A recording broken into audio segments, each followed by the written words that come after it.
Audio Reading presents The Problems of Philosophy by Bertrand Russell. Chapter 1: Appearance and Reality. Is there any knowledge in the world which is so certain that no reasonable man could doubt it? This question, which at first sight might not seem difficult, is really one of the most difficult that can be asked. When we have realized the obstacles in the way of a straightforward and confident answer, we shall be well launched on the study of philosophy, for philosophy is merely the attempt to answer such ultimate questions, not carelessly and dogmatically as we do in ordinary life and even in the sciences, but critically after exploring all that makes such questions puzzling, and after realizing all the vagueness and confusion that underlie our ordinary ideas. In daily life, we assume as certain many things which, on a closer scrutiny, are found to be so full of apparent contradictions that only a great amount of thought enables us to know what it is that we really may believe. In the search for certainty, it is natural to begin with our present experiences, and in some sense, no doubt, knowledge is to be derived from them. But any statement as to what it is that our immediate experiences make us know is very likely to be wrong. It seems to me that I am now sitting in a chair at a table of a certain shape, on which I see sheets of paper with writing or print. By turning my head I see out of the window buildings and clouds and the sun. I believe that the sun is about 93 million miles from the earth, that it is a hot globe many times bigger than the earth, that, owing to the Earth's rotation, it rises every morning and will continue to do so for an indefinite time in the future. I believe that, if any other normal person comes into my room, he will see the same chairs and tables and books and papers as I see, and that the table which I see is the same as the table which I feel pressing against my arm. All this seems to be so evident as to be hardly worth stating, except in answer to a man who doubts whether I know anything. Yet all this may be reasonably doubted, and all of it requires much careful discussion before we can be sure that we have stated it in a form that is wholly true. To make our difficulties plain, let us concentrate attention on the table. To the eye it is oblong, brown, and shiny. To the touch it is smooth and cool and hard. When I tap it, it gives out a wooden sound. Anyone else who sees and feels and hears the table will agree with this description, so that it might seem as if no difficulty would arise. But as soon as we try to be more precise, our troubles begin, although I believe that the table is really of the same color all over. The parts that reflect the light look much brighter than the other parts, and some parts look white because of reflected light. I know that, if I move, the parts that reflect the light will be different, so that the apparent distribution of colors on the table will change. It follows that if several people are looking at the table at the same moment, no two of them will see exactly the same distribution of colors because no two can see it from exactly the same point of view. And any change in the point of view makes some change in the way the light is reflected. For most practical purposes, these differences are unimportant, but to the painter they are all important. The painter has to unlearn the habit of thinking that things seem, to have the color which common sense says they really have, and to learn the habit of seeing things as they appear.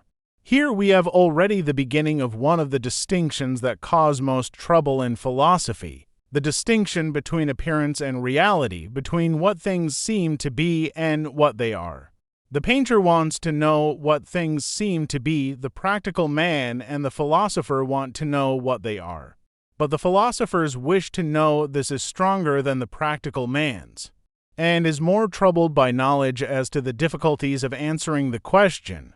To return to the table, it is evident from what we have found, that there is no color which preeminently appears to be the color of the table, or even of any one particular part of the table. It appears to be of different colors from different points of view, and there is no reason for regarding some of these as more really its color than others. And we know that even from a given point of view the color will seem different by artificial light, or to a color-blind man, or to a man wearing blue spectacles. while in the dark there will be no color at all, though to touch and hearing the table will be unchanged. This color is not something which is inherent in the table, but something depending upon the table and the spectator and the way the light falls on the table. When in ordinary life we speak of the color of the table, we only mean the sort of color which it will seem to have to a normal spectator, from an ordinary point of view under usual conditions of light. But the other colors which appear under other conditions have just as good a right to be considered real. And therefore, to avoid favoritism, we are compelled to deny that, in itself, the table has any one particular color. The same thing applies to the texture. With the naked eye one can see the grain, but otherwise the table looks smooth and even. If we looked at it through a microscope, we should see roughnesses and hills and valleys, and all sorts of differences that are imperceptible to the naked eye. Which of these is the real table? We are naturally tempted to say that what we see through the microscope is more real, but that in turn would be changed by a still more powerful microscope. If, then, we cannot trust what we see with the naked eye, why should we trust what we see through a microscope? Thus, again, the confidence in our senses with which we begin deserts us. The shape of the table is no better. We are all in the habit of judging as to the real shapes of things, and we do this so unreflectingly that we come to think we actually see the real shapes.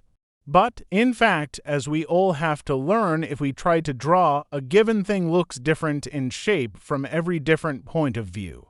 If our table is really rectangular, it will look, from almost all points of view, as if it had two acute angles and two obtuse angles. If opposite sides are parallel, they will look as if they converged to a point away from the spectator. If they are of equal length, they will look as if the nearer side were longer. All these things are not commonly noticed in looking at a table, because experience has taught us to construct the real shape from the apparent shape, and the real shape is what interests us as practical men. But the real shape is not what we see. It is something inferred from what we see, and what we see is constantly changing in shape as we move about the room.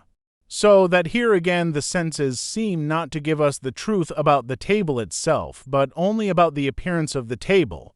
Similar difficulties arise when we consider the sense of touch. It is true that the table always gives us a sensation of hardness, and we feel that it resists pressure. But the sensation we obtain depends upon how hard we press the table, and also upon what part of the body we press with. Thus, the various sensations due to various pressures or various parts of the body cannot be supposed to reveal directly any definite property of the table, but at most to be signs of some property which perhaps causes all the sensations, but is not actually apparent in any of them. And the same applies still more obviously to the sounds which can be elicited by rapping the table. Thus it becomes evident that the real table, if there is one, is not the same as what we immediately experience by sight or touch or hearing.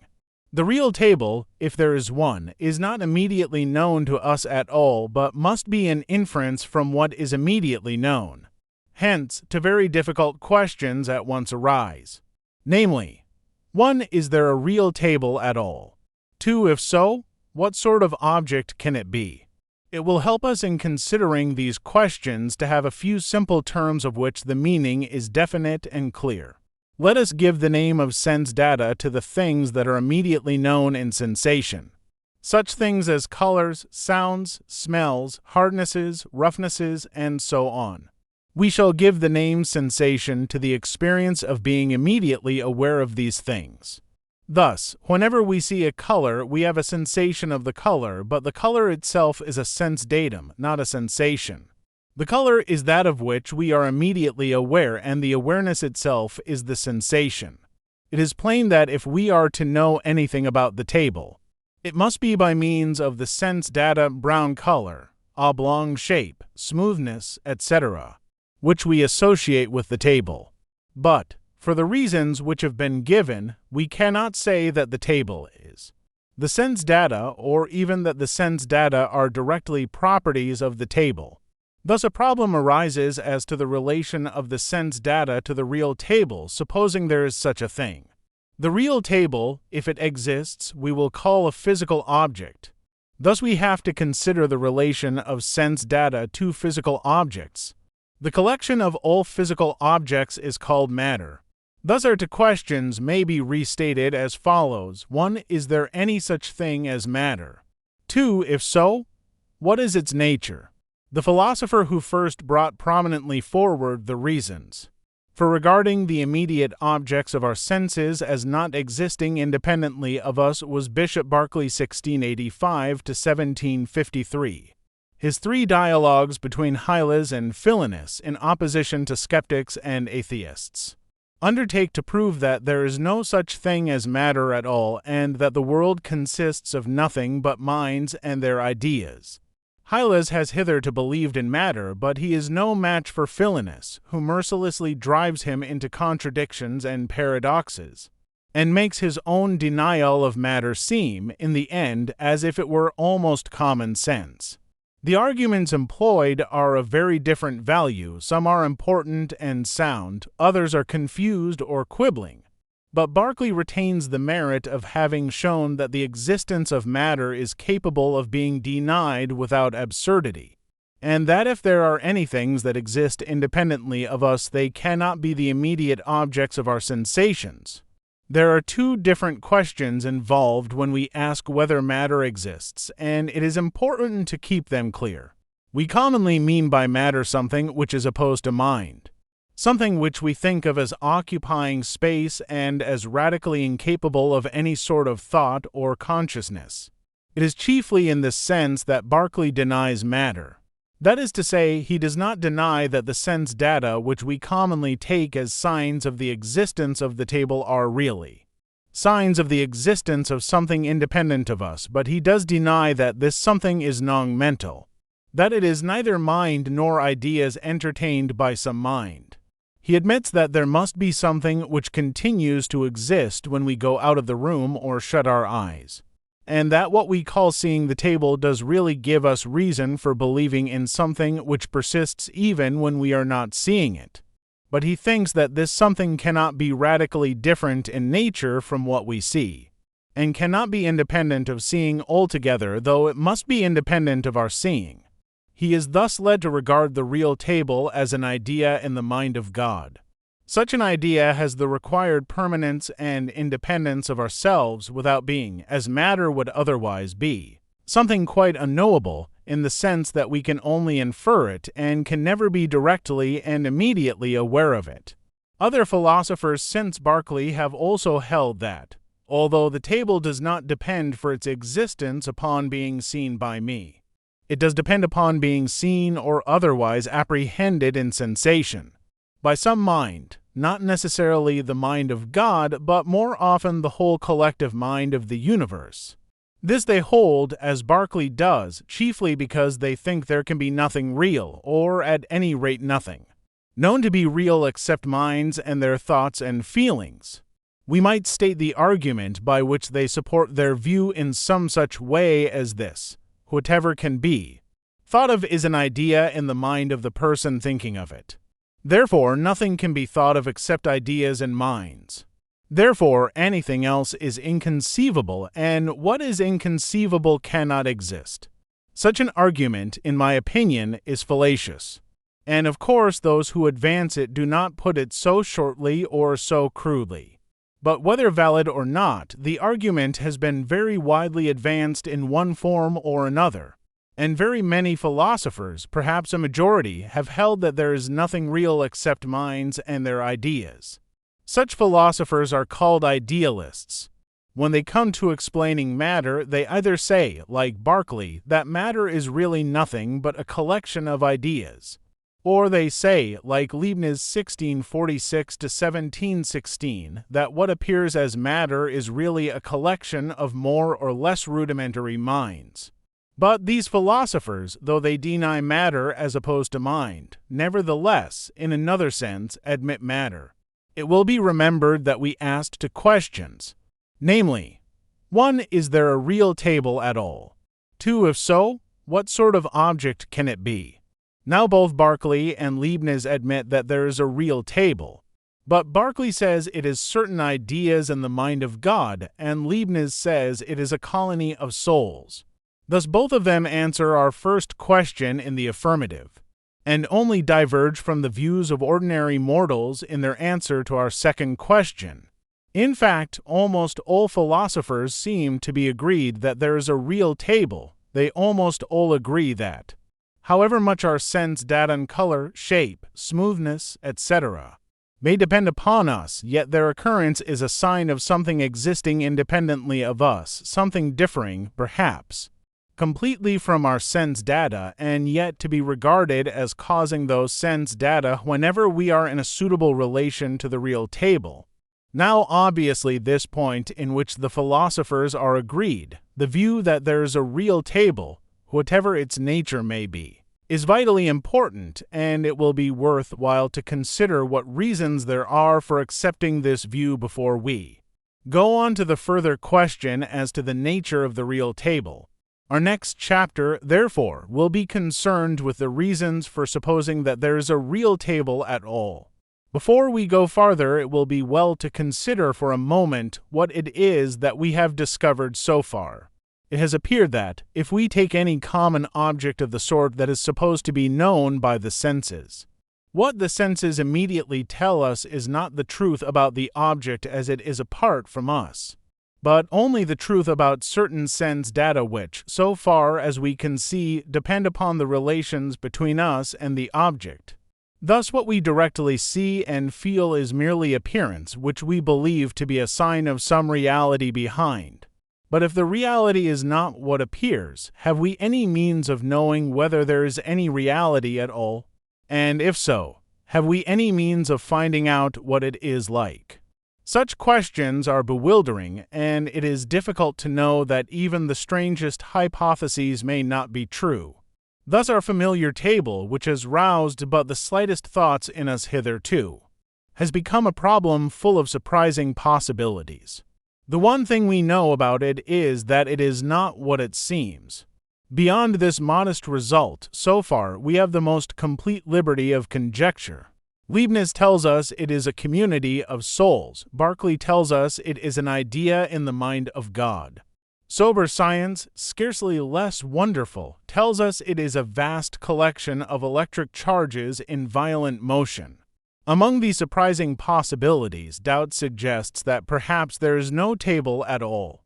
Philosophy, if it cannot answer so many questions as we could wish, has at least the power of asking questions which increase the interest of the world, and show the strangeness and wonder lying just below the surface even in the commonest things of daily life. Chapter 2. The Existence of Matter. In this chapter we have to ask ourselves whether, in any sense at all, there is such a thing as matter. Is there a table which has a certain intrinsic nature and continues to exist when I am not looking? Or is the table merely a product of my imagination, a dream table in a very prolonged dream? This question is of the greatest importance. For if we cannot be sure of the independent existence of objects, we cannot be sure of the independent existence of other people's bodies, and therefore still less of other people's minds, since we have no grounds for believing in their minds except such as are derived from observing their bodies.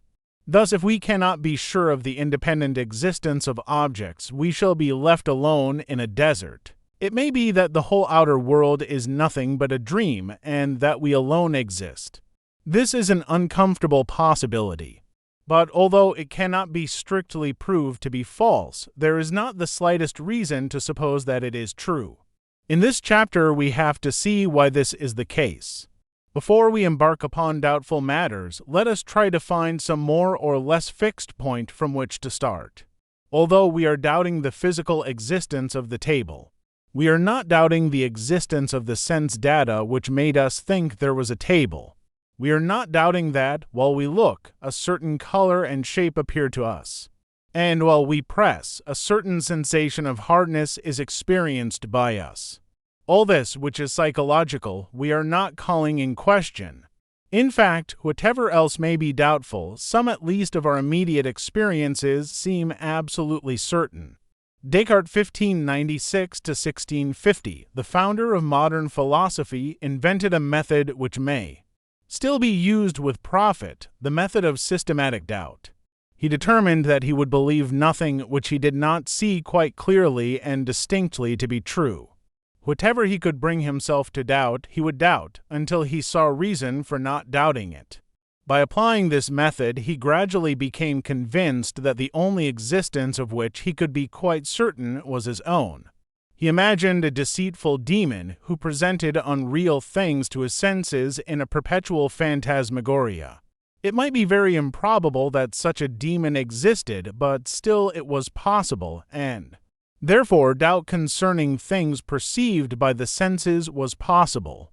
But doubt concerning his own existence was not possible, for if he did not exist, no demon could deceive him. If he doubted, he must exist. If he had any experiences whatever, he must exist. Thus his own existence was an absolute certainty to him. I think, therefore I am, he said, cogito, ergo sum, and on the basis of this certainty he set to work to build up again the world of knowledge which his doubt had laid in ruins.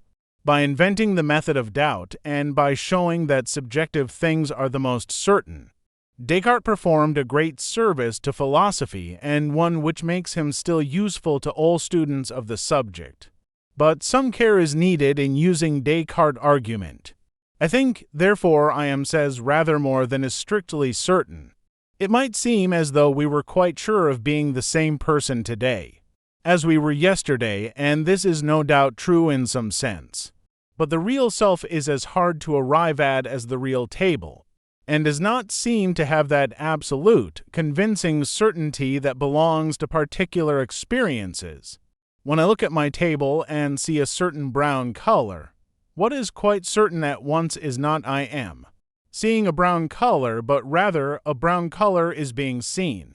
This, of course, involves something or somebody which or who sees the brown color.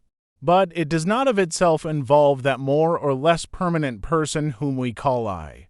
So far as immediate certainty goes, it might be that the something which sees the brown color is quite momentary, and not the same as the something which has some different experience the next moment. Thus it is our particular thoughts and feelings that have primitive certainty, and this applies to dreams and hallucinations as well as to normal perceptions. When we dream or see a ghost, we certainly do have the sensations we think we have, but for various reasons it is held that no physical object corresponds to these sensations. Thus the certainty of our knowledge of our own experiences does not have to be limited in any way to allow for exceptional cases. Here, therefore, we have, for what it is worth, a solid basis from which to begin our pursuit of knowledge. The problem we have to consider is this: granted that we are certain of our own sense data, have we any reason for regarding them as signs of the existence of something else, which we can call the physical object, when we have enumerated all the sense data which we should naturally regard as connected with the table? Have we said all there is to say about the table, or is there still something else, something not a sense datum, something which persists when we go out of the room? Common sense unhesitatingly answers that there is. What can be bought and sold and pushed about and have a cloth laid on it, and so on, cannot be a mere collection of sense data. If the cloth completely hides the table, we shall derive no sense data from the table. And therefore, if the table were merely sense data, it would have ceased to exist, and the cloth would be suspended in empty air, resting, by a miracle, in the place where the table formerly was. This seems plainly absurd. But whoever wishes to become a philosopher must learn not to be frightened by absurdities. One great reason why it is felt that we must secure a physical object, in addition to the sense data, is that we want the same object for different people. When 10 people are sitting round a dinner table, it seems preposterous to maintain that they are not seeing the same tablecloth, the same knives and forks and spoons and glasses. But the sense data are private to each separate person. What is immediately present to the sight of one is not immediately present to the sight of another. They all see things from slightly different points of view and therefore see them slightly differently. Thus, if there are to be public neutral objects which can be in some sense known to many different people, there must be something over and above the private and particular sense data which appear to various people. What reason, then, have we for believing that there are such public neutral objects? The first answer that naturally occurs to one is that, although different people may see the table slightly differently, still they all see more or less similar things when they look at the table, and the variations in what they see follow the laws of perspective and reflection of light, so that it is easy to arrive at a permanent object underlying all the different people's sense data. I bought my table from the former occupant of my room. I could not buy his sense data, which died when he went away, but I could and did buy the confident expectation of more or less similar sense data. Thus it is the fact that different people have similar sense data, and that one person in a given place at different times has similar sense data, which makes us suppose that over and above the sense data there is a permanent public object which underlies or causes the sense data of various people at various times. Now, in so far as the above considerations depend upon supposing that there are other people besides ourselves, they beg the very question at issue. Other people are represented to me by certain sense data, such as the sight of them or the sound of their voices. And if I had no reason to believe that there were physical objects independent of my sense data, I should have no reason to believe that other people exist except as part of my dream. Thus, when we are trying to show that there must be objects independent of our own sense data, we cannot appeal to the testimony of other people, since this testimony itself consists of sense data and does not reveal other people's experiences, unless our own sense data are signs of things existing independently of us. We must therefore, if possible, find in our own purely private experiences characteristics which show, or tend to show, that there are in the world things other than ourselves and our private experiences. In one sense, it must be admitted that we can never prove the existence of things other than ourselves and our experiences. No logical absurdity results from the hypothesis that the world consists of myself and my thoughts and feelings and sensations, and that everything else is mere fancy. In dreams, a very complicated world may seem to be present, and yet on waking we find it was a delusion. That is to say, we find that the sense data in the dream do not appear to have corresponded with such physical objects as we should naturally infer from our sense data. It is true that, when the physical world is assumed, it is possible to find physical causes for the sense data in dreams. A door banging, for instance, may cause us to dream of a naval engagement. But although, in this case, there is a physical cause for the sense data, there is not a physical object corresponding to the sense data in the way in which an actual naval battle would correspond. There is no logical impossibility in the supposition that the whole of life is a dream, in which we ourselves create all the objects that come before us. But although this is not logically impossible, there is no reason whatever to suppose that it is true, and it is, in fact, a less simple hypothesis viewed as a means of accounting for the facts of our own life than the common-sense hypothesis that there really are objects independent of us, whose action on us causes our sensations. The way in which simplicity comes in from supposing that there really are physical objects is easily seen. If the cat appears at one moment in one part of the room and at another in another part, it is natural to suppose that it has moved from the one to the other, passing over a series of intermediate positions. But if it is merely a set of sense data, it cannot have ever been in any place where I did not see it. Thus we shall have to suppose that it did not exist at all while I was not looking, but suddenly sprang into being in a new place. If the cat exists whether I see it or not, we can understand from our own experience how it gets hungry between one meal and the next. But if it does not exist when I am not seeing it, it seems odd. that appetite should grow during non-existence as fast as during existence, and if the cat consists only of sense data, it cannot be hungry, since no hunger but my own can be a sense datum to me. Thus the behavior of the sense data which represent the cat to me, though it seems quite natural when regarded as an expression of hunger, becomes utterly inexplicable when regarded as mere movements and changes of patches of color, which are as incapable of hunger as a triangle is of playing football. But the difficulty in the case of the cat is nothing compared to the difficulty in the case of human beings. When human beings speak, that is, when we hear certain noises which we associate with ideas, and simultaneously see certain motions of lips and expressions of face, it is very difficult to suppose that what we hear is not the expression of a thought, as we know it would be if we emitted the same sounds. Of course, similar things happen in dreams, where we are mistaken as to the existence of other people. But dreams are more or less suggested by what we call waking life, and are capable of being more or less accounted for on scientific principles if we assume that there really is a physical world.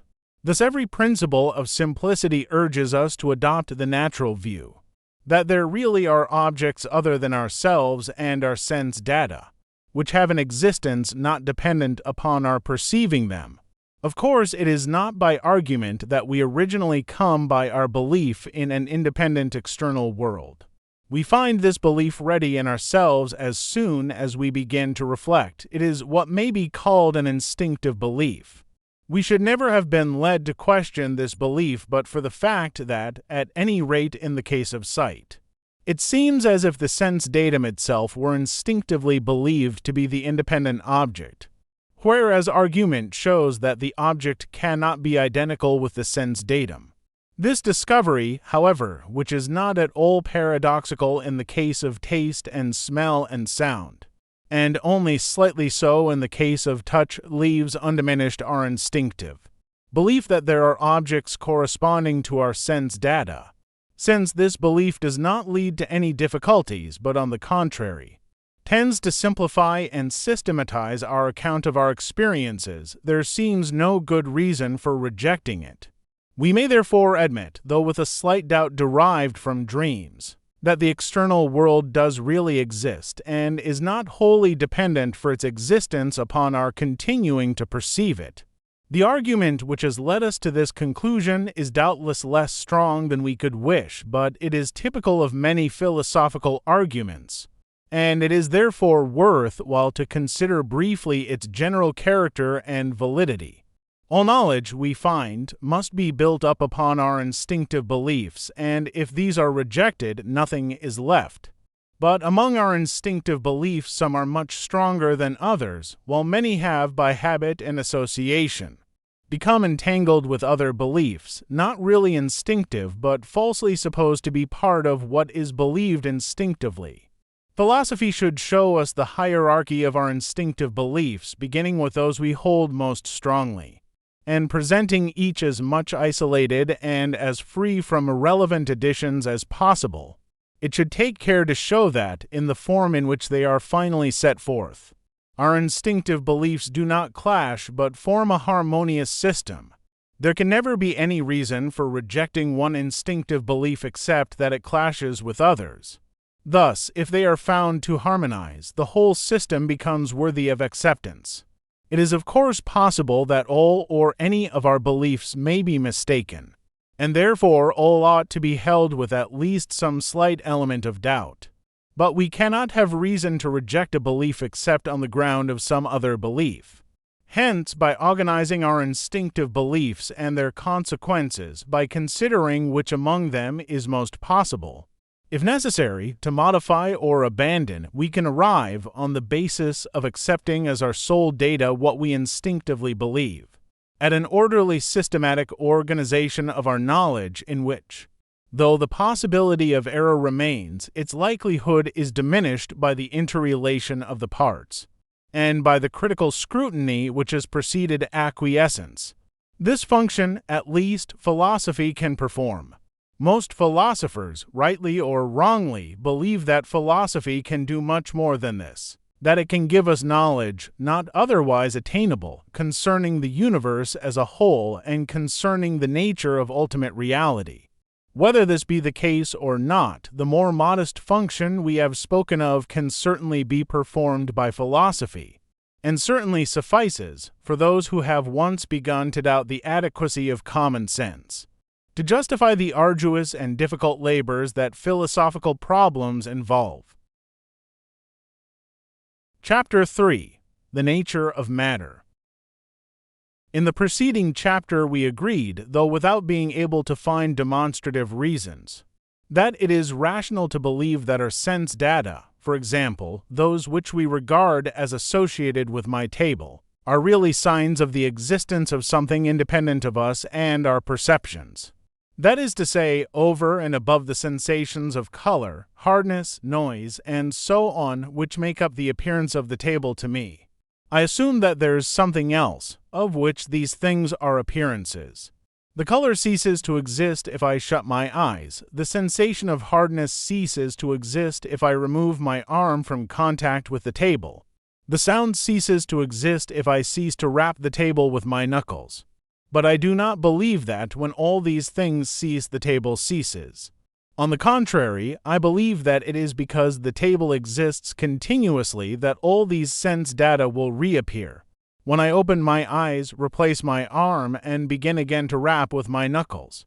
The question we have to consider in this chapter is, what is the nature of this real table which persists independently of my perception of it? To this question, physical science gives an answer, somewhat incomplete it is true, and in part still very hypothetical, but yet deserving of respect so far as it goes. Physical science, more or less unconsciously, has drifted into the view that all natural phenomena ought to be reduced to motions.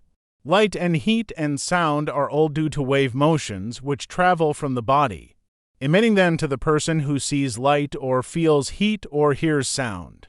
That which has the wave motion is either ether or gross matter, but in either case is what the philosopher would call matter.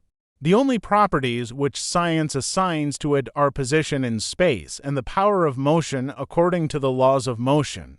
Science does not deny that it may have other properties. But if so, such other properties are not useful to the man of science and in no way assist him in explaining the phenomena.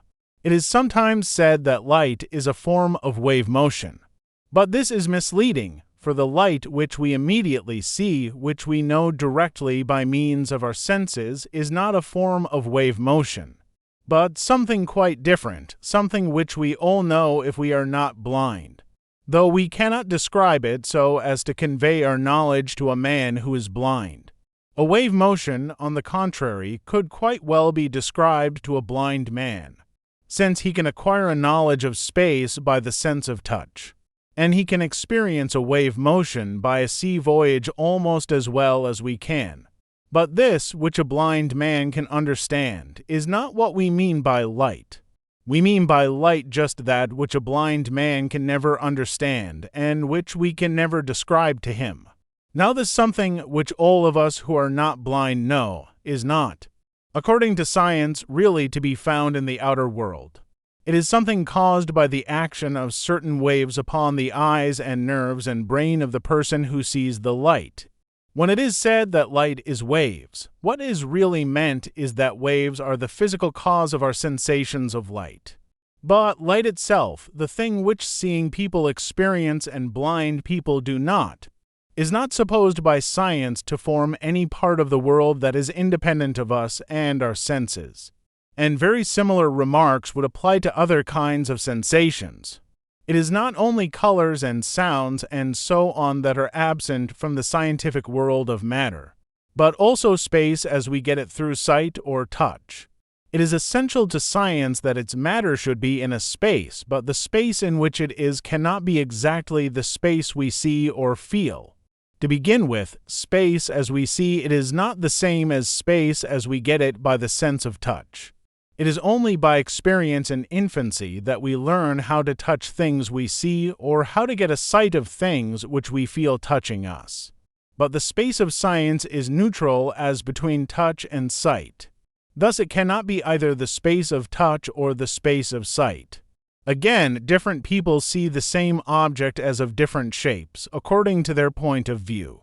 A circular coin, for example, though we should always judge it to be circular, will look oval unless we are straight in front of it. When we judge that it is circular, we are judging that it has a real shape which is not its apparent shape, but belongs to it intrinsically apart from its appearance. But this real shape, which is what concerns science, must be in a real space, not the same as any body's apparent space. The real space is public, the apparent space is private to the percipient. In different people's private spaces, the same object seems to have different shapes. Thus the real space, in which it has its real shape, must be different from the private spaces. The space of science, therefore, though connected with the spaces we see and feel, is not identical with them, and the manner of its connection requires investigation. We agreed provisionally that physical objects cannot be quite like our sense data, but may be regarded as causing our sensations. These physical objects are in the space of science, which we may call physical space. It is important to notice that, if our sensations are to be caused by physical objects, there must be a physical space containing these objects and our sense organs and nerves and brain. We get a sensation of touch from an object when we are in contact with it. That is to say, when some part of our body occupies a place in physical space quite close to the space occupied by the object. We see an object, roughly speaking, when no opaque body is between the object and our eyes in physical space. Similarly, we only hear or smell or taste an object when we are sufficiently near to it or when it touches the tongue, or has some suitable position in physical space relatively to our body. We cannot begin to state what different sensations we shall derive from a given object under different circumstances, unless we regard the object and our body as both in one physical space. For it is mainly the relative positions of the object and our body that determine what sensations we shall derive from the object. Now, our sense data are situated in our private spaces, either the space of sight, or the space of touch, or such vaguer spaces as other senses may give us. If, as science and common sense assume, there is one public all-embracing physical space in which physical objects are, the relative positions of physical objects in physical space must more or less correspond to the relative positions of sense data in our private spaces. There is no difficulty in supposing this to be the case. If we see on a road one house nearer to us than another, our other senses will bear out the view that it is nearer. For example, it will be reached sooner if we walk along the road. Other people will agree that the house which looks nearer to us is nearer. The ordnance map will take the same view, and thus everything points to a spatial relation between the houses, corresponding to the relation between the sense data which we see when we look at the houses. Thus we may assume that there is a physical space in which physical objects have spatial relations, corresponding to those which the corresponding sense data have in our private spaces. It is this physical space which is dealt with in geometry and assumed in physics and astronomy. Assuming that there is physical space and that it does thus correspond to private spaces, what can we know about it? We can know only what is required in order to secure the correspondence. That is to say, we can know nothing of what it is like in itself, but we can know the sort of arrangement of physical objects which results from their spatial relations.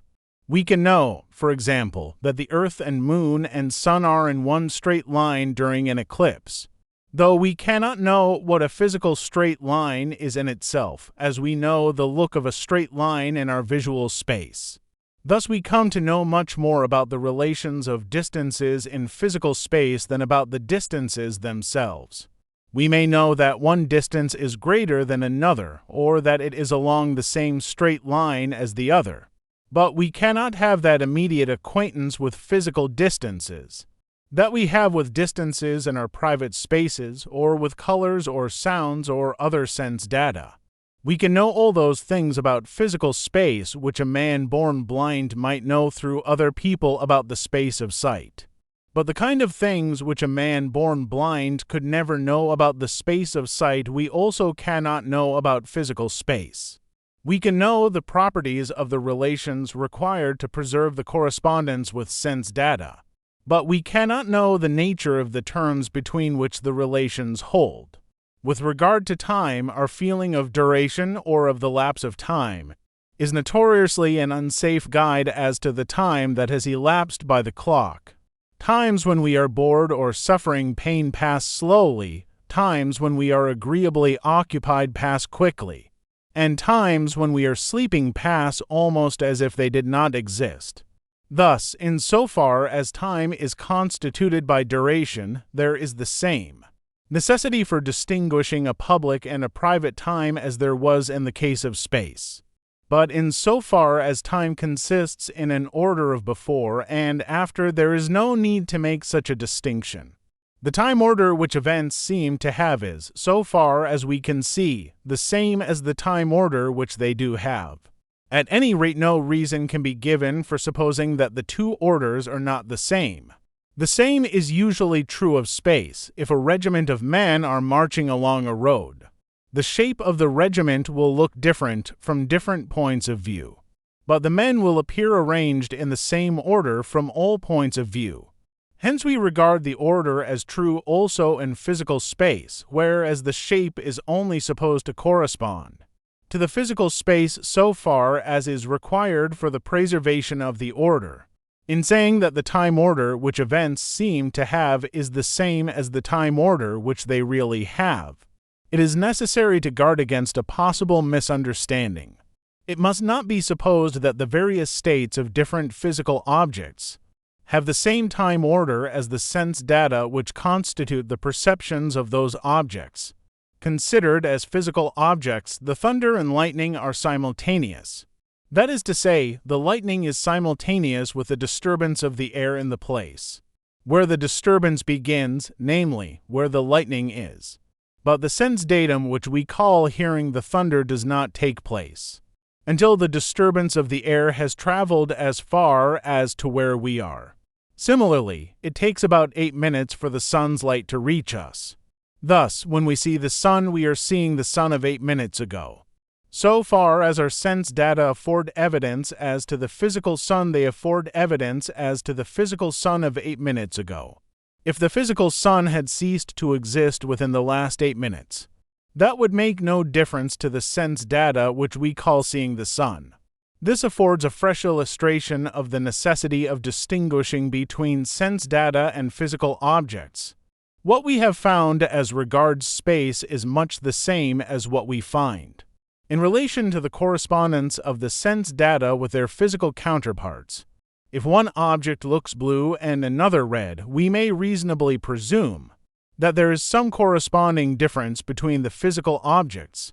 If the objects both look blue, we may presume a corresponding similarity, but we cannot hope to be acquainted directly with the quality in the physical object which makes it look blue or red.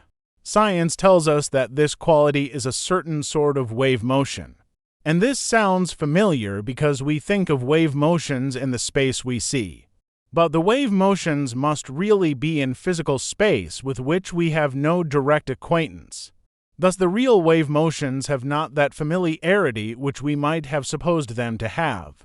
And what holds for colors is closely similar to what holds for other sense data.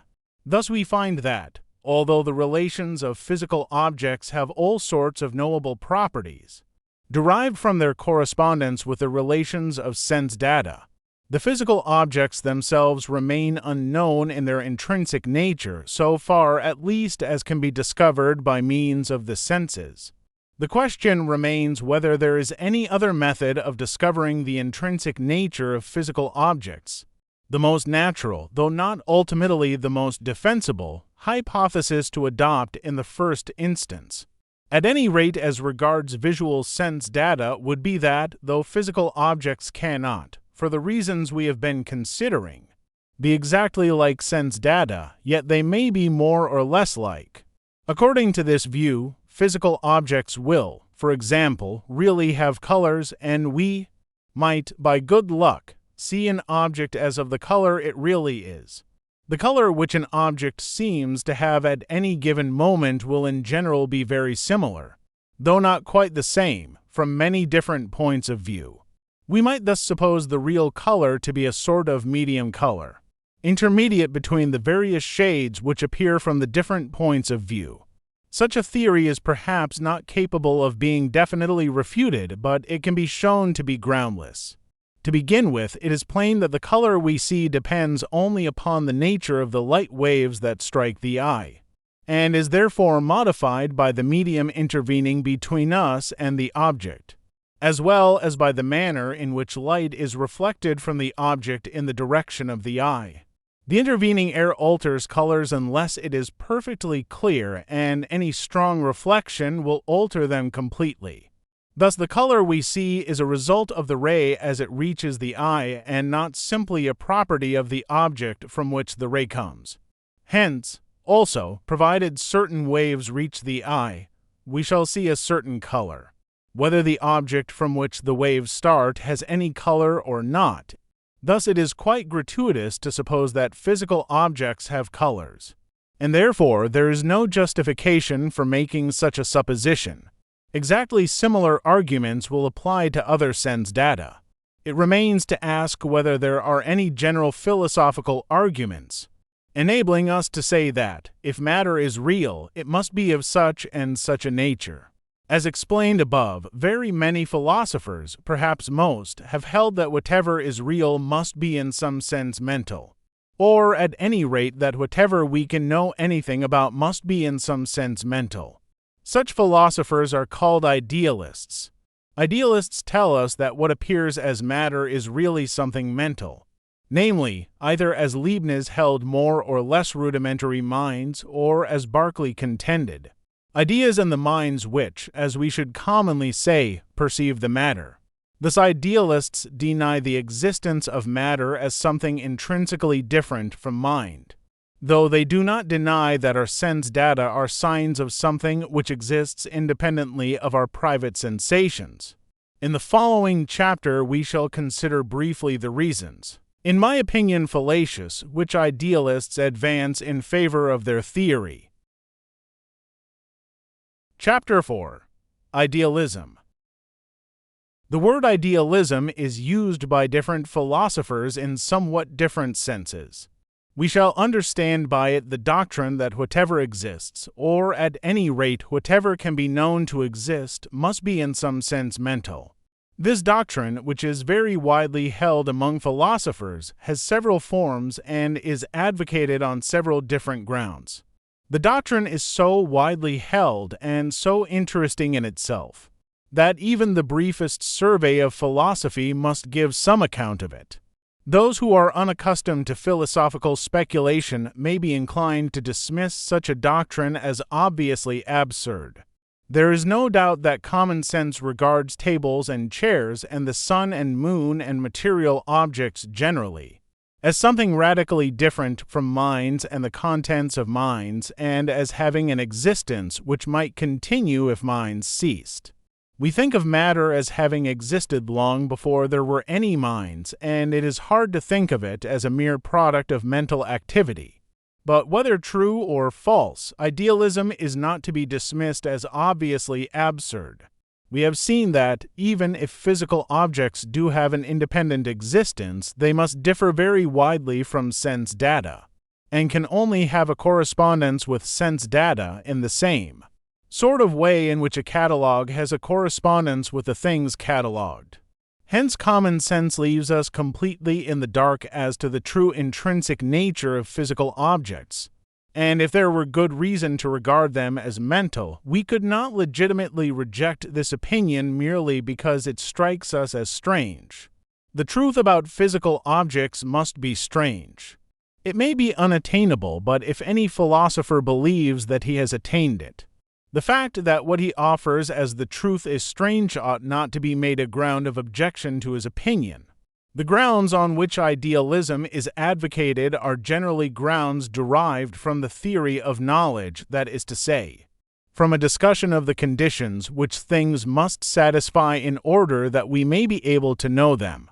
The first serious attempt to establish idealism on such grounds was that of Bishop Berkeley.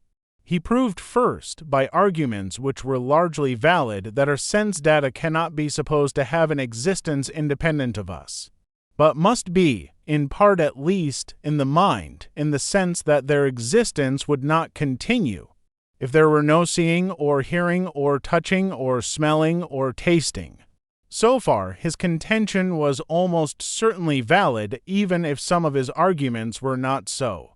But he went on to argue that sense data were the only things of whose existence our perceptions could assure us, and that to be known is to be in a mind, and therefore to be mental.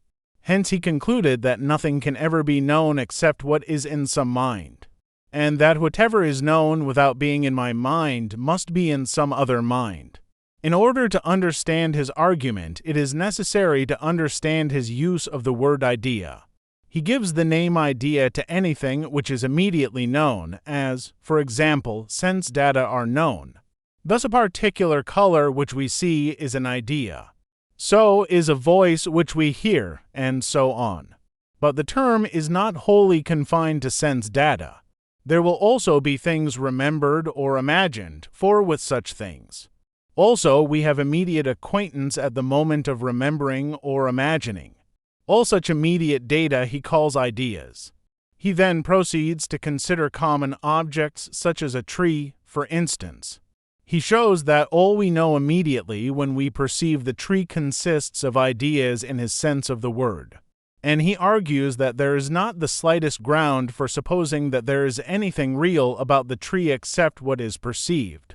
Its being, he says, consists in being perceived. In the Latin of the schoolmen, its esse is percipi. He fully admits that the tree must continue to exist even when we shut our eyes or when no human being is near it. But this continued existence, he says, is due to the fact that God continues to perceive it. The real tree, which corresponds to what we call the physical object, consists of ideas in the mind of God, ideas more or less like those we have when we see the tree, but differing in the fact that they are permanent in God's mind so long as the tree continues to exist. All our perceptions, according to him, consist in a partial participation in God's perceptions, and it is because of this participation that different people see more or less the same tree. Thus, apart from minds and their ideas, there is nothing in the world. Nor is it possible that anything else should ever be known, since whatever is known is necessarily an idea. There are in this argument a good many fallacies which have been important in the history of philosophy, and which it will be as well to bring to light. In the first place, there is a confusion engendered by the use of the word idea. We think of an idea as essentially something in somebody's mind. And thus, when we are told that a tree consists entirely of ideas, it is natural to suppose that, if so, the tree must be entirely in minds. But the notion of being in the mind is ambiguous. We speak of bearing a person in mind, not meaning that the person is in our minds, but that a thought of him is in our minds. When a man says that some business he had to arrange went clean out of his mind, he does not mean to imply that the business itself was ever in his mind, but only that a thought of the business was formerly in his mind, but afterwards ceased to be in his mind. And so when Berkeley says that the tree must be in our minds if we can know it, all that he really has a right to say is that a thought of the tree must be in our minds. To argue that the tree itself must be in our minds is like arguing that a person whom we bear in mind is himself in our minds. This confusion may seem too gross to have been really committed by any competent philosopher, but various attendant circumstances rendered it possible. In order to see how it was possible, we must go more deeply into the question as to the nature of ideas. Before taking up the general question of the nature of ideas, we must disentangle two entirely separate questions which arise concerning sense data and physical objects. We saw that, for various reasons of detail, Berkeley was right in treating the sense data which constitute our perception of the tree as more or less subjective. in the sense that they depend upon us as much as upon the tree and would not exist if the tree were not being perceived. But this is an entirely different point from the one by which Berkeley seeks to prove that whatever can be immediately known must be in a mind. For this purpose, arguments of detail as to the dependence of sense data upon us are useless. It is necessary to prove, generally, that by being known, things are shown to be mental. This is what Berkeley believes himself to have done. It is this question, and not our previous question as to the difference between sense data and the physical object, that must now concern us. Taking the word idea in Berkeley's sense, there are two quite distinct things to be considered whenever an idea is before the mind. There is on the one hand the thing of which we are aware, say the color of my table, and on the other hand the actual awareness itself, the mental act of apprehending the thing. The mental act is undoubtedly mental, but is there any reason to suppose that the thing apprehended is in any sense mental? Our previous arguments concerning the color did not prove it to be mental. They only proved that its existence depends upon the relation of our sense organs to the physical object in our case, the table. That is to say, they proved that a certain color will exist in a certain light if a normal eye is placed at a certain point relatively to the table. They did not prove that the color is in the mind of the percipient. Berkeley's view, that obviously the color must be in the mind, seems to depend for its plausibility upon confusing the thing apprehended with the act of apprehension. Either of these might be called an idea. Probably either would have been called an idea by Berkeley. The act is undoubtedly in the mind. Hence, when we are thinking of the act, we readily assent to the view that ideas must be in the mind. Then, forgetting that this was only true when ideas were taken as acts of apprehension, we transfer the proposition that ideas are in the mind to ideas in the other sense, i.e., to the things apprehended by our acts of apprehension. Thus, by an unconscious equivocation, we arrive at the conclusion that whatever we can apprehend must be in our minds. This seems to be the true analysis of Berkeley's argument and the ultimate fallacy upon which it rests. This question of the distinction between act and object in our apprehending of things is vitally important, since our whole power of acquiring knowledge is bound up with it. The faculty of being acquainted with things other than itself is the main characteristic of a mind. Acquaintance with objects essentially consists in a relation between the mind and something other than the mind. It is this that constitutes the mind's power of knowing things. If we say that the things known must be in the mind, we are either unduly limiting the mind's power of knowing, or we are uttering a mere tautology. We are uttering a mere tautology if we mean by in the mind the same as by before the mind, i.e., if we mean merely being apprehended by the mind. But if we mean this, we shall have to admit that what, in this sense, is in the mind, may nevertheless be not mental. Thus, when we realize the nature of knowledge, Berkeley's argument is seen to be wrong in substance as well as in form, and is grounds for supposing that ideas, i.e., the objects apprehended must be mental, are found to have no validity whatever. Hence his grounds in favor of idealism may be dismissed. It remains to see whether there are any other grounds. It is often said, as though it were a self-evident truism, that we cannot know that anything exists which we do not know. It is inferred that whatever can in any way be relevant to our experience must be at least capable of being known by us. Whence it follows that if matter were essentially something with which we could not become acquainted, matter would be something which we could not know to exist, and which could have for us no importance whatever.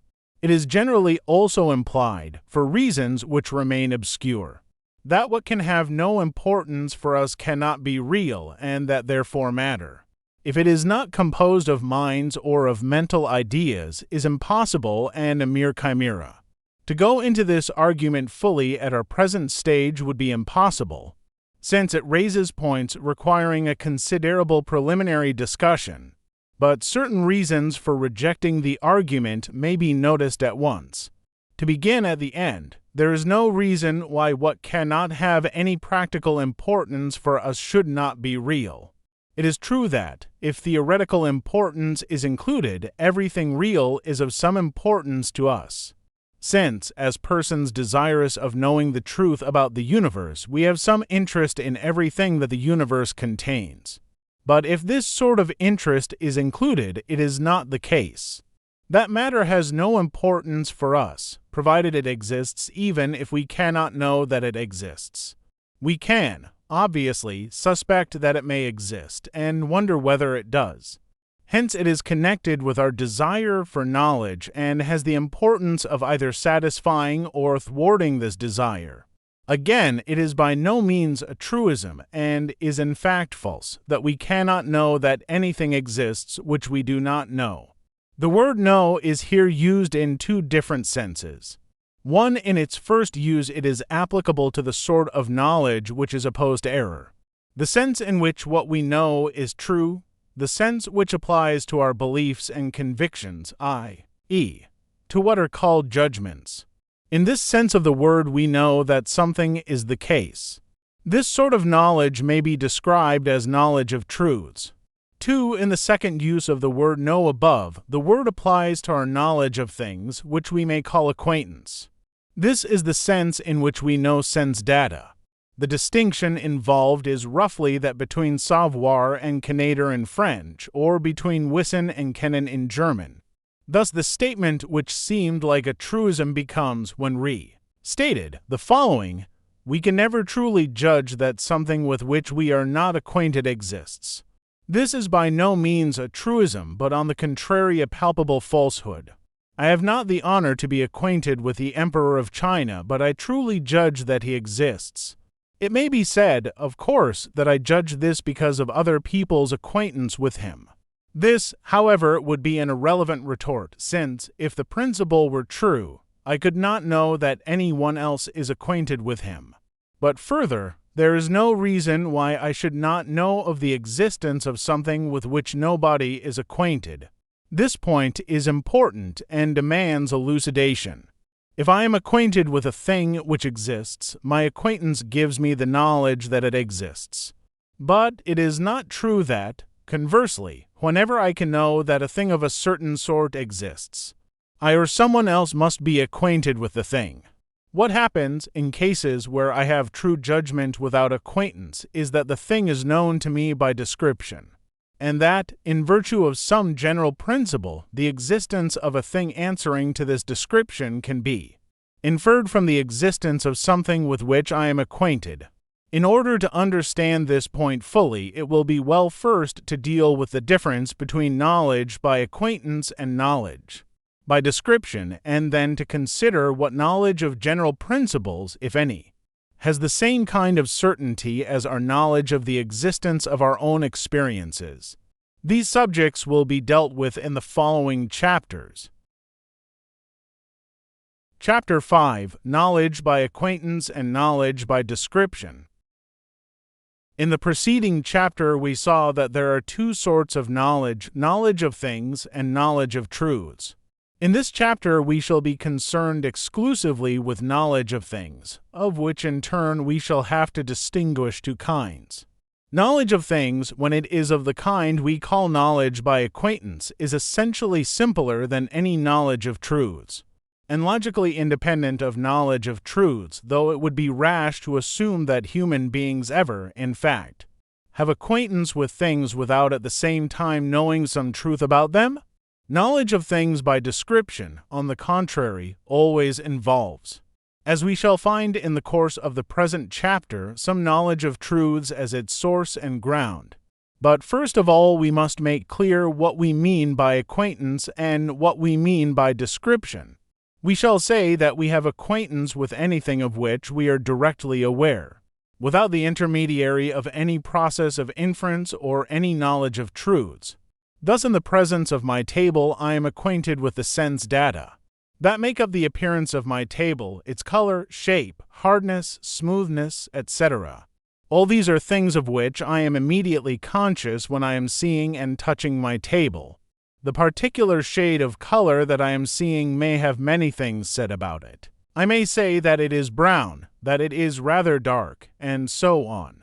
But such statements, though they make me know truths about the color, do not make me know the color itself any better than I did before so far as concerns knowledge of the color itself.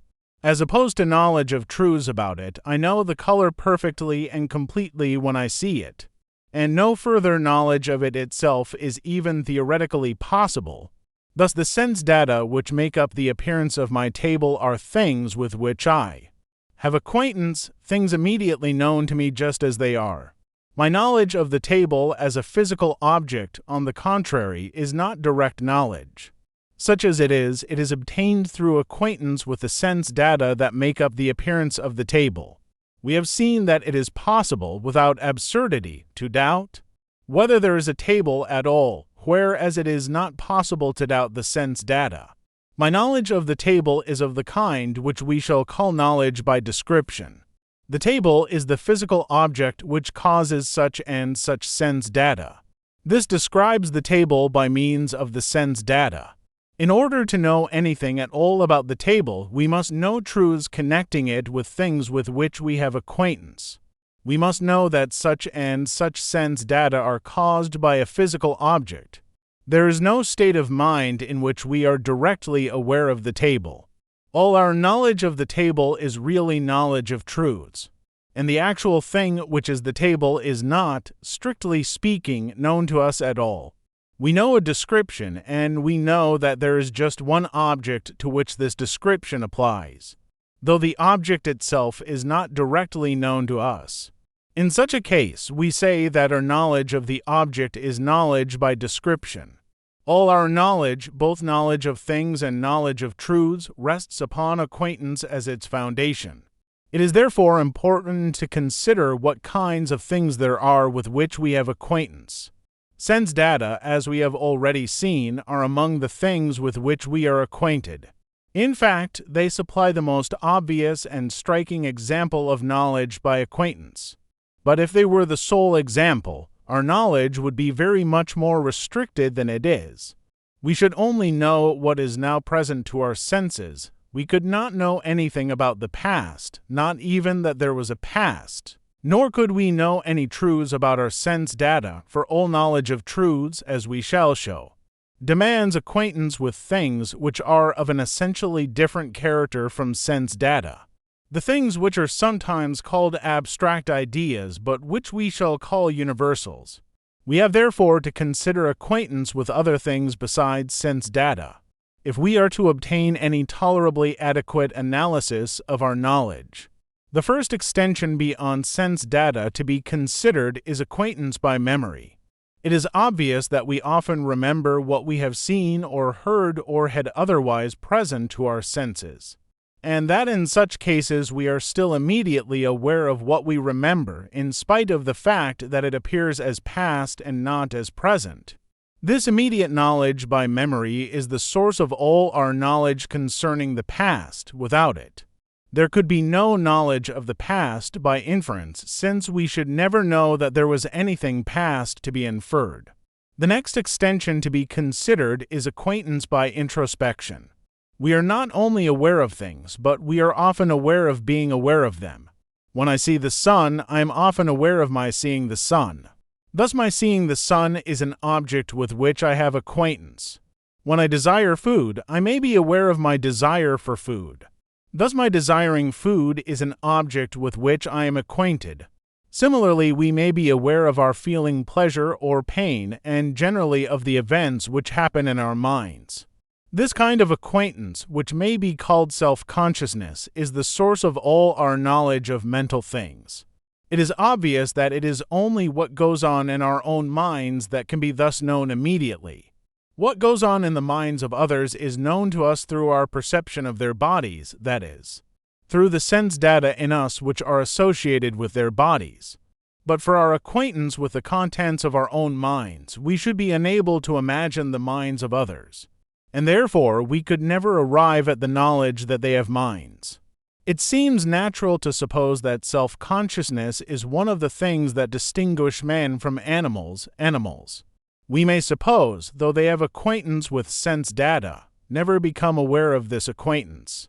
I do not mean that they doubt whether they exist, but that they have never become conscious of the fact that they have sensations and feelings, nor therefore of the fact that they, the subjects of their sensations and feelings, exist. We have spoken of acquaintance with the contents of our minds as self-consciousness.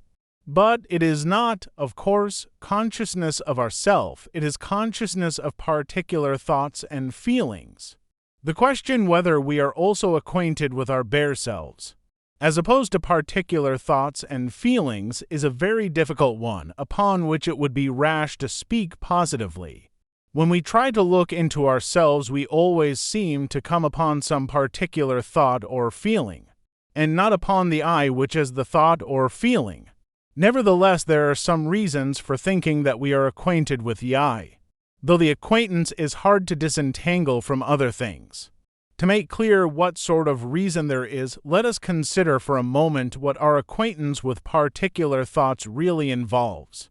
When I am acquainted with my seeing the sun, it seems plain that I am acquainted with two different things in relation to each other. On the one hand, there is the sense datum which represents the sun to me. On the other hand, there is that which sees this sense datum. All acquaintance, such as my acquaintance with the sense datum which represents the sun, seems obviously a relation between the person acquainted and the object with which the person is acquainted. When a case of acquaintance is one with which I can be acquainted, as I am acquainted with my acquaintance with the sense datum representing the sun, it is plain that the person acquainted is myself. Thus, when I am acquainted with my seeing the sun, the whole fact with which I am acquainted is self-acquainted with sense datum . Further, we know the truth I am acquainted with this sense datum.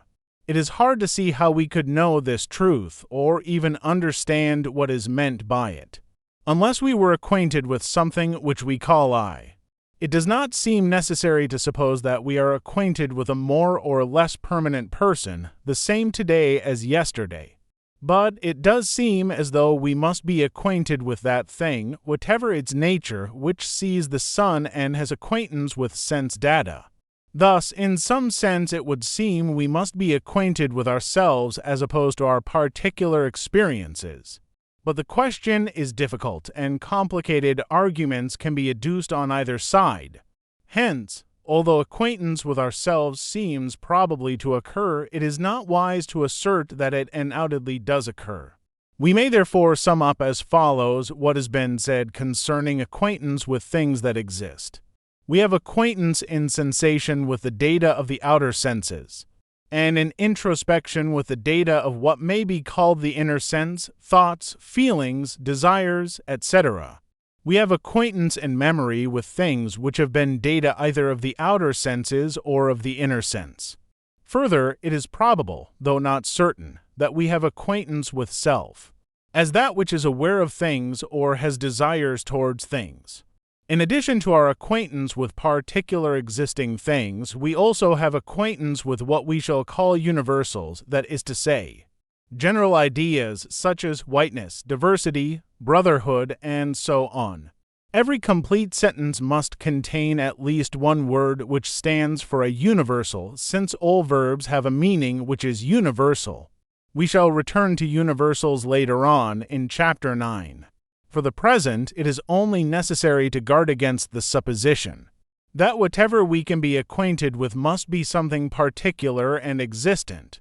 Awareness of universals is called conceiving, and a universal of which we are aware is called a concept. It will be seen that among the objects with which we are acquainted are not included physical objects as opposed to sense data, nor other people's minds. These things are known to us by what I call knowledge by description, which we must now consider. By description, I mean any phrase of the form a so and so, or the so and so. A phrase of the form a so and so I shall call an ambiguous description. A phrase of the form the so and so in the singular I shall call a definite description. Thus a man is an ambiguous description, and the man with the iron mask is a definite description. There are various problems connected with ambiguous descriptions. but I pass them by since they do not directly concern the matter we are discussing, which is the nature of our knowledge concerning objects and cases. Where we know that there is an object answering to a definite description, though we are not acquainted with any such object. This is a matter which is concerned exclusively with definite descriptions. I shall therefore, in the sequel, speak simply of descriptions when I mean definite descriptions. Thus a description will mean any phrase of the form the so and so in the singular. We shall say that an object is known by description when we know that it is the so and so, i.e., when we know that there is one object and no more having a certain property, and it will generally be implied that we do not have knowledge of the same object by acquaintance. We know that the man with the iron mask existed and many propositions are known about him, but we do not know who he was.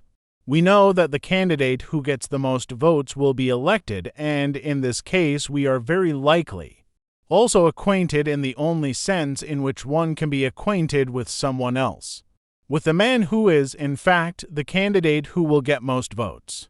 But we do not know which of the candidates he is, i.e., we do not know any proposition of the form is the candidate who will get most votes, where is one of the candidates by name. We shall say that we have merely descriptive knowledge of the so and so when, although we know that the so and so exists, and although we may possibly be acquainted with the object which is, in fact, the so and so, yet we do not know any proposition A is the so and so, where is something with which we are acquainted.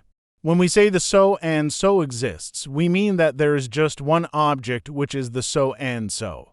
The proposition is the so and so means that A has the property so and nothing else has. Mr. A is the unionist candidate for this constituency means Mr. A is a unionist candidate for this constituency and no one else is. The unionist candidate for this constituency exists means someone is a unionist candidate for this constituency and no one else is. Thus, when we are acquainted with an object which is the so and so, we know that the so and so exists. But we may know that the so and so exists when we are not acquainted with any object which we know to be the so and so, and even when we are not acquainted with any object which, in fact, is the so and so. Common words, even proper names, are usually really descriptions. That is to say, the thought in the mind of a person using a proper name correctly can generally only be expressed explicitly if we replace the proper name by a description. Moreover, the description required to express the thought will vary for different people, or for the same person at different times. The only thing constant so long as the name is rightly used is the object to which the name applies. But so long as this remains constant, the particular description involved usually makes no difference to the truth or falsehood of the proposition in which the name appears. Let us take some illustrations. Suppose some statement made about Bismarck. Assuming that there is such a thing as direct acquaintance with oneself, Bismarck himself might have used his name directly to designate the particular person with whom he was acquainted. In this case, if he made a judgment about himself, he himself might be a constituent of the judgment. Here the proper name has the direct use which it always wishes to have, as simply standing for a certain object and not for a description of the object. But if a person who knew Bismarck made a judgment about him, the case is different. What this person was acquainted with were certain sense data which he connected rightly, we will suppose, with Bismarck's body. His body as a physical object, and still more his mind, were only known as the body and the mind connected with these sense data. That is, they were known by description. It is, of course, very much a matter of chance which characteristics of a man's appearance will come into a friend's mind when he thinks of him. Thus the description actually in the friend's mind is accidental. The essential point is that he knows that the various descriptions all apply to the same entity, in spite of not being acquainted with the entity in question. When we, who did not know Bismarck, make a judgment about him, The description in our minds will probably be some more or less vague. Massive historical knowledge, far more in most cases than is required to identify him. But, for the sake of illustration, let us assume that we think of him as the first Chancellor of the German Empire. Here all the words are abstract except German. The word German will, again, have different meanings for different people.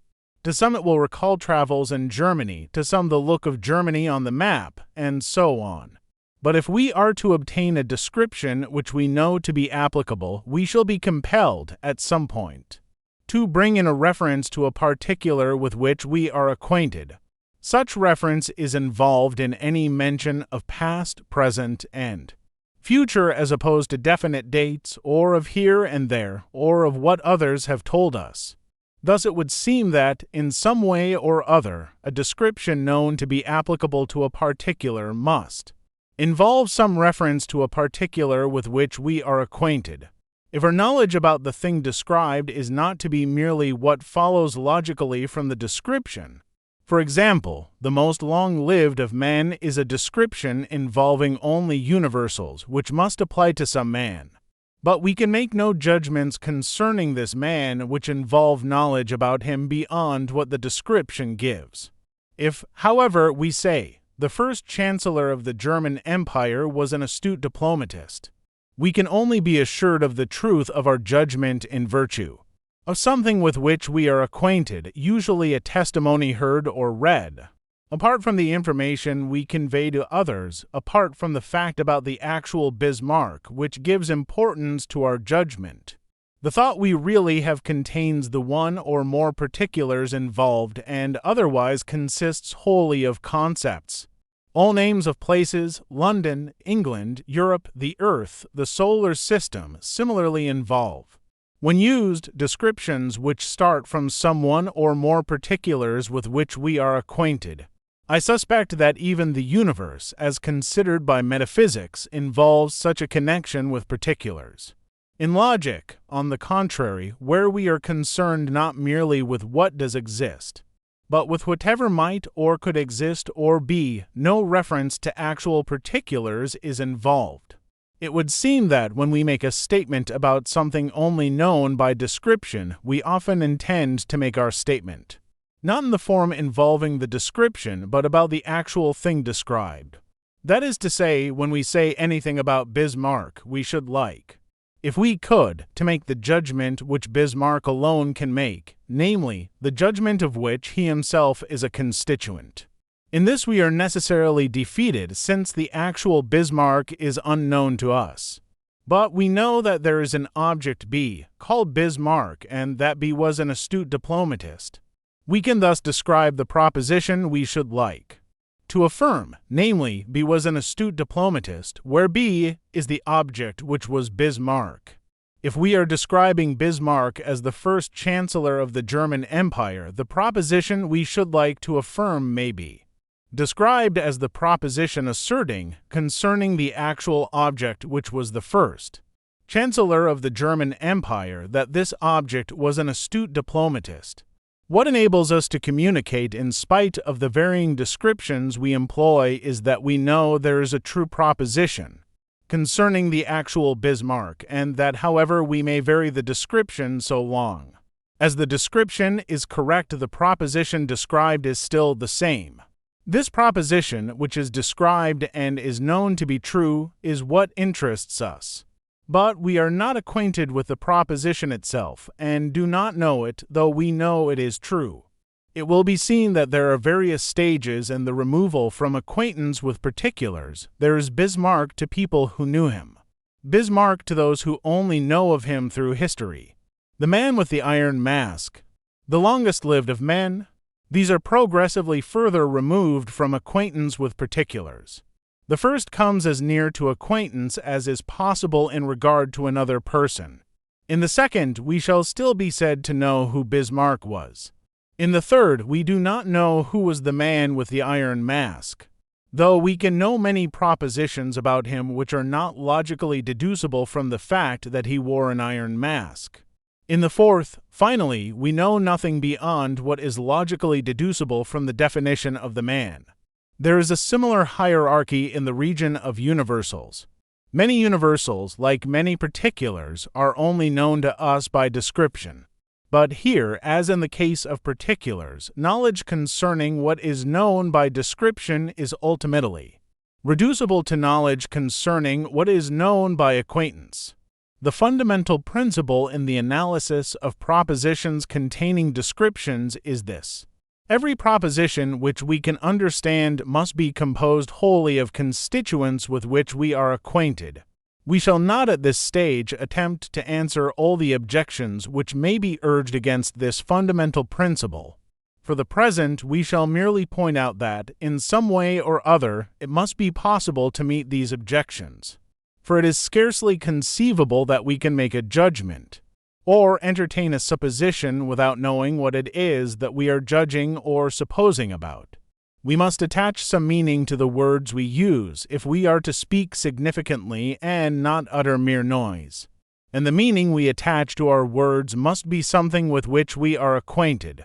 Thus when, for example, we make a statement about Julius Caesar, it is plain that Julius Caesar himself is not before our minds, since we are not acquainted with him.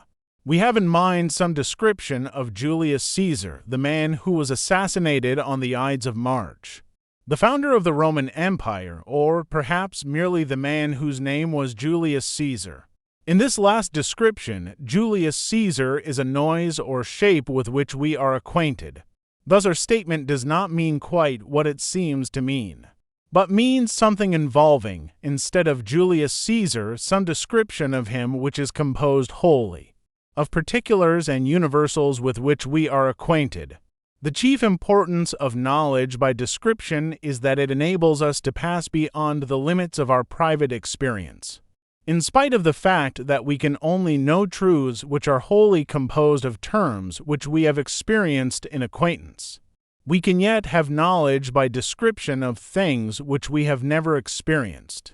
In view of the very narrow range of our immediate experience, this result is vital, and until it is understood, much of our knowledge must remain mysterious and therefore doubtful. Chapter 6 on Induction. In almost all our previous discussions, we have been concerned in the attempt to get clear as to our data in the way of knowledge of existence. What things are there in the universe whose existence is known to us owing to our being acquainted with them? So far, our answer has been that we are acquainted with our sense data and, probably, with ourselves. These we know to exist, and past sense data which are remembered are known to have existed in the past. This knowledge supplies our data. But if we are to be able to draw inferences from these data, if we are to know of the existence of matter, of other people, of the past before our individual memory begins, or of the future, we must know general principles of some kind by means of which such inferences can be drawn. It must be known to us that the existence of some one sort of thing is a sign of the existence of some other sort of thing, B, either at the same time as or at some earlier or later time, as, for example, thunder is a sign of the earlier existence of lightning. If this were not known to us, we could never extend our knowledge beyond the sphere of our private experience, and this sphere, as we have seen, is exceedingly limited. The question we have now to consider is whether such an extension is possible, and if so, how it is effected. Let us take as an illustration a matter about which none of us, in fact, feel the slightest doubt. We are all convinced that the sun will rise tomorrow. Why? Is this belief a mere blind outcome of past experience, or can it be justified as a reasonable belief? It is not easy to find a test by which to judge whether a belief of this kind is reasonable or not, but we can at least ascertain what sort of general beliefs would suffice, if true, to justify the judgment that the sun will rise tomorrow and the many other similar judgments upon which our actions are based. It is obvious that if we are asked why we believe that the sun will rise tomorrow, we shall naturally answer because it always has risen every day. We have a firm belief that it will rise in the future because it has risen in the past. If we are challenged as to why we believe that it will continue to rise as heretofore, we may appeal to the laws of motion. The Earth, we shall say, is a freely rotating body, and such bodies do not cease to rotate unless something interferes from outside. And there is nothing outside to interfere with the Earth between now and tomorrow. Of course, it might be doubted whether we are quite certain that there is nothing outside to interfere, but this is not the interesting doubt. The interesting doubt is as to whether the laws of motion will remain in operation until tomorrow. If this doubt is raised, we find ourselves in the same position as when the doubt about the sunrise was first raised. The only reason for believing that the laws of motion will remain in operation is that they have operated hitherto, so far as our knowledge of the past enables us to judge. It is true that we have a greater body of evidence from the past in favor of the laws of motion than we have in favor of the sunrise, because the sunrise is merely a particular case of fulfillment of the laws of motion, and there are countless other particular cases. But the real question is, do any number of cases of a law being fulfilled in the past afford evidence that it will be fulfilled in the future? If not, it becomes plain that we have no ground whatever for expecting the sun to rise tomorrow, or for expecting the bread we shall eat at our next meal not to poison us, or for any of the other scarcely conscious expectations that control our daily lives. It is to be observed that all such expectations are only probable. Thus we have not to seek for a proof that they must be fulfilled, but only for some reason in favor of the view that they are likely to be fulfilled. Now, in dealing with this question, we must, to begin with, make an important distinction, without which we should soon become involved in hopeless confusions. Experience has shown us that, hitherto, the frequent repetition of some uniform succession or coexistence has been a cause of our expecting the same succession or coexistence on the next occasion. Food that has a certain appearance generally has a certain taste, and it is a severe shock to our expectations when the familiar appearance is found to be associated with an unusual taste. Things which we see become associated by habit with certain tactile sensations which we expect if we touch them. One of the horrors of a ghost in many ghost stories is that it fails to give us any sensations of touch. Uneducated people who go abroad for the first time are so surprised as to be incredulous when they find their native language not understood. And this kind of association is not confined to men. In animals also it is very strong. A horse which has been often driven along a certain road resists the attempt to drive him in a different direction. Domestic animals expect food when they see the person who usually feeds them.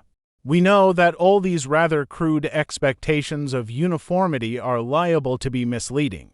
The man who has fed the chicken every day throughout its life at last wrings its neck instead, showing that more refined views as to the uniformity of nature would have been useful to the chicken.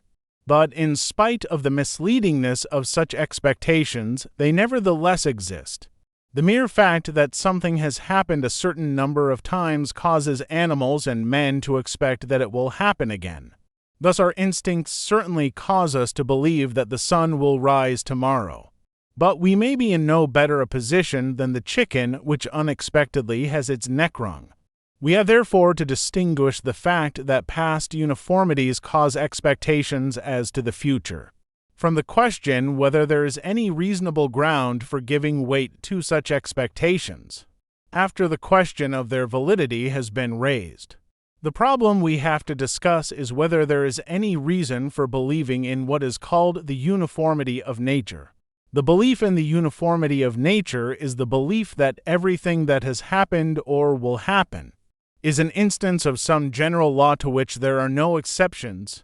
The crude expectations which we have been considering are all subject to exceptions, and therefore liable to disappoint those who entertain them.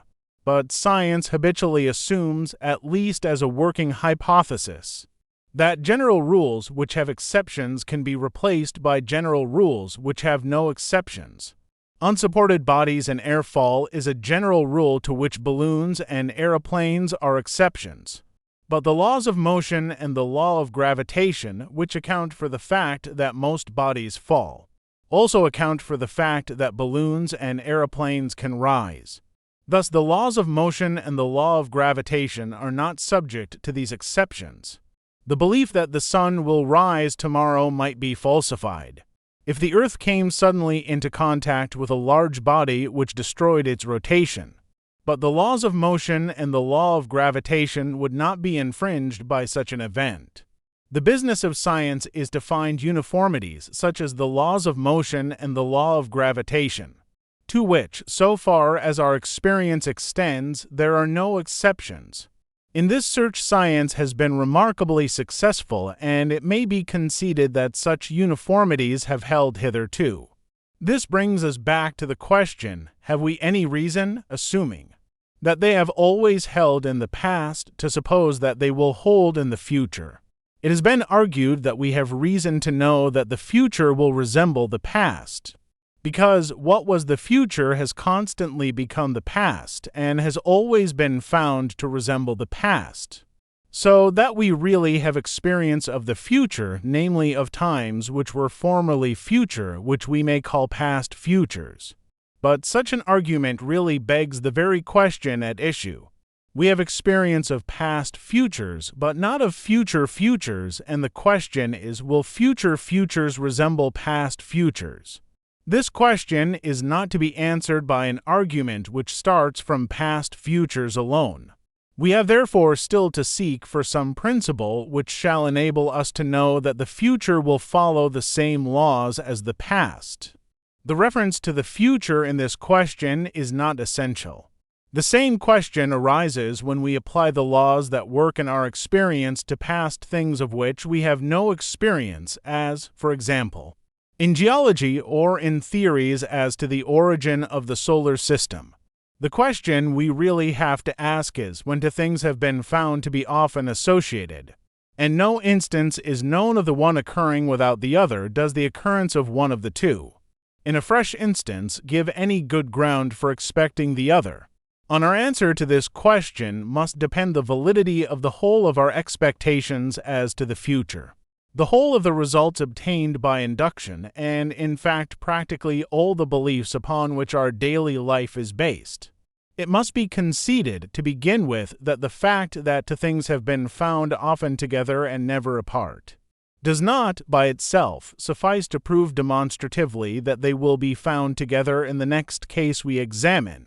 The most we can hope is that the oftener things are found together, the more probable it becomes that they will be found together another time, and that, if they have been found together often enough, the probability will amount almost to certainty. It can never quite reach certainty, because we know that in spite of frequent repetitions, there sometimes is a failure at the last, as in the case of the chicken whose neck is wrung. Thus probability is all we ought to seek. It might be urged, as against the view we are advocating, that we know all natural phenomena to be subject to the reign of law, and that sometimes, on the basis of observation, we can see that only one law can possibly fit the facts of the case. Now to this view there are two answers. The first is that, even if some law which has no exceptions applies to our case, we can never, in practice, be sure that we have discovered that law and not one to which there are exceptions. The second is that the reign of law would seem to be itself only probable, and that our belief that it will hold in the future, or in unexamined cases in the past, is itself based upon the very principle we are examining. The principle we are examining may be called the principle of induction, and its two parts may be stated as follows. A. When a thing of a certain sort has been found to be associated with a thing of a certain other sort B, and has never been found dissociated from a thing of the sort B, the greater the number of cases in which A and B have been associated, the greater is the probability that they will be associated in a fresh case in which one of them is known to be present. B. Under the same circumstances, a sufficient number of cases of association will make the probability of a fresh association nearly a certainty, and will make it approach certainty without limit. As just stated, the principle applies only to the verification of our expectation in a single fresh instance. But we want also to know that there is a probability in favor of the general law that things of the sort are always associated with things of the sort B, provided a sufficient number of cases of association are known and no cases of failure of association are known. The probability of the general law is obviously less than the probability of the particular case, since if the general law is true, the particular case must also be true, whereas the particular case may be true without the general law being true. Nevertheless, the probability of the general law is increased by repetitions just as the probability of the particular case is. We may therefore repeat the two parts of our principle as regards the general law, thus. A. The greater the number of cases in which a thing of the sort A has been found associated with a thing of the sort B, the more probable it is if no cases of failure of association are known that it is always associated with B.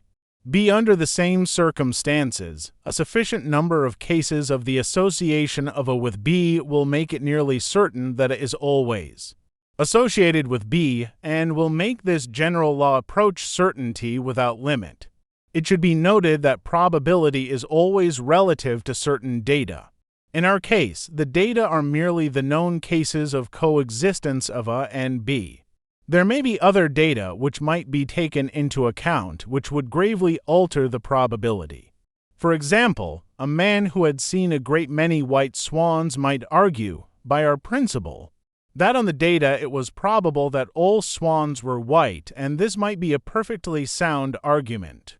The argument is not disproved by the fact that some swans are black, because a thing may very well happen in spite of the fact that some data render it improbable. In the case of the swans, a man might know that color is a very variable characteristic in many species of animals, and that, therefore, an induction as to color is peculiarly liable to error. But this knowledge would be a fresh datum, by no means proving that the probability relatively to our previous data had been wrongly estimated. The fact, therefore, that things often fail to fulfill our expectations is no evidence that our expectations will not probably be fulfilled in a given case or a given class of cases. Thus, our inductive principle is at any rate not capable of being disproved by an appeal to experience. The inductive principle, however, is equally incapable of being proved by an appeal to experience. Experience might conceivably confirm the inductive principle as regards the cases that have been already examined, but as regards unexamined cases, it is the inductive principle alone that can justify any inference from what has been examined to what has not been examined. All arguments which, on the basis of experience, argue as to the future or the unexperienced parts of the past or present assume the inductive principle. Hence we can never use experience to prove the inductive principle without begging the question. Thus we must either accept the inductive principle on the ground of its intrinsic evidence, or forego all justification of our expectations about the future. If the principle is unsound, we have no reason to expect the sun to rise tomorrow, to expect bread to be more nourishing than a stone, or to expect that if we throw ourselves off the roof we shall fall. When we see what looks like our best friend approaching us, we shall have no reason to suppose that his body is not inhabited by the mind of our worst enemy or of some total stranger. All our conduct is based upon associations which have worked in the past and which we therefore regard as likely to work in the future. And this likelihood is dependent for its validity upon the inductive principle. The general principles of science, such as the belief in the reign of law and the belief that every event must have a cause, are as completely dependent upon the inductive principle as are the beliefs of daily life. All such general principles are believed because mankind have found innumerable instances of their truth and no instances of their falsehood. But this affords no evidence for their truth in the future unless the inductive principle is assumed. Thus all knowledge which, on a basis of experience, tells us something about what is not experienced, is based upon a belief which experience can neither confirm nor confute, yet which, at least in its more concrete applications, appears to be as firmly rooted in us as many of the facts of experience. The existence and justification of such beliefs for the inductive principle, as we shall see, is not the only example, raises some of the most difficult and most debated problems of philosophy. We will, in the next chapter, consider briefly what may be said to account for such knowledge and what is its scope and its degree of certainty. Chapter 7. On our knowledge of general principles. We saw in the preceding chapter that the principle of induction, while necessary to the validity of all arguments based on experience, is itself not capable of being proved by experience, and yet is unhesitatingly believed by everyone, at least in all its concrete applications. In these characteristics, the principle of induction does not stand alone. There are a number of other principles which cannot be proved or disproved by experience, but are used in arguments which start from what is experienced. Some of these principles have even greater evidence than the principle of induction, and the knowledge of them has the same degree of certainty as the knowledge of the existence of sense data. They constitute the means of drawing inferences from what is given in sensation, and if what we infer is to be true, it is just as necessary that our principles of inference should be true as it is that our data should be true. The principles of inference are apt to be overlooked because of their very obviousness. The assumption involved is assented to without our realizing that it is an assumption. But it is very important to realize the use of principles of inference if a correct theory of knowledge is to be obtained, for our knowledge of them raises interesting and difficult questions. In all our knowledge of general principles, what actually happens is that first of all we realize some particular application of the principle, and then we realize that the particularity is irrelevant and that there is a generality which may equally truly be affirmed. This is of course familiar in such matters as teaching arithmetic. 2 and 2 are 4 is first learnt in the case of some particular pair of couples and then in some other particular case, and so on until at last it becomes possible to see that it is true of any pair of couples. The same thing happens with logical principles. Suppose two men are discussing what day of the month it is. One of them says, "At least you will admit that if yesterday was the 15th, today must be the 16th. "Yes," says the other, "I admit that." "And you know," the first continues, "that yesterday was the 15th. Because you dined with Jones, and your diary will tell you that was on the 15th. "Yes," says the second. "Therefore today is the 16th. Now such an argument is not hard to follow, and if it is granted that its premises are true in fact, no one will deny that the conclusion must also be true. But it depends for its truth upon an instance of a general logical principle. The logical principle is as follows. Suppose it known that if this is true, then that is true. Suppose it also known that this is true, then it follows that that is true. When it is the case that if this is true, that is true, we shall say that this implies that, and that that follows from this. Thus our principle states that if this implies that, and this is true, then that is true. In other words, anything implied by a true proposition is true, or whatever follows from a true proposition is true.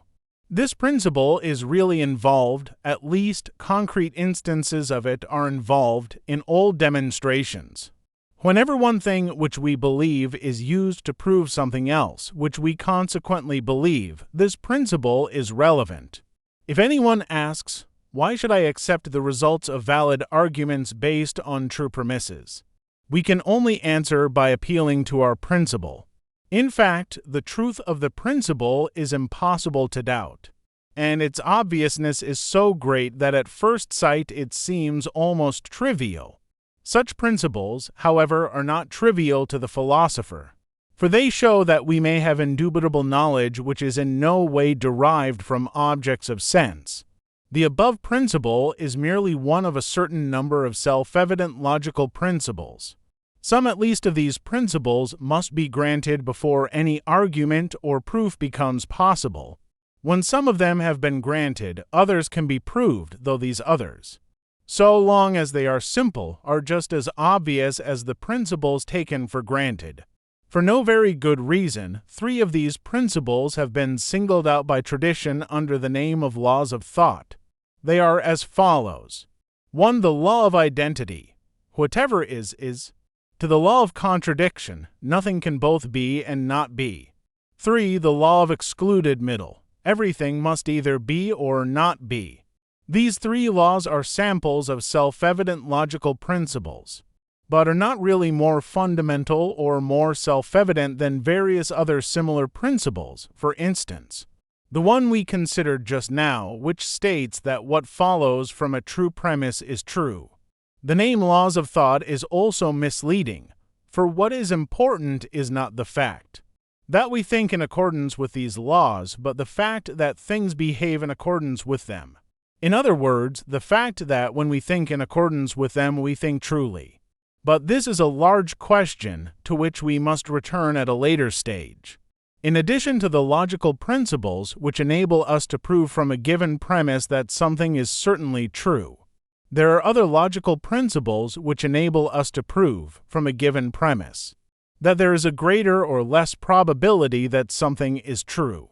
An example of such principles, perhaps the most important example, is the inductive principle which we considered in the preceding chapter.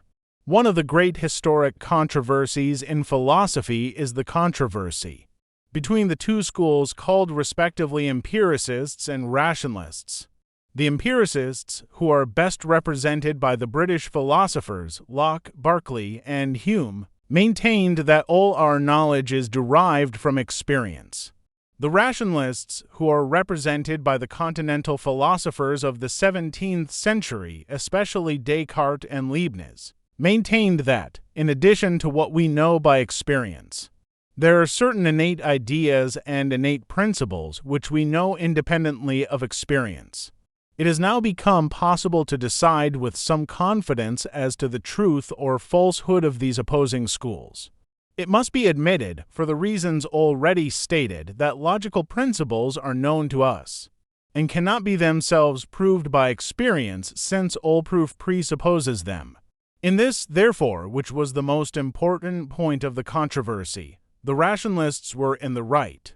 On the other hand, even that part of our knowledge which is logically independent of experience in the sense that experience cannot prove it is yet elicited and caused by experience. It is on occasion of particular experiences that we become aware of the general laws which their connections exemplify.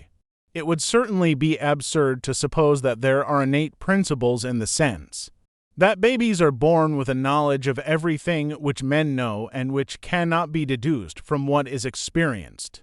For this reason, the word innate would not now be employed to describe our knowledge of logical principles.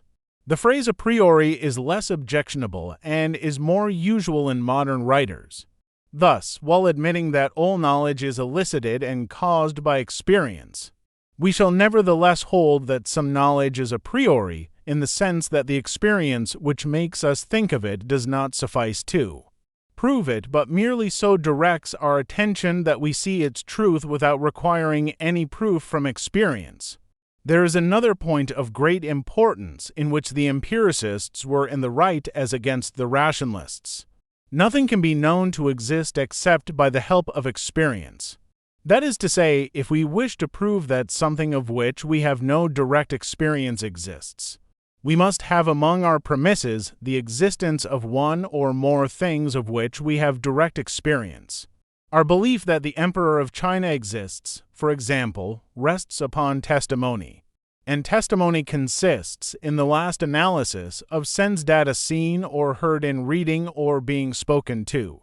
Rationalists believed that, from general consideration as to what must be, they could deduce the existence of this or that in the actual world. In this belief they seem to have been mistaken. All the knowledge that we can acquire a priori concerning existence seems to be hypothetical. It tells us that if one thing exists, another must exist, or, more generally, that if one proposition is true, another must be true. This is exemplified by the principles we have already dealt with, such as if this is true and this implies that, then that is true. Or if this and that have been repeatedly found connected, they will probably be connected in the next instance in which one of them is found. Thus, the scope and power of a priori principles is strictly limited. All knowledge that something exists must be in part dependent on experience. When anything is known immediately, its existence is known by experience alone. When anything is proved to exist without being known immediately, both experience and a priori principles must be required in the proof. Knowledge is called empirical when it rests wholly or partly upon experience. Thus, all knowledge which asserts existence is empirical, and the only a priori knowledge concerning existence is hypothetical, giving connections among things that exist or may exist, but not giving actual existence. A priori knowledge is not all of the logical kind we have been hitherto considering. Perhaps the most important example of non-logical a priori knowledge is knowledge as to ethical value. I'm not speaking of judgments as to what is useful or as to what is virtuous, for such judgments do require empirical premises. I am speaking of judgments as to the intrinsic desirability of things. If something is useful, it must be useful because it secures some end. The end must, if we have gone far enough, be valuable on its own account, and not merely because it is useful for some further end. Thus, all judgments as to what is useful depend upon judgments as to what has value on its own account. We judge, for example, that happiness is more desirable than misery, knowledge than ignorance, goodwill than hatred, and so on. Such judgments must, in part at least, be immediate and a priori. Like our previous a priori judgments, they may be elicited by experience, and indeed they must be. For it seems not possible to judge whether anything is intrinsically valuable unless we have experienced something of the same kind. But it is fairly obvious that they cannot be proved by experience. For the fact that a thing exists or does not exist cannot prove either that it is good that it should exist or that it is bad. The pursuit of this subject belongs to ethics, where the impossibility of deducing what ought to be from what is has to be established. In the present connection, it is only important to realize that knowledge as to what is intrinsically of value is a priori, in the same sense in which logic is a priori, namely in the sense that the truth of such knowledge can be neither proved nor disproved by experience. All pure mathematics is a priori, like logic. This was strenuously denied by the empirical philosophers, who maintained that experience was as much the source of our knowledge of arithmetic as of our knowledge of geography. They maintained that by the repeated experience of seeing to things and to other things, and finding that altogether they made for things, we were led by induction to the conclusion that to things and other things would always make for things altogether. If, however, this were the source of our knowledge that two and two are four, we should proceed differently, in persuading ourselves of its truth, from the way in which we do actually proceed. In fact, a certain number of instances are needed to make us think of two abstractly, rather than of 2 coins or to books or to people, or two of any other specified kind. But as soon as we are able to divest our thoughts of a relevant particularity, we become able to see the general principle that 2 and 2 are 4. Any one instance is seen to be typical, and the examination of other instances becomes unnecessary. 1 cf. A. N. Whitehead, Introduction to Mathematics, Home University Library. The same thing is exemplified in geometry. If we want to prove some property of all triangles, we draw some one triangle and reason about it. But we can avoid making use of any property which it does not share with all other triangles. And thus, from our particular case, we obtain a general result. We do not, in fact, feel our certainty that 2 and 2 are for increased by fresh instances. Because, as soon as we have seen the truth of this proposition, our certainty becomes so great as to be incapable of growing greater.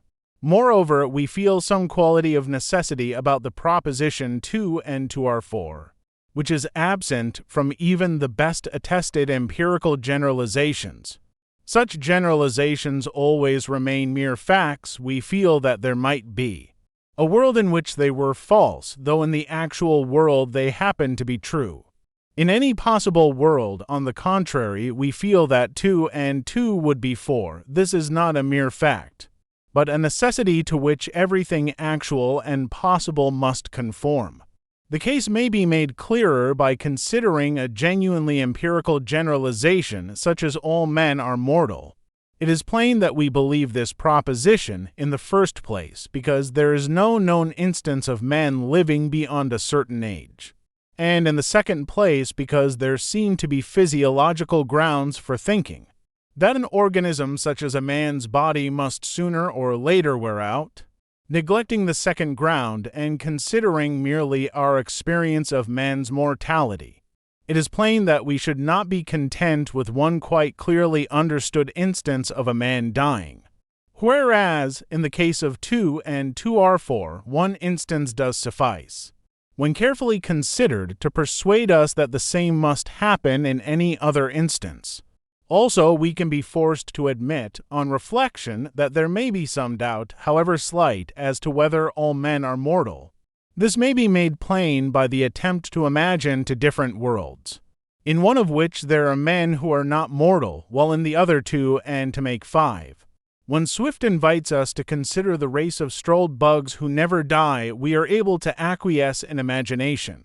But a world where 2 and to make 5 seems quite on a different level. We feel that such a world, if there were one, would upset the whole fabric of our knowledge and reduce us to utter doubt. The fact is that, in simple mathematical judgments such as 2 and 2 are 4, and also in many judgments of logic, we can know the general proposition without inferring it from instances, although some instance is usually necessary to make clear to us what the general proposition means. This is why there is real utility in the process of deduction, which goes from the general to the general, or from the general to the particular, as well as in the process of induction, which goes from the particular to the particular, or from the particular to the general. It is an old debate among philosophers whether deduction ever gives new knowledge. We can now see that in certain cases, at least, it does do so. If we already know that 2 and 2 always make 4, and we know that Brown and Jones are 2, and so are Robinson and Smith, we can deduce that Brown and Jones and Robinson and Smith are 4. This is new knowledge not contained in our premises, because the general proposition 2 and 2 are 4 never told us there were such people as Brown and Jones and Robinson and Smith, and the particular premises do not tell us that there were 4 of them, whereas the particular proposition deduced does tell us both these things. But the newness of the knowledge is much less certain if we take the stock instance of deduction that is always given in books on logic, namely, all men are mortal. Socrates is a man, therefore Socrates is mortal. In this case, what we really know beyond reasonable doubt is that certain men, B, C, were mortal since, in fact, they have died. If Socrates is one of these men, it is foolish to go the roundabout way through all men are mortal to arrive at the conclusion that probably Socrates is mortal. If Socrates is not one of the men on whom our induction is based, we shall still do better to argue straight from our B, C to Socrates than to go round by the general proposition, all men are mortal.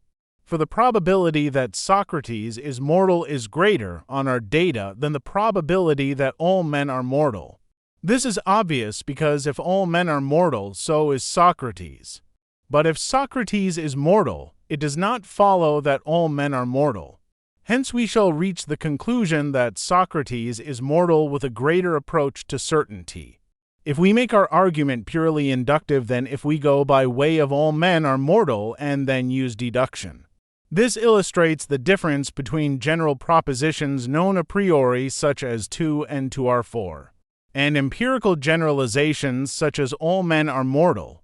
In regard to the former, deduction is the right mode of argument, whereas in regard to the latter, induction is always theoretically preferable, and warrants a greater confidence in the truth of our conclusion, because all empirical generalizations are more uncertain than the instances of them.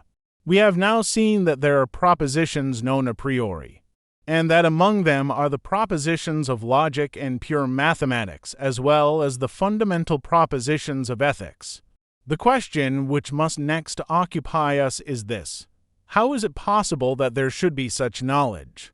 And more particularly, how can there be knowledge of general propositions in cases where we have not examined all the instances, and indeed never can examine them all because their number is infinite?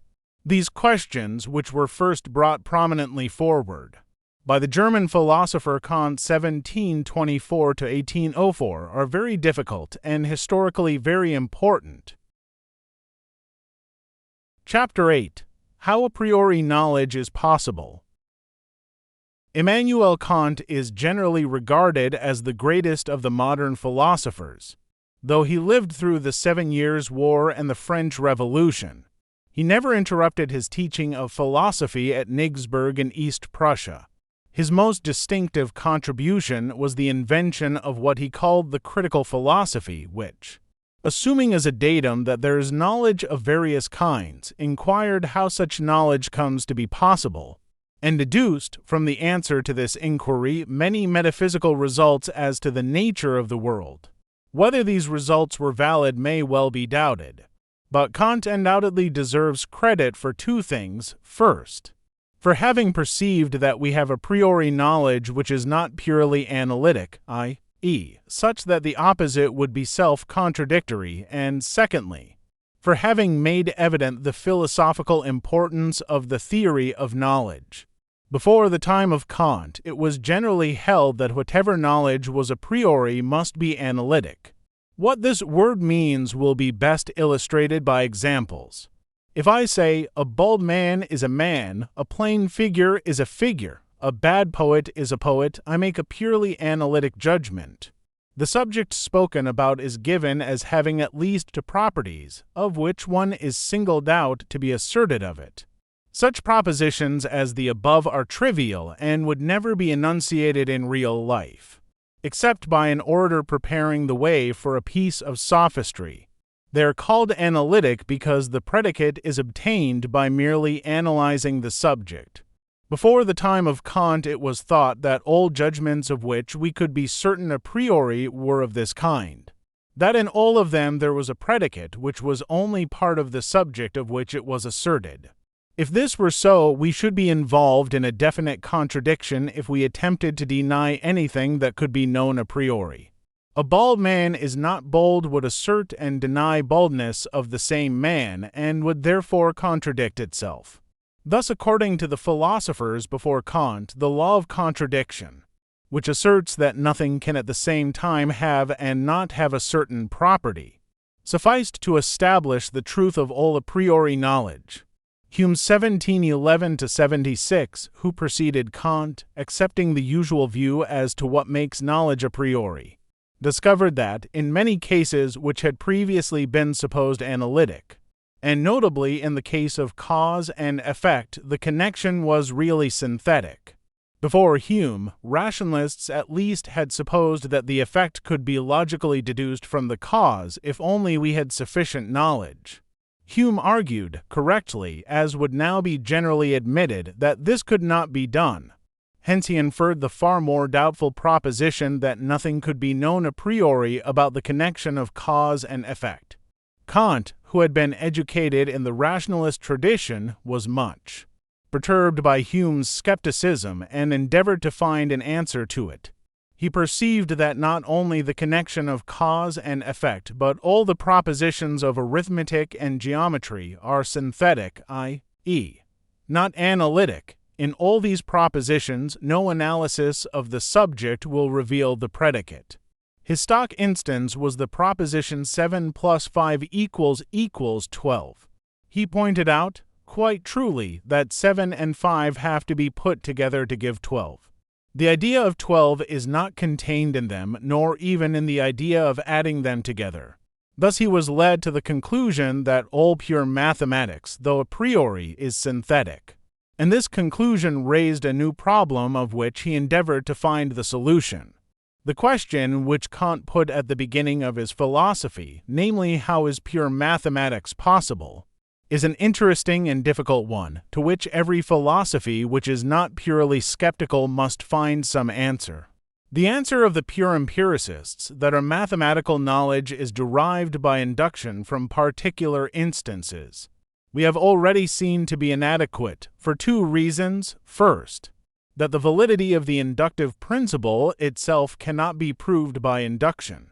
Secondly, that the general propositions of mathematics, such as 2 and 2 always make 4, can obviously be known with certainty by consideration of a single instance, and gain nothing by enumeration of other cases in which they have been found to be true. Thus our knowledge of the general propositions of mathematics, and the same applies to logic, must be accounted for otherwise than our merely probable knowledge of empirical generalizations such as all men are mortal. The problem arises through the fact that such knowledge is general, whereas all experience is particular. It seems strange that we should apparently be able to know some truths in advance about particular things of which we have as yet no experience. But it cannot easily be doubted that logic and arithmetic will apply to such things. We do not know who will be the inhabitants of London 100 years hence, but we know that any two of them and any other two of them will make 4 of them. This apparent power of anticipating facts about things of which we have no experience is certainly surprising. Kant's solution of the problem, though not valid in my opinion, is interesting. It is, however, very difficult, and is differently understood by different philosophers. We can, therefore, only give the merest outline of it, and even that will be thought misleading by many exponents of Kant's system. What Kant maintained was that in all our experience there are two elements to be distinguished, the one due to the object i.e., to what we have called the physical object, the other due to our own nature. We saw, in discussing matter and sense data, that the physical object is different from the associated sense data, and that the sense data are to be regarded as resulting from an interaction between the physical object and ourselves. So far, we are in agreement with Kant. But what is distinctive of Kant is the way in which he apportions the shares of ourselves and the physical object respectively. He considers that the crude material given in sensation, the color, hardness, etc., is due to the object, and that what we supply is the arrangement in space and time, and all the relations between sense data which result from comparison or from considering one as the cause of the other or in any other way. His chief reason in favor of this view is that we seem to have a priori knowledge as to space and time and causality and comparison, but not as to the actual crude material of sensation. We can be sure, he says, that anything we shall ever experience must show the characteristics affirmed of it in our a priori knowledge, because these characteristics are due to our own nature, and therefore nothing can ever come into our experience without acquiring these characteristics. The physical object, which he calls the thing in itself, one he regards as essentially unknowable. What can be known is the object as we have it in experience, which he calls the phenomenon. The phenomenon, being a joint product of us and the thing in itself, is sure to have those characteristics which are due to us, and is therefore sure to conform to our a priori knowledge. Hence this knowledge, though true of all actual and possible experience, must not be supposed to apply outside experience. Thus, in spite of the existence of a priori knowledge, we cannot know anything about the thing in itself or about what is not an actual or possible object of experience. In this way, he tries to reconcile and harmonize the contentions of the rationalists with the arguments of the empiricists. One Kant's thing in itself is identical in definition with the physical object, namely, it is the cause of sensations. In the properties deduced from the definition, it is not identical, since Kant held, in spite of some inconsistency as regards cause, that we can know that none of the categories are applicable to the thing in itself, apart from minor grounds on which Kant's philosophy may be criticized. There is one main objection which seems fatal to any attempt to deal with the problem of a priori knowledge by his method. The thing to be accounted for is our certainty that the facts must always conform to logic and arithmetic. To say that logic and arithmetic are contributed by us does not account for this. Our nature is as much a fact of the existing world as anything, and there can be no certainty that it will remain constant. It might happen, if Kant is right, that tomorrow our nature would so change as to make 2 and to become 5. This possibility seems never to have occurred to him, yet it is one which utterly destroys the certainty and universality which he is anxious to vindicate for arithmetical propositions. It is true that this possibility, formally, is inconsistent with the Kantian view that time itself is a form, imposed by the subject upon phenomena, so that our real self is not in time and has no tomorrow. But he will still have to suppose that the time order of phenomena is determined by characteristics of what is behind phenomena, and this suffices for the substance of our argument. Reflection, moreover, seems to make it clear that, if there is any truth in our arithmetical beliefs, they must apply to things equally whether we think of them or not. To physical objects and to other physical objects must make for physical objects, even if physical objects cannot be experienced. To assert this is certainly within the scope of what we mean when we state that to and to are for. Its truth is just as indubitable as the truth of the assertion that to phenomena and to other phenomena make for phenomena. Thus Kant's solution unduly limits the scope of a priori propositions in addition to failing in the attempt at explaining their certainty. Apart from the special doctrines advocated by Kant, it is very common among philosophers to regard what is a priori as in some sense mental, as concerned rather with the way we must think than with any fact of the outer world. We noted in the preceding chapter the 3 principles commonly called laws of thought. The view which led to their being so named is a natural one, but there are strong reasons for thinking that it is erroneous. Let us take as an illustration the law of contradiction. This is commonly stated in the form nothing can both be and not be, which is intended to express the fact that nothing can at once have and not have a given quality. Thus, for example, if a tree is a beech, it cannot also be not a beech. If my table is rectangular, it cannot also be not rectangular, and so on. Now, what makes it natural to call this principle a law of thought is that it is by thought rather than by outward observation that we persuade ourselves of its necessary truth. When we have seen that a tree is a beech, we do not need to look again in order to ascertain whether it is also not a beech.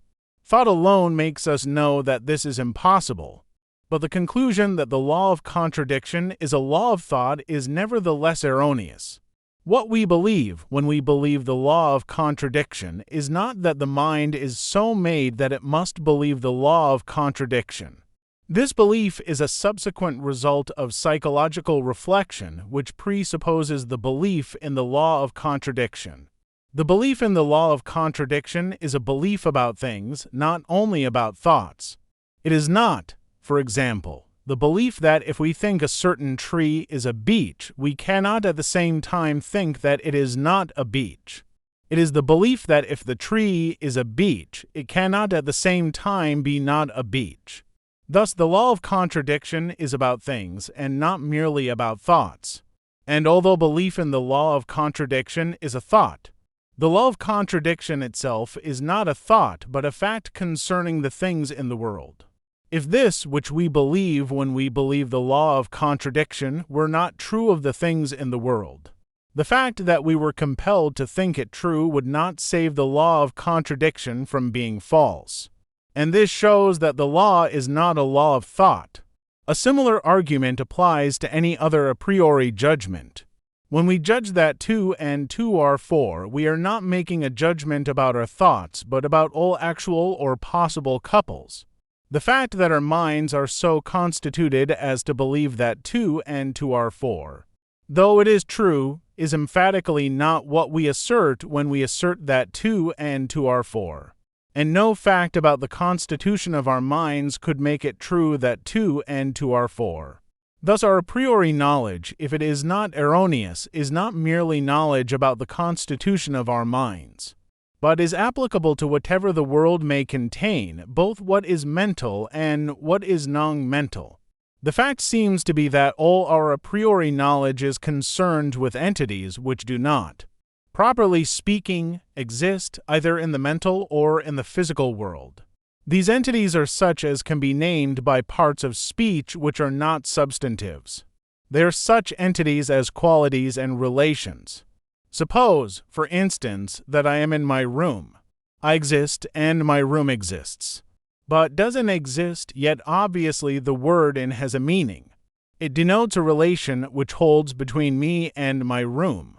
This relation is something, although we cannot say that it exists in the same sense in which I and my room exist. The relation in is something which we can think about and understand, for if we could not understand it, we could not understand the sentence I am in my room. Many philosophers, following Kant, have maintained that relations are the work of the mind, that things in themselves have no relations, but that the mind brings them together in one act of thought, and thus produces the relations which it judges them to have. This view, however, seems open to objections similar to those which we urged before against Kant. It seems plain that it is not thought which produces the truth of the proposition I am in my room. It may be true that an earwig is in my room, even if neither I nor the earwig nor anyone else is aware of this truth. For this truth concerns only the earwig and the room, and does not depend upon anything else. Thus relations, as we shall see more fully in the next chapter, must be placed in a world which is neither mental nor physical. This world is of great importance to philosophy, and in particular to the problems of a priori knowledge. In the next chapter we shall proceed to develop its nature and its bearing upon the questions with which we have been dealing. Chapter 9. The World of Universals. At the end of the preceding chapter we saw that such entities as relations appear to have a being which is in some way different from that of physical objects and also different from that of minds and from that of sense data. In the present chapter we have to consider what is the nature of this kind of being, and also what objects there are that have this kind of being. We will begin with the latter question. The problem with which we are now concerned is a very old one, since it was brought into philosophy by Plato. Plato's theory of ideas is an attempt to solve this very problem, and in my opinion it is one of the most successful attempts hitherto made. The theory to be advocated in what follows is largely Plato's, with merely such modifications as time has shown to be necessary. The way the problem arose for Plato was more or less as follows. Let us consider, say, such a notion as justice. If we ask ourselves what justice is, it is natural to proceed by considering this, that, and the other just act with a view to discovering what they have in common. They must all, in some sense, partake of a common nature which will be found in whatever is just and in nothing else. This common nature, in virtue of which they are all just, will be justice itself, the pure essence, the admixture of which with facts of ordinary life produces the multiplicity of just acts. Similarly with any other word which may be applicable to common facts, such as whiteness for example. The word will be applicable to a number of particular things because they all participate in a common nature or essence. This pure essence is what Plato calls an idea or form. It must not be supposed that ideas, in a sense, exist in minds, though they may be apprehended by minds. The idea justice is not identical with anything that is just. It is something other than particular things which particular things partake of. Not being particular, it cannot itself exist in the world of sense. Moreover, it is not fleeting or changeable like the things of sense, it is eternally itself, immutable and indestructible. Thus Plato is led to a supersensible world, more real than the common world of sense. The unchangeable world of ideas, which alone gives to the world of sense whatever pale reflection of reality may belong to it. The truly real world, for Plato, is the world of ideas. For whatever we may attempt to say about things in the world of sense, we can only succeed in saying that they participate in such and such ideas, which, therefore, constitute all their character. Hence it is easy to pass on into a mysticism. We may hope, in a mystic illumination, to see the ideas as we see objects of sense, and we may imagine that the ideas exist in heaven. These mystical developments are very natural, but the basis of the theory is in logic, and it is as based in logic that we have to consider it. The word idea has acquired, in the course of time, many associations which are quite misleading when applied to Plato's ideas. We shall therefore use the word universal instead of the word idea to describe what Plato meant. The essence of the sort of entity that Plato meant is that it is opposed to the particular things that are given in sensation. We speak of whatever is given in sensation or is of the same nature as things given in sensation as a particular. By opposition to this, a universal will be anything which may be shared by many particulars, and has those characteristics which, as we saw, distinguish justice and whiteness from just acts and white things. When we examine common words, we find that, broadly speaking, proper names stand for particulars, while other substantives, adjectives, prepositions, and verbs stand for universals.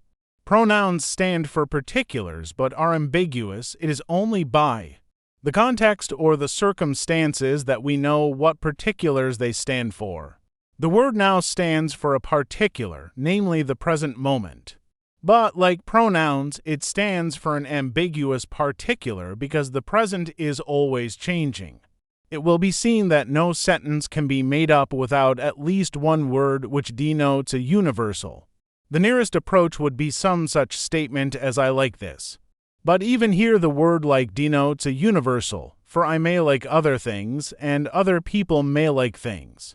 Thus all truths involve universals, and all knowledge of truths involves acquaintance with universals.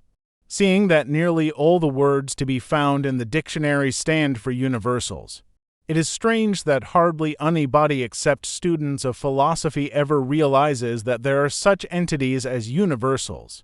We do not naturally dwell upon those words in a sentence which do not stand for particulars. And if we are forced to dwell upon a word which stands for a universal, we naturally think of it as standing for some one of the particulars that come under the universal. When, for example, we hear the sentence, "Charles the First's head was cut off," we may naturally enough think of Charles the First, of Charles the First's head, and of the operation of cutting off his head, which are all particulars. But we do not naturally dwell upon what is meant by the word head or the word cut, which is a universal. We feel such words to be incomplete and insubstantial. They seem to demand a context before anything can be done with them. Hence we succeed in avoiding all notice of universals as such until the study of philosophy forces them upon our attention. Even among philosophers, we may say, broadly, that only those universals which are named by adjectives or substantives have been much, or often recognized, while those named by verbs and prepositions have been usually overlooked. This omission has had a very great effect upon philosophy. It is hardly too much to say that most metaphysics since Spinoza has been largely determined by it. The way this has occurred is in outline, as follows, speaking generally. Adjectives and common nouns express qualities or properties of single things. whereas prepositions and verbs tend to express relations between two or more things. Thus, the neglect of prepositions and verbs led to the belief that every proposition can be regarded as attributing a property to a single thing, rather than as expressing a relation between two or more things. Hence, it was supposed that, ultimately, there can be no such entities as relations between things. Hence, either there can be only one thing in the universe, or, if there are many things, they cannot possibly interact in any way, since any interaction would be a relation, and relations are impossible. The first of these views, advocated by Spinoza and held in our own day by Bradley and many other philosophers, is called monism. The second, advocated by Leibniz but not very common nowadays, is called monadism because each of the isolated things is called a monad. Both these opposing philosophies, interesting as they are, result, in my opinion, from an undue attention to one sort of universals, namely the sort represented by adjectives and substantives rather than by verbs and prepositions.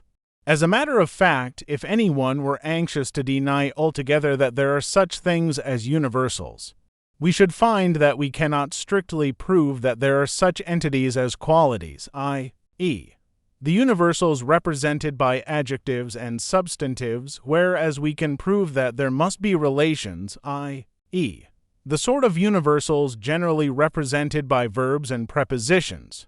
Let us take an illustration, the universal whiteness. If we believe that there is such a universal, we shall say that things are white because they have the quality of whiteness. This view, however, was strenuously denied by Berkeley and Hume, who have been followed in this by later empiricists. The form which their denial took was to deny that there are such things as abstract ideas. We want to think of whiteness, they said, we form an image of some particular white thing and reason concerning this particular, taking care not to deduce anything concerning it which we cannot see to be equally true of any other white thing. As an account of our actual mental processes, this is no doubt largely true. In geometry, for example, when we wish to prove something about old triangles, we draw a particular triangle and reason about it, taking care not to use any characteristic which it does not share with other triangles. The beginner, in order to avoid error, often finds it useful to draw several triangles as unlike each other as possible, in order to make sure that his reasoning is equally applicable to all of them. But a difficulty emerges as soon as we ask ourselves how we know that a thing is white or a triangle. If we wish to avoid the universals whiteness and triangularity, we shall choose some particular patch of white or some particular triangle, and say that anything is white or a triangle if it has the right sort of resemblance to our chosen particular.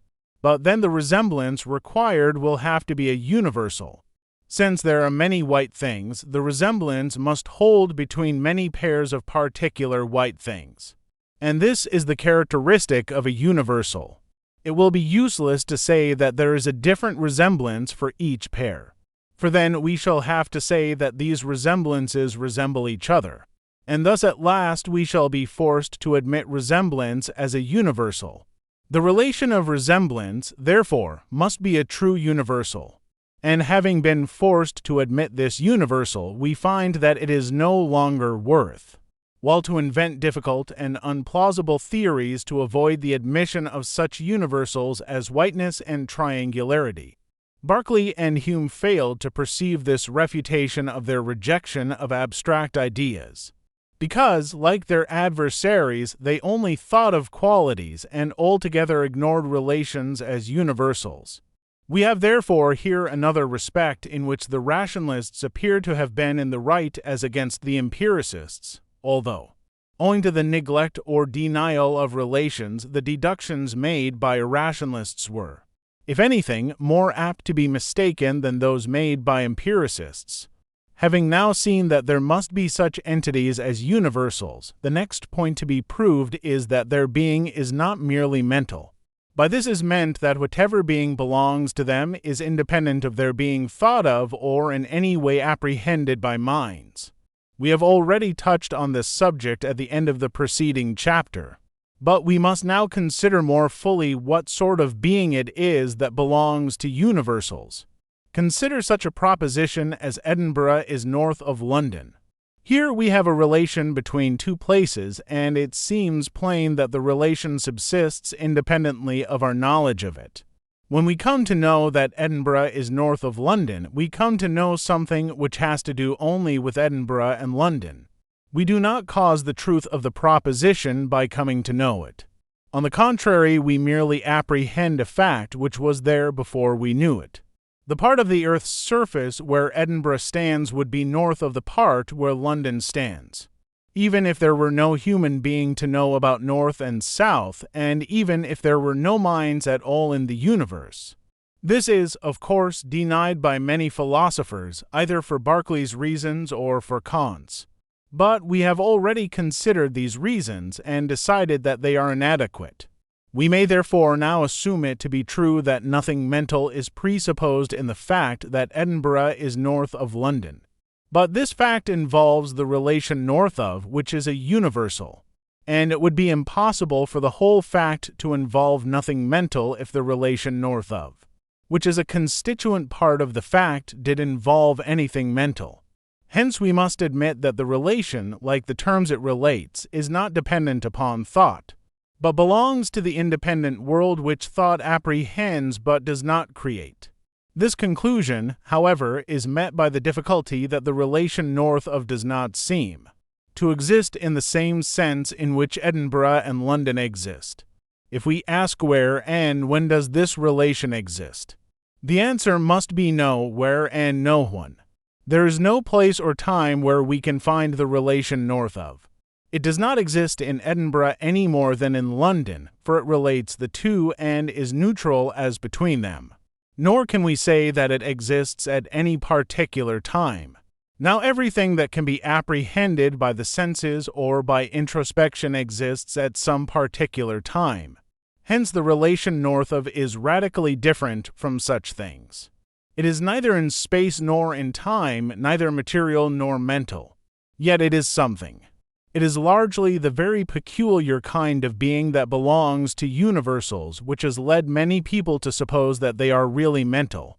We can think of a universal, and our thinking then exists in a perfectly ordinary sense like any other mental act.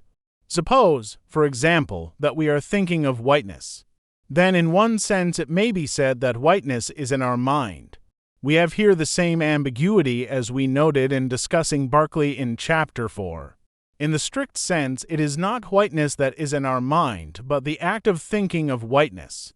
The connected ambiguity in the word idea, which we noted at the same time, also causes confusion here. In one sense of this word, namely the sense in which it denotes the object of an act of thought, whiteness is an idea. Hence, if the ambiguity is not guarded against, we may come to think that whiteness is an idea in the other sense, i.e., an act of thought, and thus we come to think that whiteness is mental. But in so thinking, we rob it of its essential quality of universality. One man's act of thought is necessarily a different thing from another man's. One man's act of thought at one time is necessarily a different thing from the same man's act of thought at another time. Hence, if whiteness were the thought as opposed to its object, no two different men could think of it, and no one man could think of it twice. That which many different thoughts of whiteness have in common is their object, and this object is different from all of them. Thus universals are not thoughts, though when known they are the objects of thoughts. We shall find it convenient only to speak of things existing when they are in time, that is to say, when we can point to some time at which they exist, not excluding the possibility of their existing at all times. Thus thoughts and feelings, minds and physical objects exist. But universals do not exist in this sense. We shall say that they subsist or have being, where being is opposed to existence as being timeless.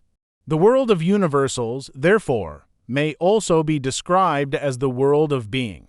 The world of being is unchangeable, rigid, exact, delightful to the mathematician, the logician, the builder of metaphysical systems, and all who love perfection more than life.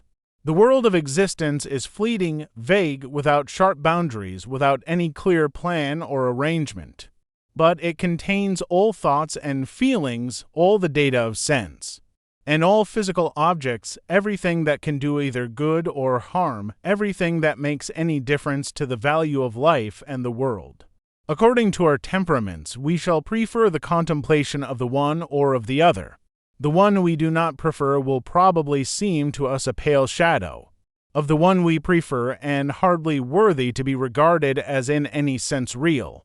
But the truth is that both have the same claim on our impartial attention, both are real, and both are important to the metaphysician. Indeed, no sooner have we distinguished the two worlds than it becomes necessary to consider their relations. But first of all, we must examine our knowledge of universals. This consideration will occupy us in the following chapter, where we shall find that it solves the problem of a priori knowledge from which we were first led to consider universals. Chapter 10 on our knowledge of universals. In regard to one man's knowledge at a given time, universals, like particulars, may be divided into those known by acquaintance, those known only by description, and those not known either by acquaintance or by description. Let us consider first the knowledge of universals by acquaintance.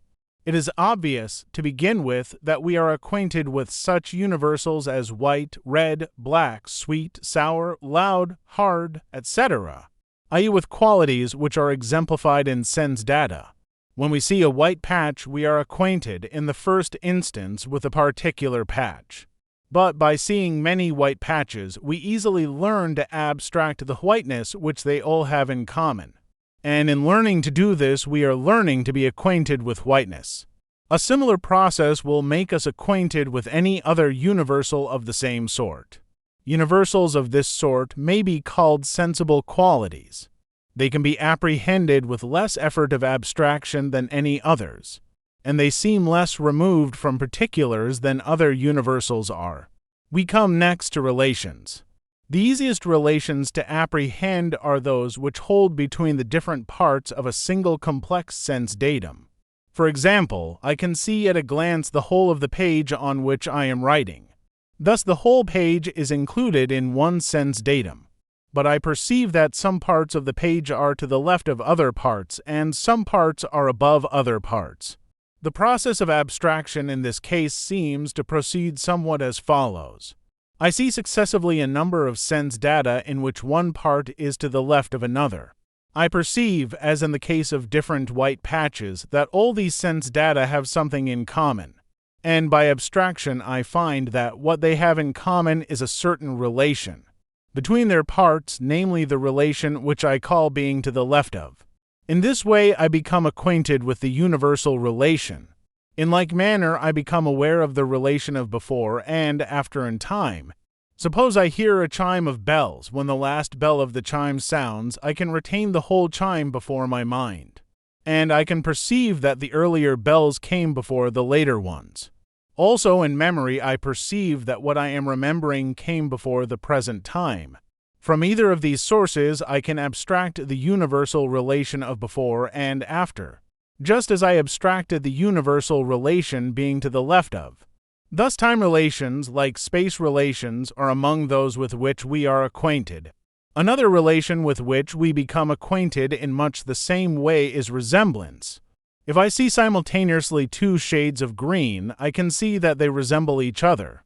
If I also see a shade of red at the same time, I can see that the two greens have more resemblance to each other than either has to the red. In this way I become acquainted with the universal resemblance or similarity. Between universals, as between particulars, there are relations of which we may be immediately aware. We have just seen that we can perceive that the resemblance between two shades of green is greater than the resemblance between a shade of red and a shade of green. Here we are dealing with a relation, namely greater than, between two relations. Our knowledge of such relations, though it requires more power of abstraction than is required for perceiving the qualities of sense data, appears to be equally immediate and, at least in some cases, equally indubitable. Thus there is immediate knowledge concerning universals as well as concerning sense data. Returning now to the problem of a priori knowledge, which we left unsolved when we began the consideration of universals.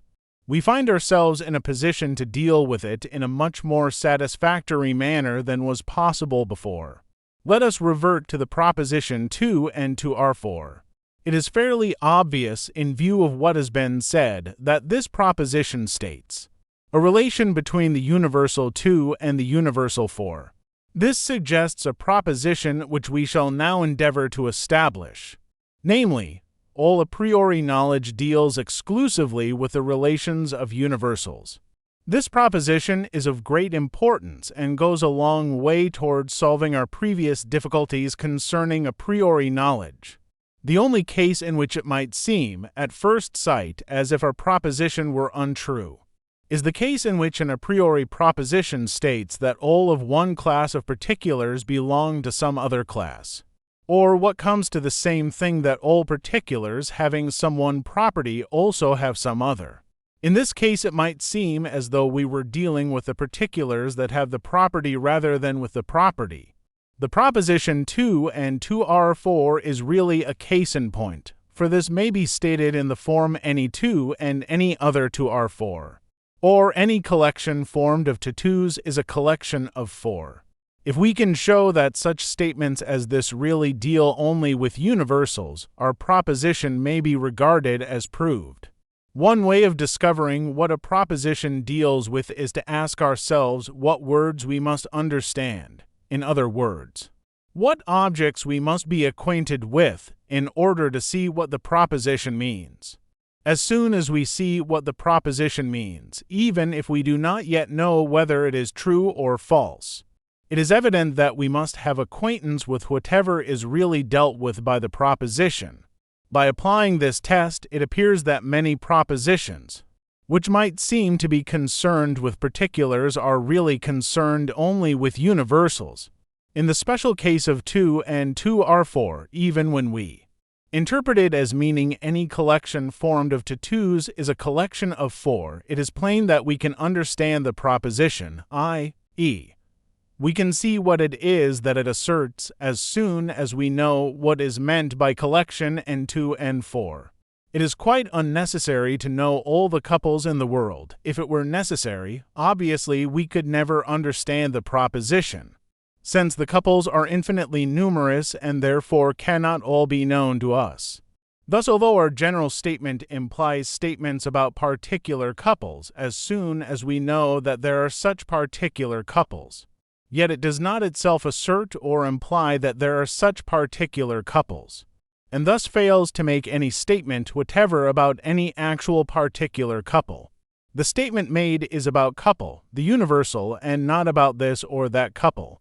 Thus the statement 2 and 2R4 deals exclusively with universals, and therefore may be known by anybody who is acquainted with the universals concerned, and can perceive the relation between them which the statement asserts. It must be taken as a fact discovered by reflecting upon our knowledge, that we have the power of sometimes perceiving such relations between universals, and therefore of sometimes knowing general a priori propositions such as those of arithmetic and logic.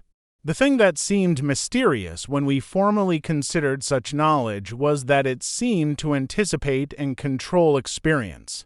This, however, we can now see to have been an error. No fact concerning anything capable of being experienced can be known independently of experience.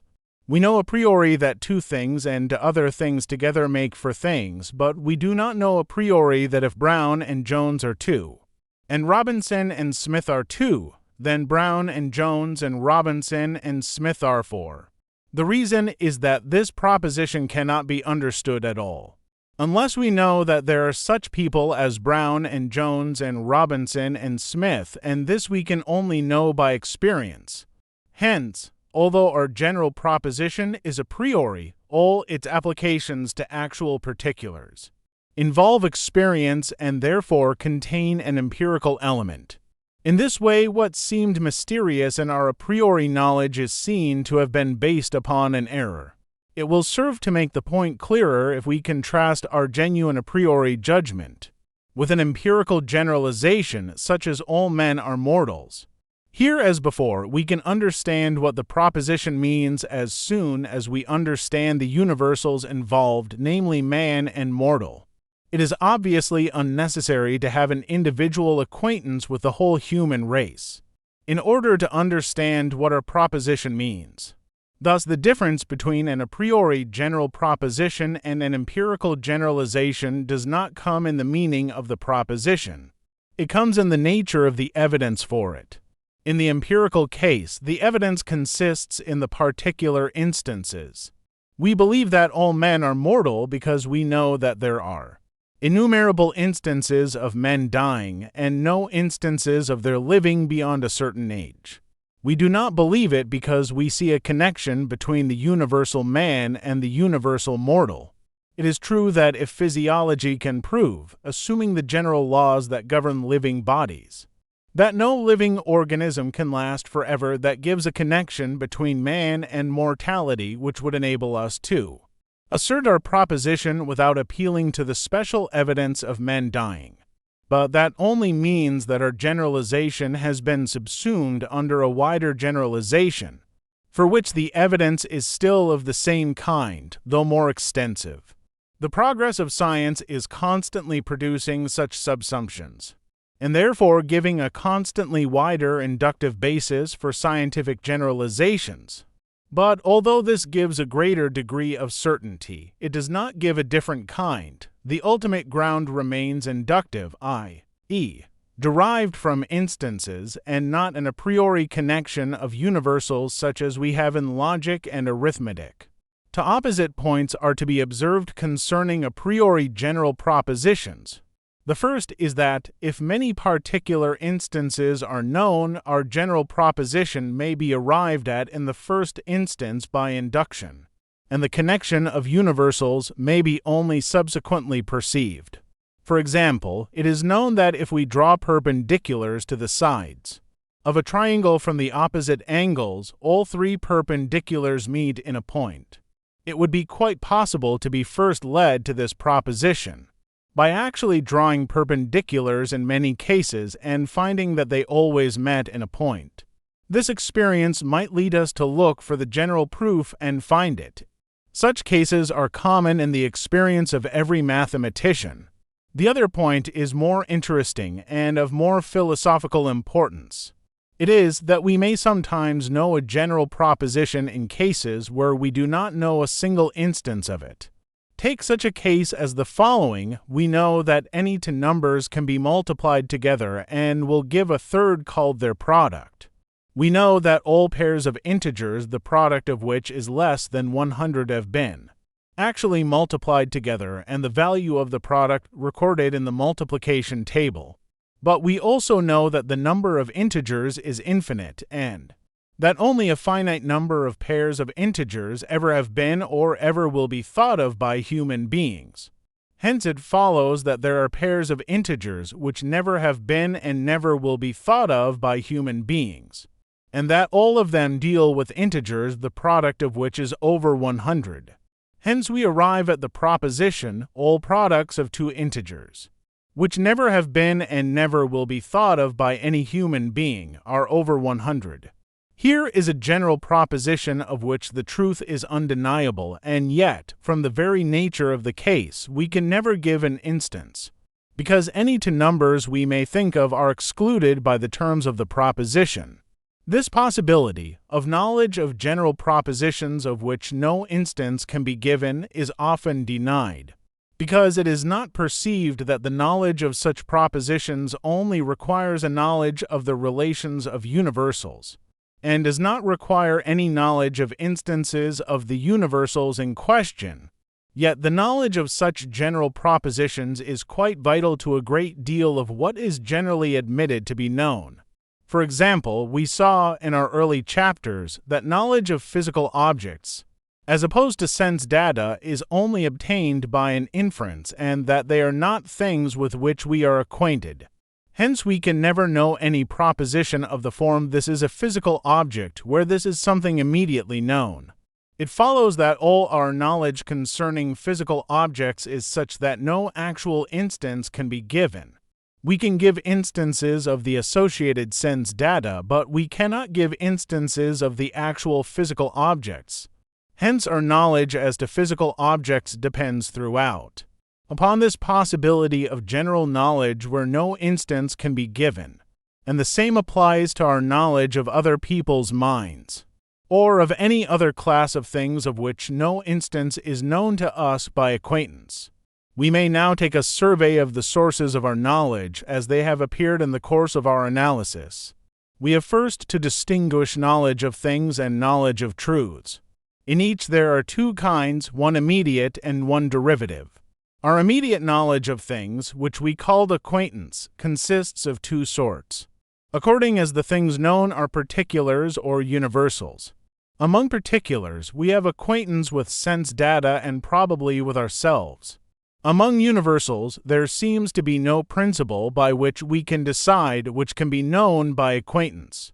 But it is clear that among those that can be so known are sensible qualities, relations of space and time, similarity, and certain abstract logical universals. Our derivative knowledge of things, which we call knowledge by description, always involves both acquaintance with something and knowledge of truths. Our immediate knowledge of truths may be called intuitive knowledge, and the truths so known may be called self-evident truths. Among such truths are included those which merely state what is given in sense, and also certain abstract logical and arithmetical principles, and though with less certainty some ethical propositions. Our derivative knowledge of truths consists of everything that we can deduce from self-evident truths by the use of self-evident principles of deduction. If the above account is correct, all our knowledge of truths depends upon our intuitive knowledge. It therefore becomes important to consider the nature and scope of intuitive knowledge in much the same way as, at an earlier stage, we considered the nature and scope of knowledge by acquaintance. But knowledge of truths raises a further problem which does not arise in regard to knowledge of things, namely the problem of error. Some of our beliefs turn out to be erroneous, and therefore it becomes necessary to consider how, if at all, we can distinguish knowledge from error. This problem does not arise with regard to knowledge by acquaintance, for, whatever may be the object of acquaintance, even in dreams and hallucinations, there is no error involved so long as we do not go beyond the immediate object.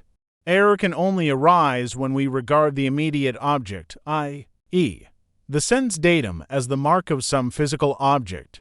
Thus, the problems connected with knowledge of truths are more difficult than those connected with knowledge of things. As the first of the problems connected with knowledge of truths, let us examine the nature and scope of our intuitive judgments. Chapter 11. On Intuitive Knowledge. There is a common impression that everything that we believe ought to be capable of proof, or at least of being shown to be highly probable. It is felt by many that a belief for which no reason can be given is an unreasonable belief. In the main, this view is just. Almost all our common beliefs are either inferred or capable of being inferred from other beliefs which may be regarded as giving the reason for them.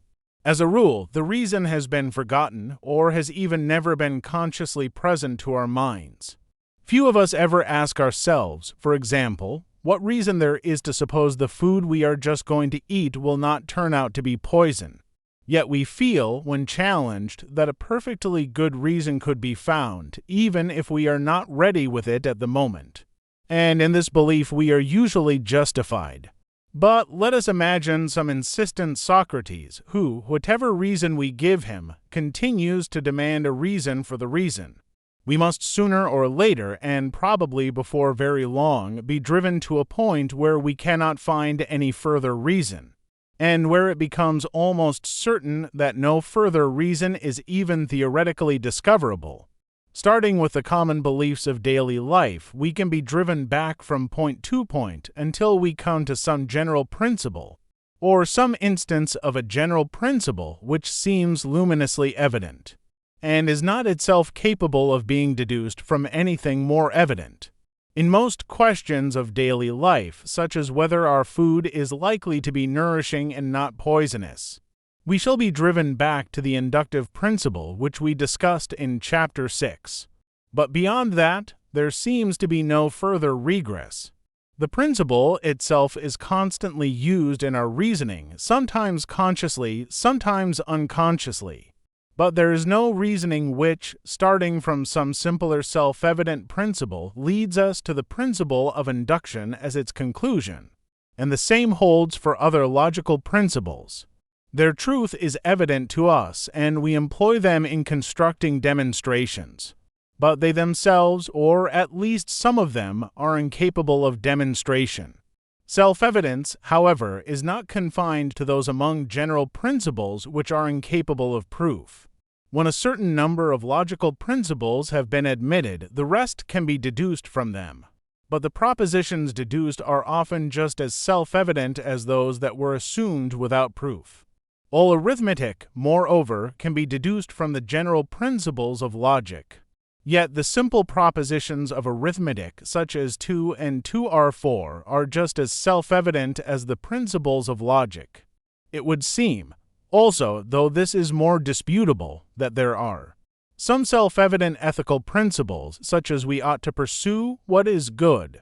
It should be observed that, in all cases of general principles, particular instances, dealing with familiar things, are more evident than the general principle. For example, the law of contradiction states that nothing can both have a certain property and not have it. This is evident as soon as it is understood, but it is not so evident as that a particular rose which we see cannot be both red and not red. It is of course possible that parts of the rose may be red and parts not red, or that the rose may be of a shade of pink which we hardly know whether to call red or not. But in the former case it is plain that the rose as a whole is not red, while in the latter case the answer is theoretically definite as soon as we have decided on a precise definition of red. It is usually through particular instances that we come to be able to see the general principle. Only those who are practiced in dealing with abstractions can readily grasp a general principle without the help of instances. In addition to general principles, the other kind of self-evident truths are those immediately derived from sensation. We will call such truths truths of perception, and the judgments expressing them we will call judgments of perception.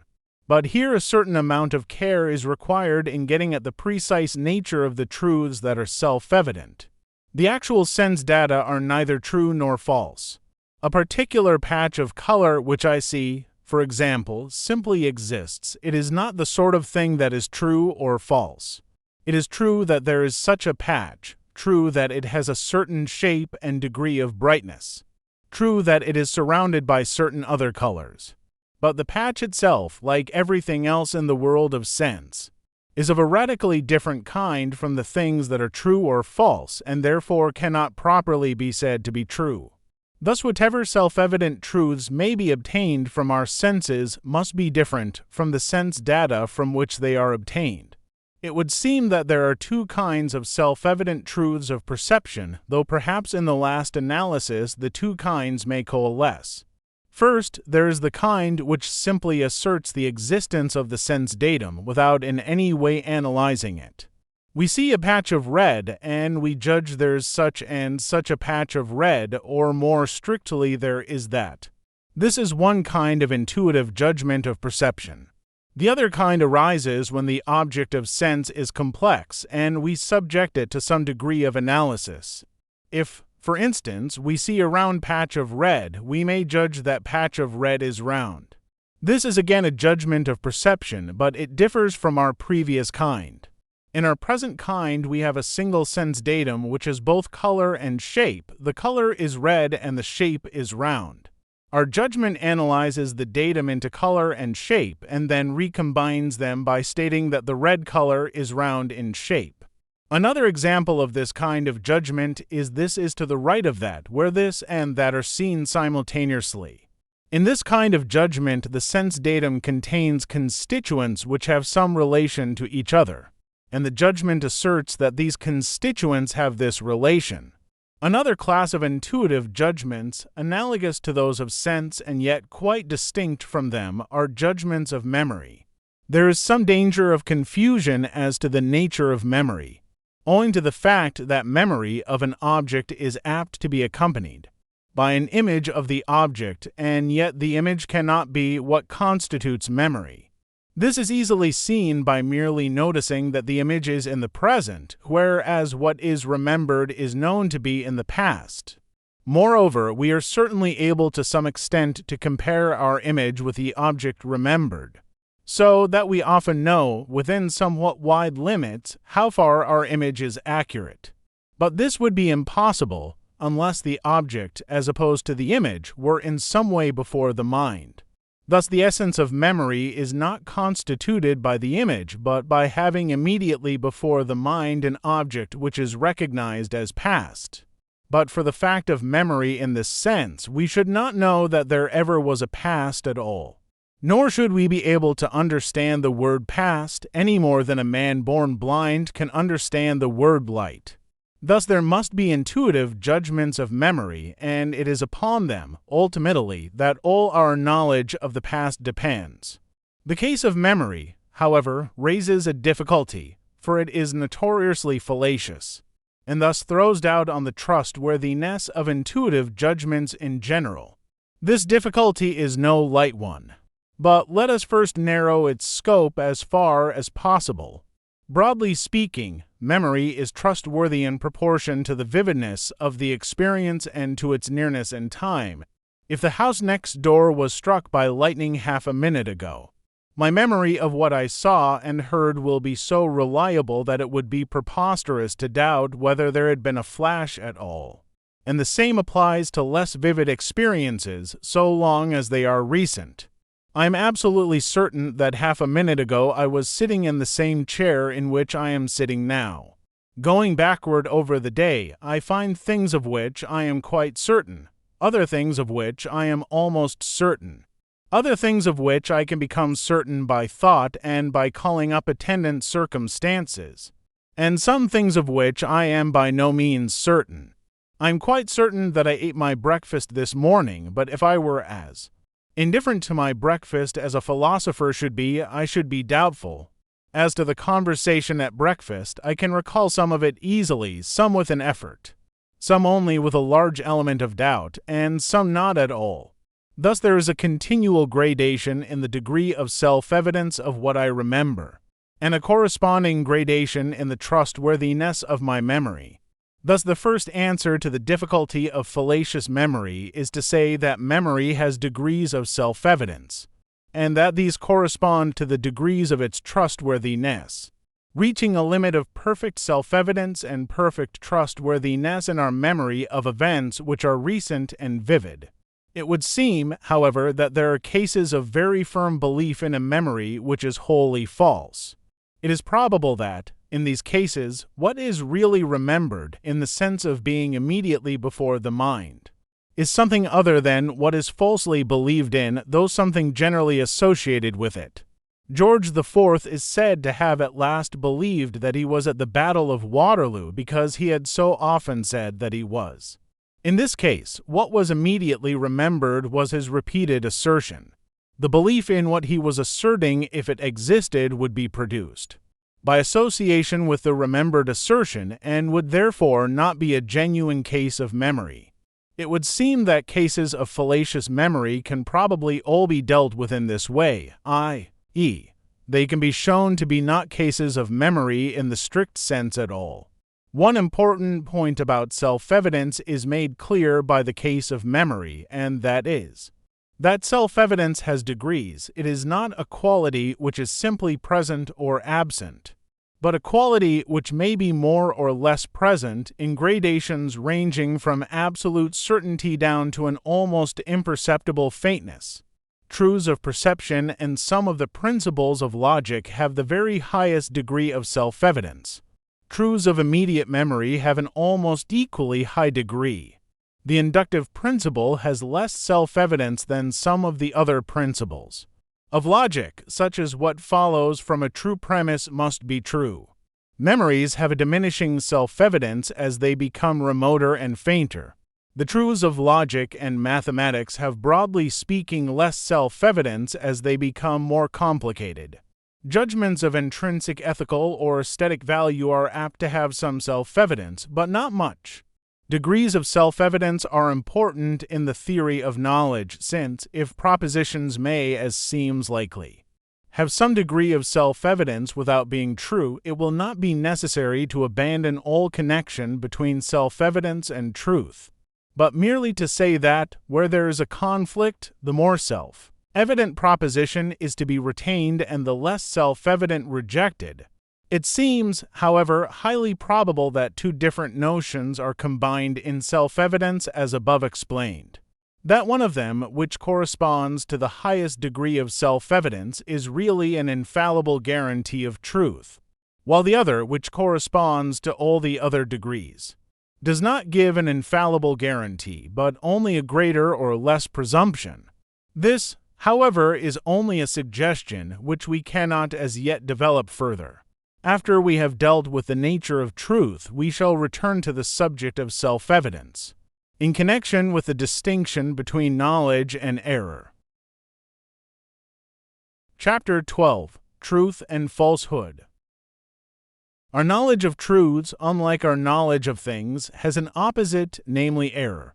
So far as things are concerned, we may know them or not know them, but there is no positive state of mind which can be described as erroneous knowledge of things so long, at any rate, as we confine ourselves to knowledge by acquaintance. Whatever we are acquainted with must be something. We may draw wrong inferences from our acquaintance, but the acquaintance itself cannot be deceptive. Thus there is no dualism as regards acquaintance. But as regards knowledge of truths, there is a dualism. We may believe what is false as well as what is true. We know that on very many subjects different people hold different and incompatible opinions, hence some beliefs must be erroneous, since erroneous beliefs are often held just as strongly as true beliefs. It becomes a difficult question how they are to be distinguished from true beliefs. How are we to know, in a given case, that our belief is not erroneous? This is a question of the very greatest difficulty, to which no completely satisfactory answer is possible. There is, however, a preliminary question which is rather less difficult, and that is, what do we mean by truth and falsehood? It is this preliminary question which is to be considered in this chapter. In this chapter, we are not asking how we can know whether a belief is true or false. We are asking what is meant by the question whether a belief is true or false.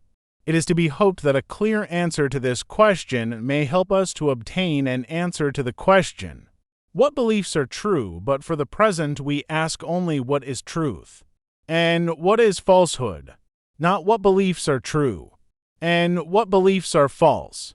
It is very important to keep these different questions entirely separate, since any confusion between them is sure to produce an answer which is not really applicable to either.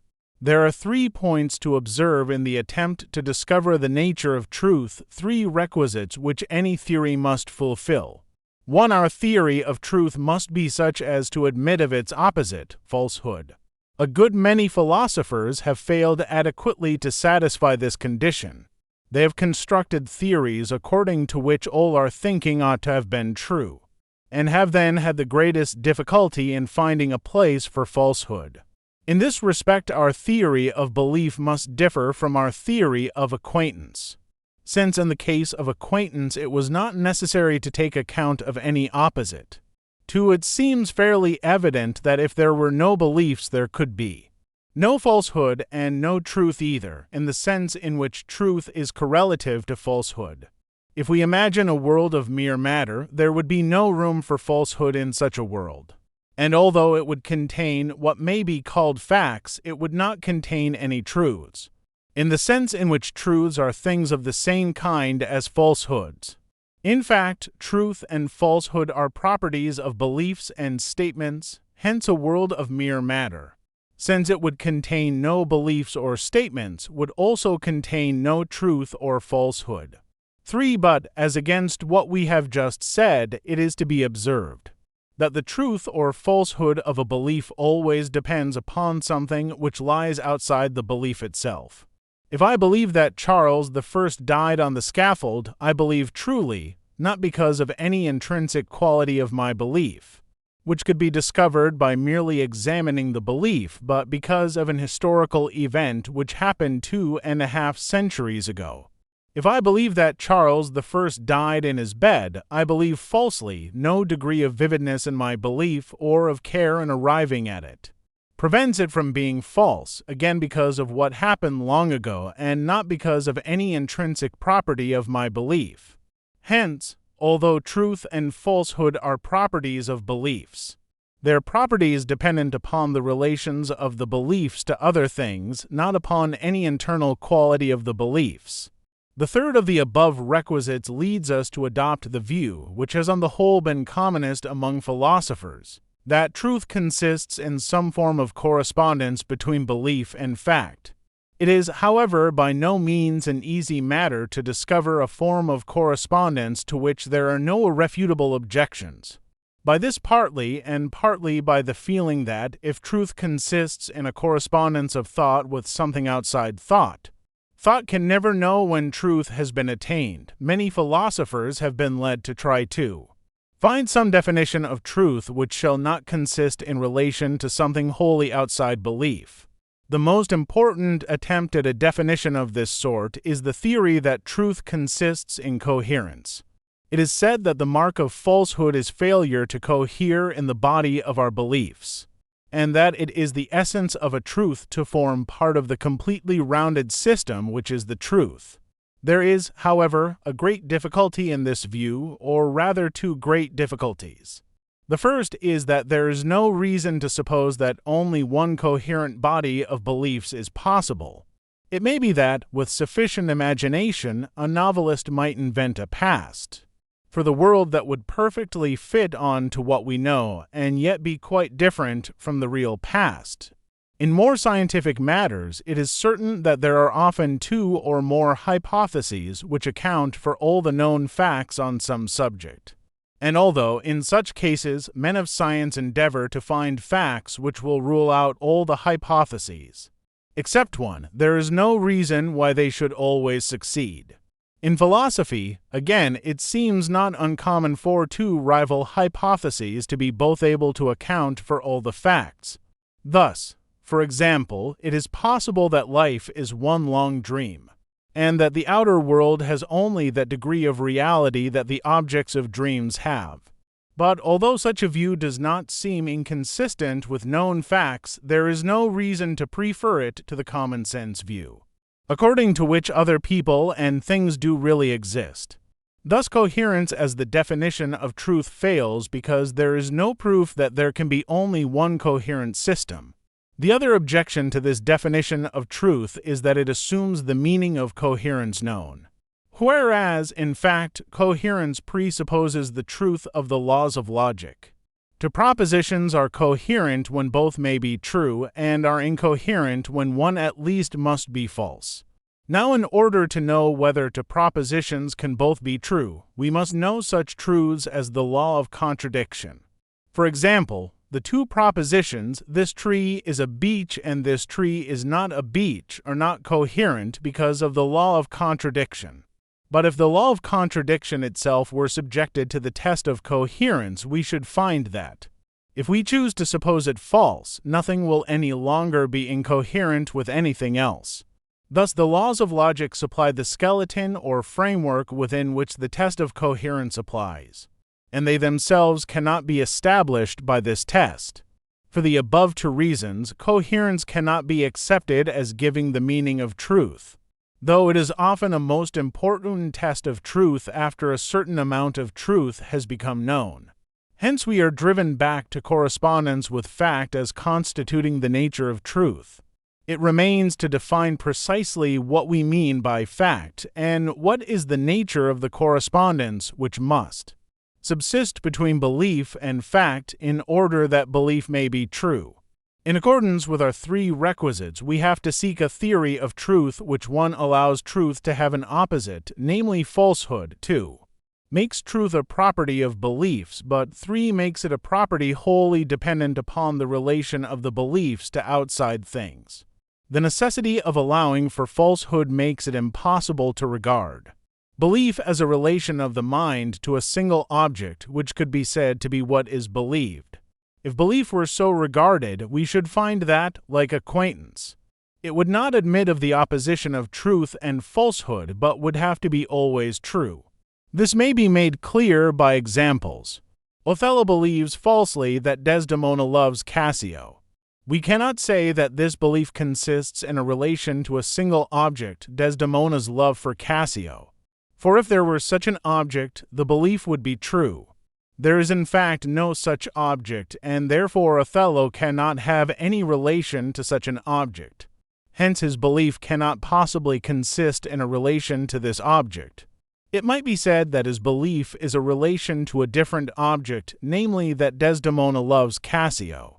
But it is almost as difficult to suppose that there is such an object as this, when Desdemona does not love Cassio, as it was to suppose that there is Desdemona's love for Cassio.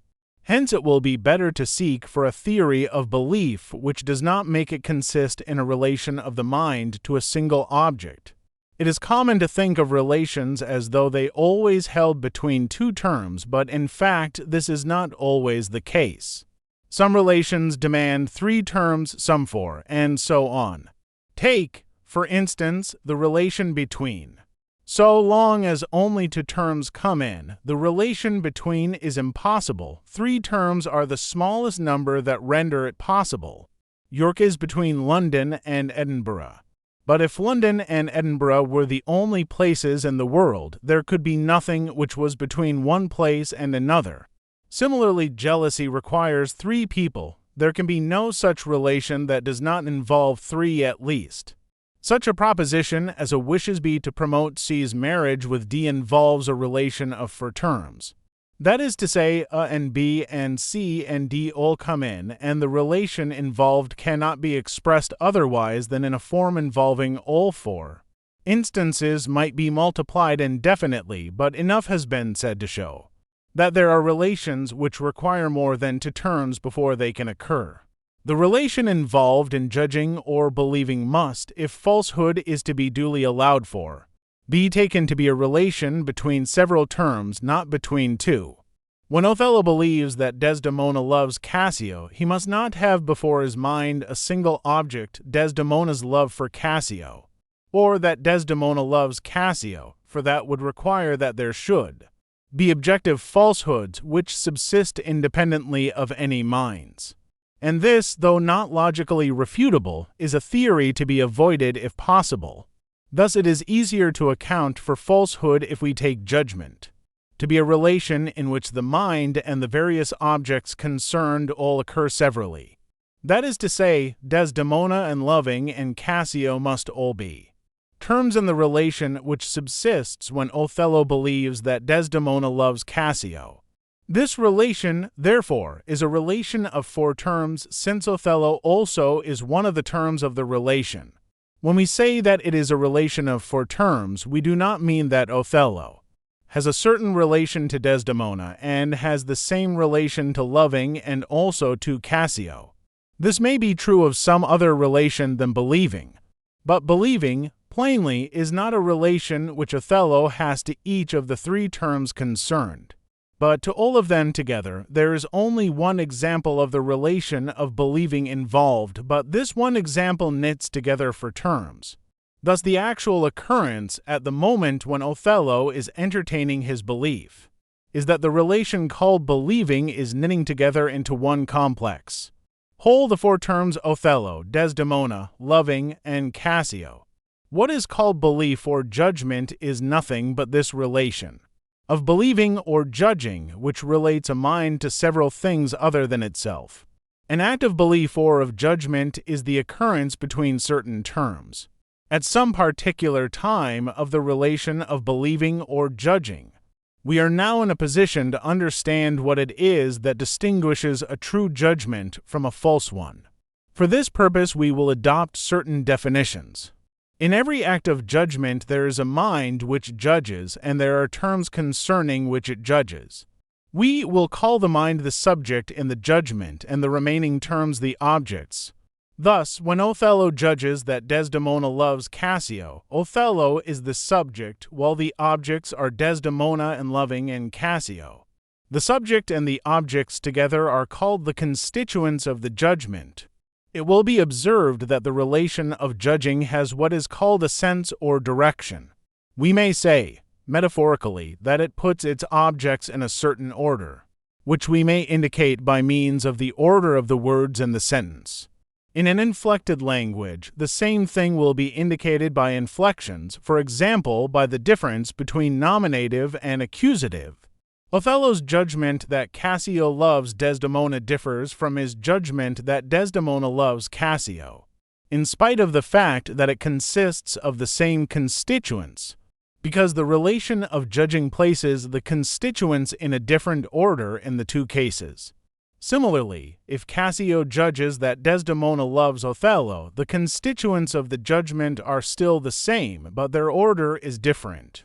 This property of having a sense or direction is one which the relation of judging shares with all other relations. The sense of relations is the ultimate source of order and series and a host of mathematical concepts. But we need not concern ourselves further with this aspect. We spoke of the relation called judging or believing as knitting together into one complex whole the subject and the objects. In this respect, judging is exactly like every other relation. Whenever a relation holds between two or more terms, it unites the terms into a complex whole. If Othello loves Desdemona, there is such a complex whole as Othello's love for Desdemona.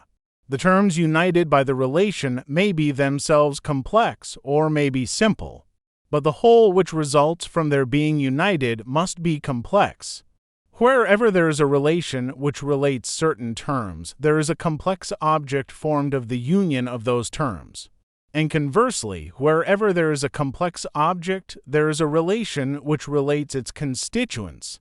When an act of believing occurs, there is a complex in which believing is the uniting relation, and subject and objects are arranged in a certain order by the sense of the relation of believing.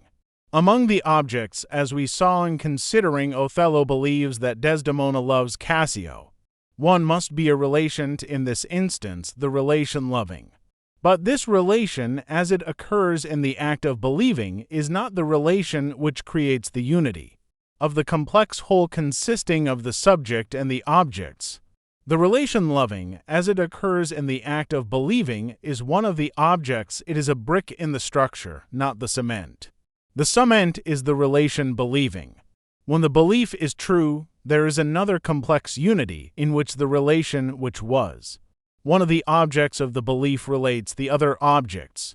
Thus, for example, if Othello believes truly that Desdemona loves Cassio, then there is a complex unity, Desdemona's love for Cassio, which is composed exclusively of the objects of the belief in the same order as they had in the belief, with the relation which was one of the objects occurring now as the cement that binds together the other objects of the belief. On the other hand, when a belief is false, there is no such complex unity composed only of the objects of the belief. If Othello believes falsely that Desdemona loves Cassio, then there is no such complex unity as Desdemona's love for Cassio. Thus a belief is true when it corresponds to a certain associated complex, and false when it does not, assuming, for the sake of definiteness, that the objects of the belief are two terms and a relation, the terms being put in a certain order by the sense of the believing. Then if the two terms in that order are united by the relation into a complex, the belief is true. If not, it is false. This constitutes the definition of truth and falsehood that we were in search of. Judging or believing is a certain complex unity of which a mind is a constituent. If the remaining constituents, taken in the order which they have in the belief, form a complex unity, then the belief is true. If not, it is false. Thus, although truth and falsehood are properties of beliefs, Yet they are in a sense extrinsic properties, for the condition of the truth of a belief is something not involving beliefs, or in general any mind at all, but only the objects of the belief. A mind which believes truly when there is a corresponding complex not involving the mind, but only its objects. This correspondence ensures truth, and its absence entails falsehood. Hence we account simultaneously for the two facts that beliefs depend on minds for their existence, but do not depend on minds for their truth. We may restate our theory as follows if we take such a belief as Othello believes that Desdemona loves Cassio. We will call Desdemona and Cassio the object terms and loving the object relation. If there is a complex unity, Desdemona's love for Cassio, consisting of the object terms related by the object relation in the same order as they have in the belief, then this complex unity is called the fact corresponding to the belief. Thus a belief is true when there is a corresponding fact and is false when there is no corresponding fact. It will be seen that minds do not create truth or falsehood. They create beliefs, but when once the beliefs are created, the mind cannot make them true or false, except in the special case where they concern future things which are within the power of the person believing, such as catching trains. What makes a belief true is a fact, and this fact does not, except in exceptional cases, in any way involve the mind of the person who has the belief.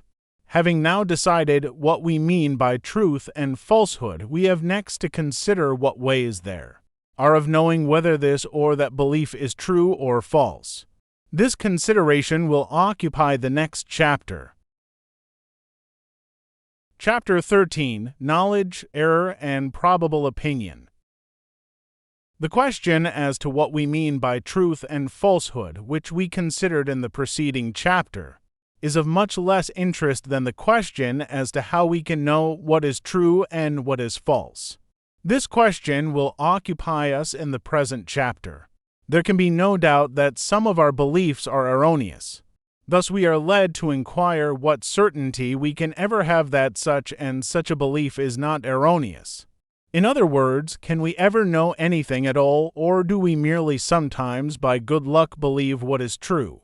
Before we can attack this question, we must, however, first decide what we mean by knowing, and this question is not so easy as might be supposed.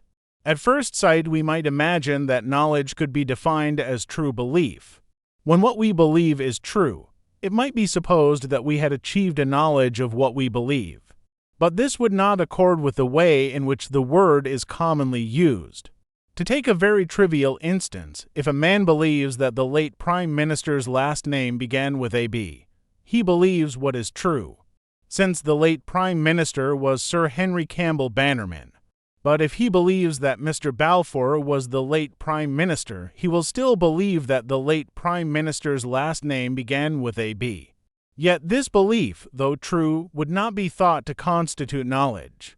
If a newspaper, by an intelligent anticipation, announces the result of a battle, before any telegram giving the result has been received, it may by good fortune announce what afterwards turns out to be the right result, and it may produce belief in some of its less experienced readers.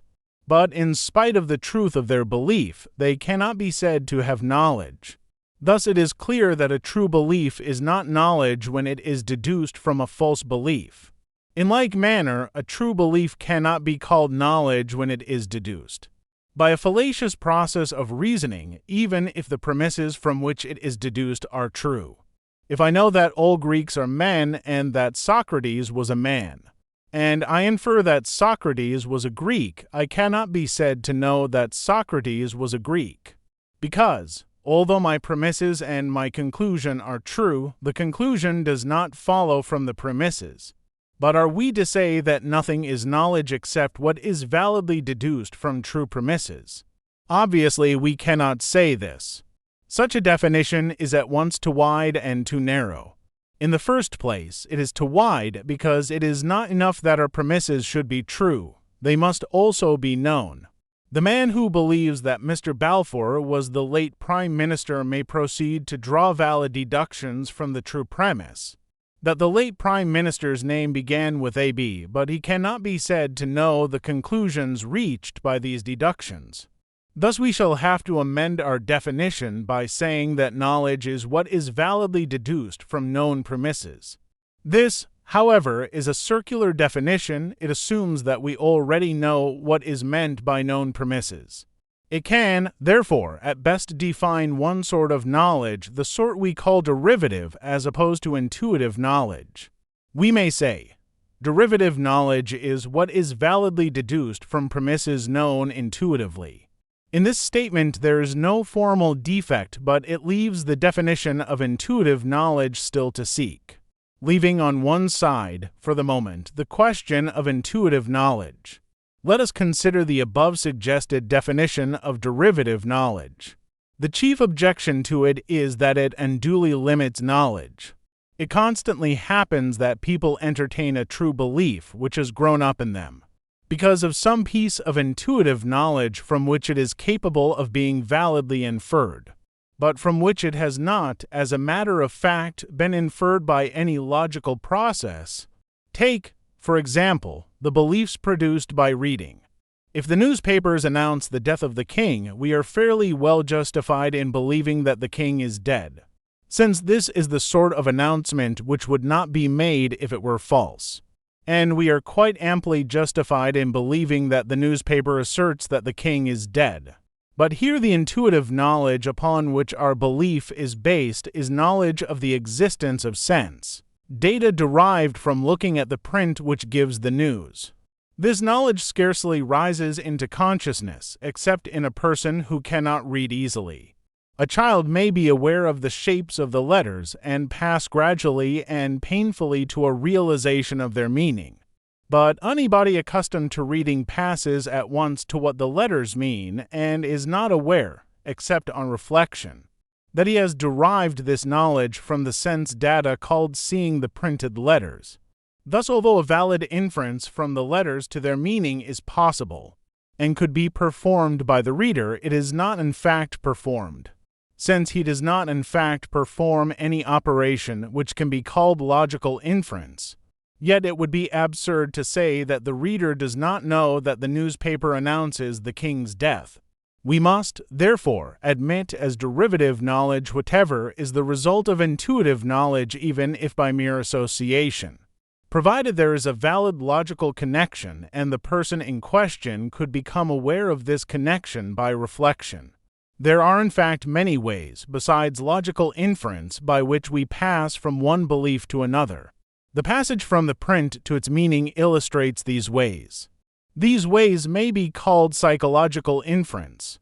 We shall, then, admit such psychological inference as a means of obtaining derivative knowledge, provided there is a discoverable logical inference which runs parallel to the psychological inference. This renders our definition of derivative knowledge less precise than we could wish. Since the word discoverable is vague, it does not tell us how much reflection may be needed in order to make the discovery. But in fact, knowledge is not a precise conception. It merges into probable opinion, as we shall see more fully in the course of the present chapter. A very precise definition, therefore, should not be sought, since any such definition must be more or less misleading. The chief difficulty in regard to knowledge, however, does not arise over derivative knowledge, but over intuitive knowledge. So long as we are dealing with derivative knowledge, we have the test of intuitive knowledge to fall back upon. But in regard to intuitive beliefs, it is by no means easy to discover any criterion by which to distinguish some as true and others as erroneous. In this question, it is scarcely possible to reach any very precise result. All our knowledge of truths is infected with some degree of doubt, and a theory which ignored this fact would be plainly wrong. Something may be done, however, to mitigate the difficulties of the question. Our theory of truth, to begin with, supplies the possibility of distinguishing certain truths as self-evident in a sense which ensures infallibility. When a belief is true, we said, there is a corresponding fact in which the several objects of the belief form a single complex. The belief is said to constitute knowledge of this fact, provided. It fulfills those further somewhat vague conditions which we have been considering in the present chapter, but in regard to any fact besides the knowledge constituted by belief. We may also have the kind of knowledge constituted by perception, taking this word in its widest possible sense. For example, if you know the hour of the sunset, you can at that hour know the fact that the sun is setting. This is knowledge of the fact by way of knowledge of truths. But you can also, if the weather is fine, look to the west and actually see the setting sun. You then know the same fact by the way of knowledge of things. Thus, in regard to any complex fact, there are, theoretically, two ways in which it may be known. 1. By means of a judgment, in which its several parts are judged to be related as they are in fact related. 2. By means of acquaintance with the complex fact itself, which may in a large sense be called perception, though it is by no means confined to objects of the senses. Now it will be observed that the second way of knowing a complex fact, the way of acquaintance, is only possible when there really is such a fact, while the first way, like all judgment, is liable to error. The second way gives us the complex whole and is therefore only possible when its parts do actually have that relation which makes them combine to form such a complex. The first way, on the contrary, gives us the parts and the relation severally, and demands only the reality of the parts and the relation.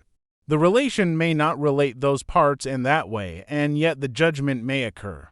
It will be remembered that at the end of Chapter 11 we suggested that there might be two kinds of self-evidence, one giving an absolute guarantee of truth, the other only a partial guarantee.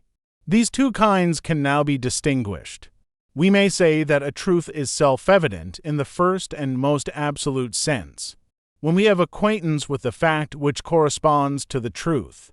When Othello believes that Desdemona loves Cassio, the corresponding fact, if his belief were true, would be Desdemona's love for Cassio. This would be a fact with which no one could have acquaintance except Desdemona. Hence, in the sense of self-evidence that we are considering, the truth that Desdemona loves Cassio, if it were a truth, could only be self-evident to Desdemona. All mental facts and all facts concerning sense data have this same privacy. There is only one person to whom they can be self-evident in our present sense, since there is only one person who can be acquainted with the mental things or the sense data concerned. Thus, no fact about any particular existing thing can be self-evident to more than one person. On the other hand, facts about universals do not have this privacy. Many minds may be acquainted with the same universals. Hence, a relation between universals may be known by acquaintance to many different people. In all cases where we know by acquaintance a complex fact consisting of certain terms in a certain relation, we say that the truth that these terms are so related has the first or absolute kind of self-evidence, and in these cases the judgment that the terms are so related must be true. Thus, this sort of self-evidence is an absolute guarantee of truth. But although this sort of self-evidence is an absolute guarantee of truth, it does not enable us to be absolutely certain, in the case of any given judgment, that the judgment in question is true. Suppose we first perceive the sun shining, which is a complex fact, and thence proceed to make the judgment the sun is shining. In passing from the perception to the judgment, it is necessary to analyze the given complex fact. We have to separate out the sun and shining as constituents of the fact. In this process, it is possible to commit an error. Hence, even where a fact has the first or absolute kind of self-evidence, a judgment believed to correspond to the fact is not absolutely infallible because it may not really correspond to the fact. But if it does correspond in the sense explained in the preceding chapter, then it must be true. The second sort of self-evidence will be that which belongs to judgments in the first instance, and is not derived from direct perception of a fact as a single complex whole. This second kind of self-evidence will have degrees, from the very highest degree down to a bare inclination in favor of the belief. Take, for example, the case of a horse trotting away from us along a hard road. At first, our certainty that we hear the hoofs is complete. Gradually, if we listen intently, there comes a moment when we think perhaps it was imagination or the blind upstairs or our own heartbeats. At last, we become doubtful whether there was any noise at all. Then we think we no longer hear anything, and at last we know we no longer hear anything.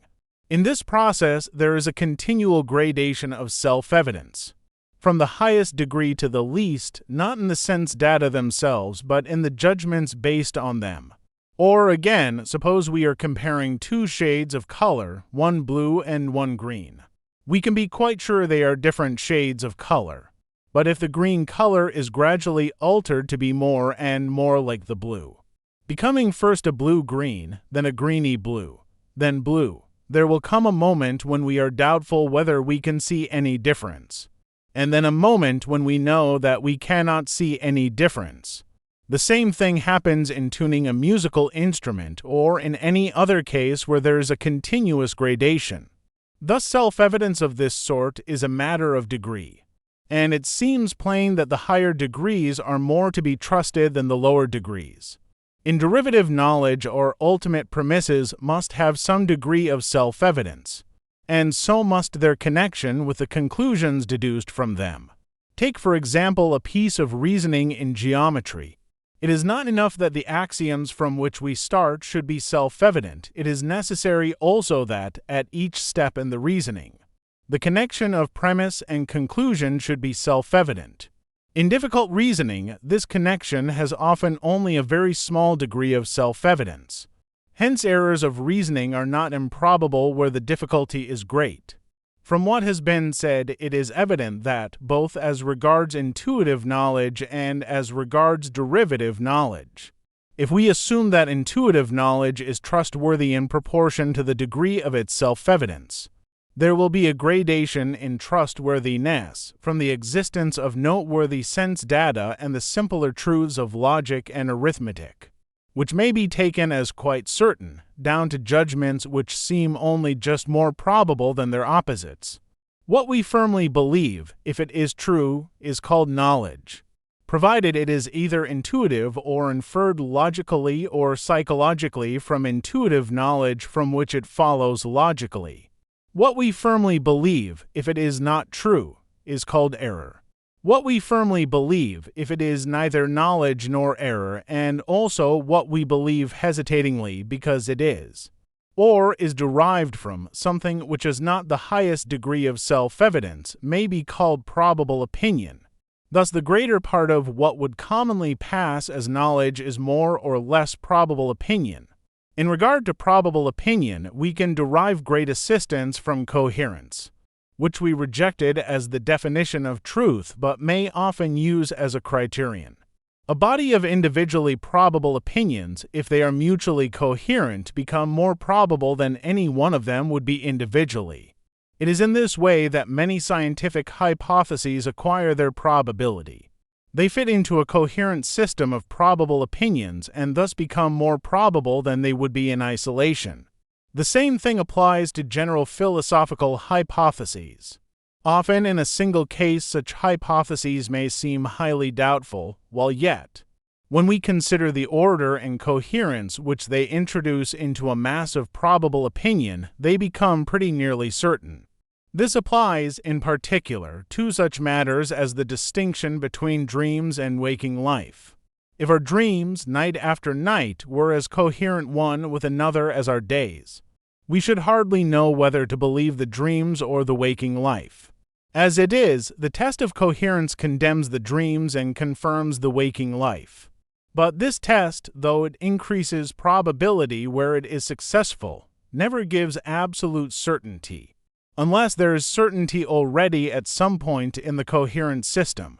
Thus, the mere organization of probable opinion will never, by itself, transform it into indubitable knowledge.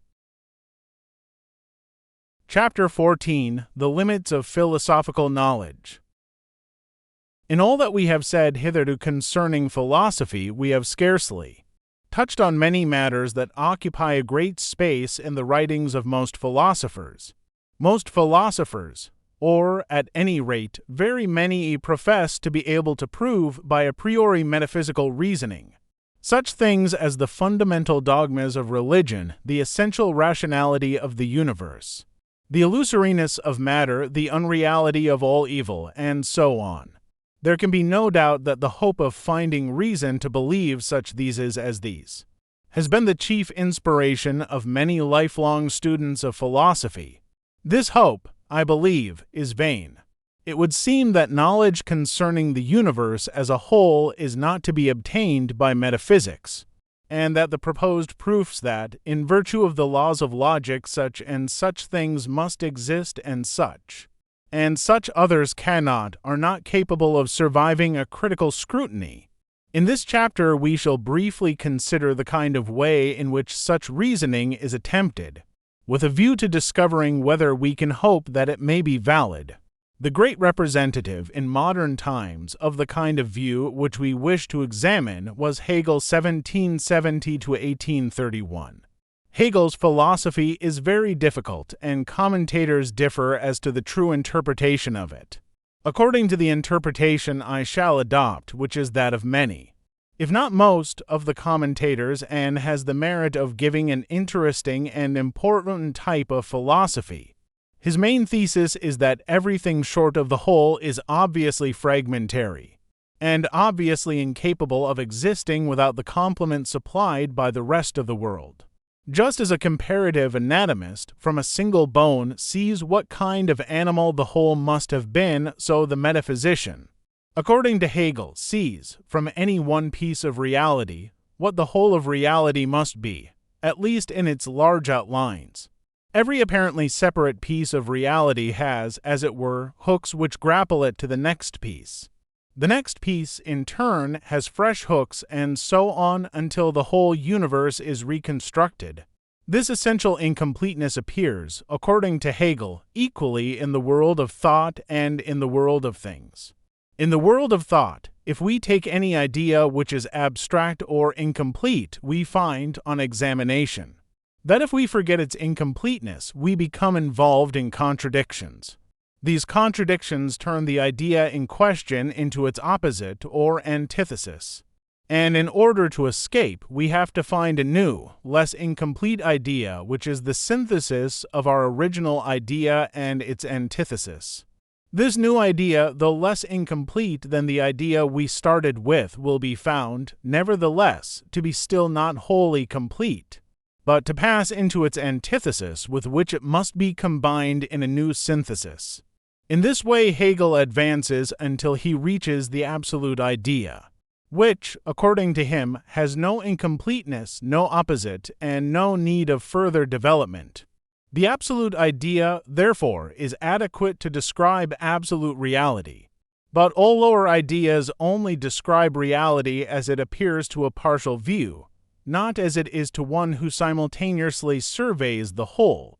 Thus Hegel reaches the conclusion that absolute reality forms one single harmonious system, not in space or time, not in any degree evil, wholly rational and wholly spiritual. Any appearance to the contrary, in the world we know, can be proved logically, so he believes, to be entirely due to our fragmentary piecemeal view of the universe. If we saw the universe whole, as we may suppose God sees it, space and time and matter and evil and all striving and struggling would disappear, and we should see instead an eternal, perfect, unchanging spiritual unity. In this conception there is undeniably something sublime, something to which we could wish to yield assent.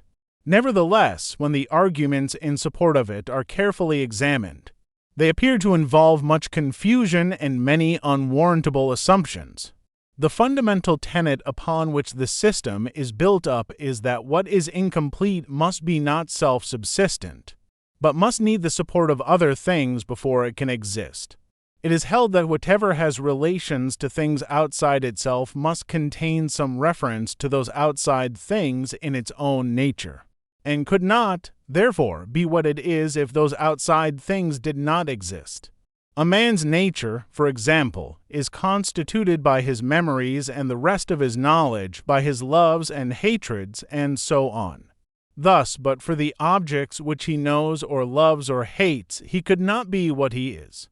He is essentially and obviously a fragment. Taken as the sum total of reality, he would be self-contradictory.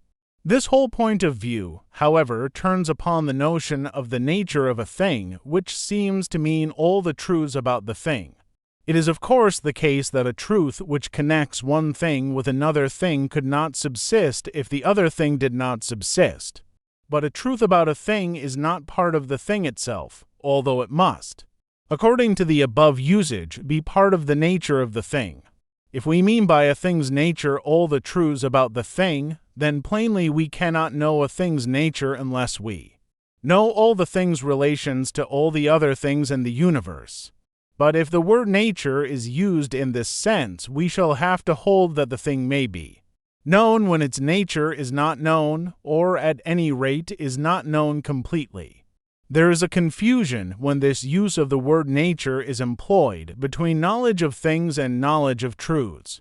We may have knowledge of a thing by acquaintance even if we know very few propositions about it. Theoretically, we need not know any propositions about it. Thus, acquaintance with a thing does not involve knowledge of its nature in the above sense. And although acquaintance with a thing is involved in our knowing any one proposition about a thing, knowledge of its nature in the above sense is not involved. Hence, one acquaintance with a thing does not logically involve a knowledge of its relations, and a knowledge of some of its relations does not involve a knowledge of all of its relations, nor a knowledge of its nature in the above sense.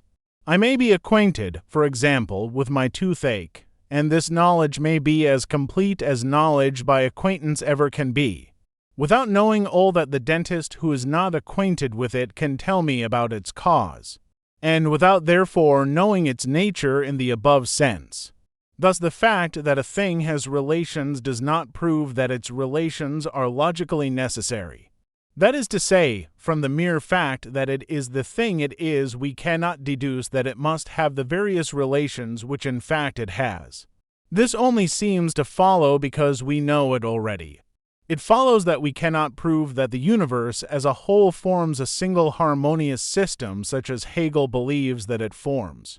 And if we cannot prove this, we also cannot prove the unreality of space and time and matter and evil. For this is deduced by Hegel from the fragmentary and relational character of these things. Thus we are left to the piecemeal investigation of the world, and are unable to know the characters of those parts of the universe that are remote from our experience.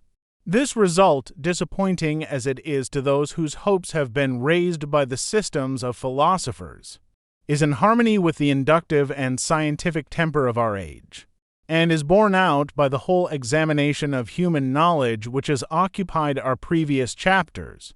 Most of the great ambitious attempts of metaphysicians have proceeded by the attempt to prove that such and such apparent features of the actual world were self-contradictory and therefore could not be real.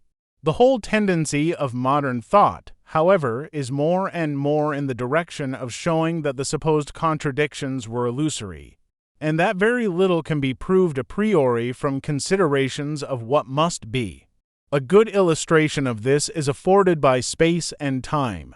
Space and time appear to be infinite in extent and infinitely divisible.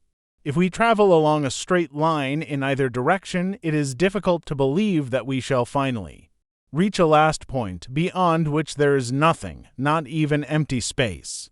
Similarly, if in imagination we travel backwards or forwards in time, it is difficult to believe that we shall reach a first or last time with not even empty time beyond it. Thus space and time appear to be infinite in extent.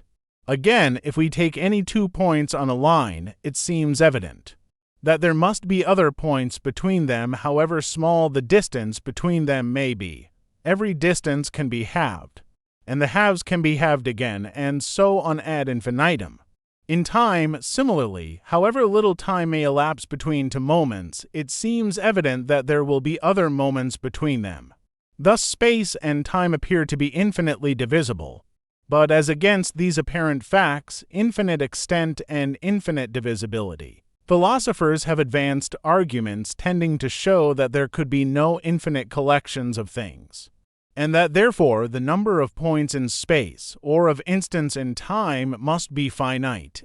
Thus a contradiction emerged between the apparent nature of space and time and the supposed impossibility of infinite collections. Kant, who first emphasized this contradiction, deduced the impossibility of space and time, which he declared to be merely subjective. And since his time very many philosophers have believed that space and time are mere appearance, not characteristic of the world as it really is. Now, however, owing to the labors of the mathematicians, notably Georg Cantor, it has appeared that the impossibility of infinite collections was a mistake. They are not in fact self-contradictory, but only contradictory of certain rather obstinate mental prejudices. Hence the reasons for regarding space and time as unreal have become inoperative, and one of the great sources of metaphysical constructions is dried up. The mathematicians, however, have not been content with showing that space as it is commonly supposed to be is possible. They have shown also that many other forms of space are equally possible so far as logic can show. Some of Euclid's axioms, which appear to common sense to be necessary, and were formerly supposed to be necessary by philosophers, are now known to derive their appearance of necessity from our mere familiarity with actual space and not from any a priori logical foundation. By imagining worlds in which these axioms are false, the mathematicians have used logic to loosen the prejudices of common sense, and to show the possibility of spaces differing, some more, some less, from that in which we live. And some of these spaces differ so little from Euclidean space, where distances such as we can measure are concerned, that it is impossible to discover by observation whether our actual space is strictly Euclidean or of one of these other kinds. Thus the position is completely reversed. Formerly it appeared that experience left only one kind of space to logic, and logic showed this one kind to be impossible. Now, logic presents many kinds of space as possible apart from experience, and experience only partially decides between them. Thus, while our knowledge of what is has become less than it was formerly supposed to be, our knowledge of what may be is enormously increased. Instead of being shut in within narrow walls, of which every nook and cranny could be explored, we find ourselves in an open world of free possibilities where much remains unknown because there is so much to know. What has happened in the case of space and time has happened, to some extent, in other directions as well. The attempt to prescribe to the universe by means of a priori principles has broken down. Logic, instead of being, as formerly, the bar to possibilities, has become the great liberator of the imagination, presenting innumerable alternatives which are closed to unreflective common sense, and leaving to experience the task of deciding where decision is possible between the many worlds which logic offers for our choice. Thus knowledge as to what exists becomes limited to what we can learn from experience, not to what we can actually experience, for, as we have seen, there is much knowledge by description concerning things of which we have no direct experience. But in all cases of knowledge by description, we need some connection of universals, enabling us, from such and such a datum, to infer an object of a certain sort as implied by our datum. Thus, in regard to physical objects, for example, the principle that sense data are signs of physical objects is itself a connection of universals, and it is only in virtue of this principle that experience enables us to acquire knowledge concerning physical objects. The same applies to the law of causality, or, to descend to what is less general, to such principles as the law of gravitation. Principles such as the law of gravitation are proved, or rather are rendered highly probable, by a combination of experience with some wholly a priori principle such as the principle of induction. Thus our intuitive knowledge, which is the source of all our other knowledge of truths, is of two sorts: pure empirical knowledge, which tells us of the existence and some of the properties of particular things with which we are acquainted, and pure a priori knowledge, which gives us connections between universals, and enables us to draw inferences from the particular facts given in empirical knowledge.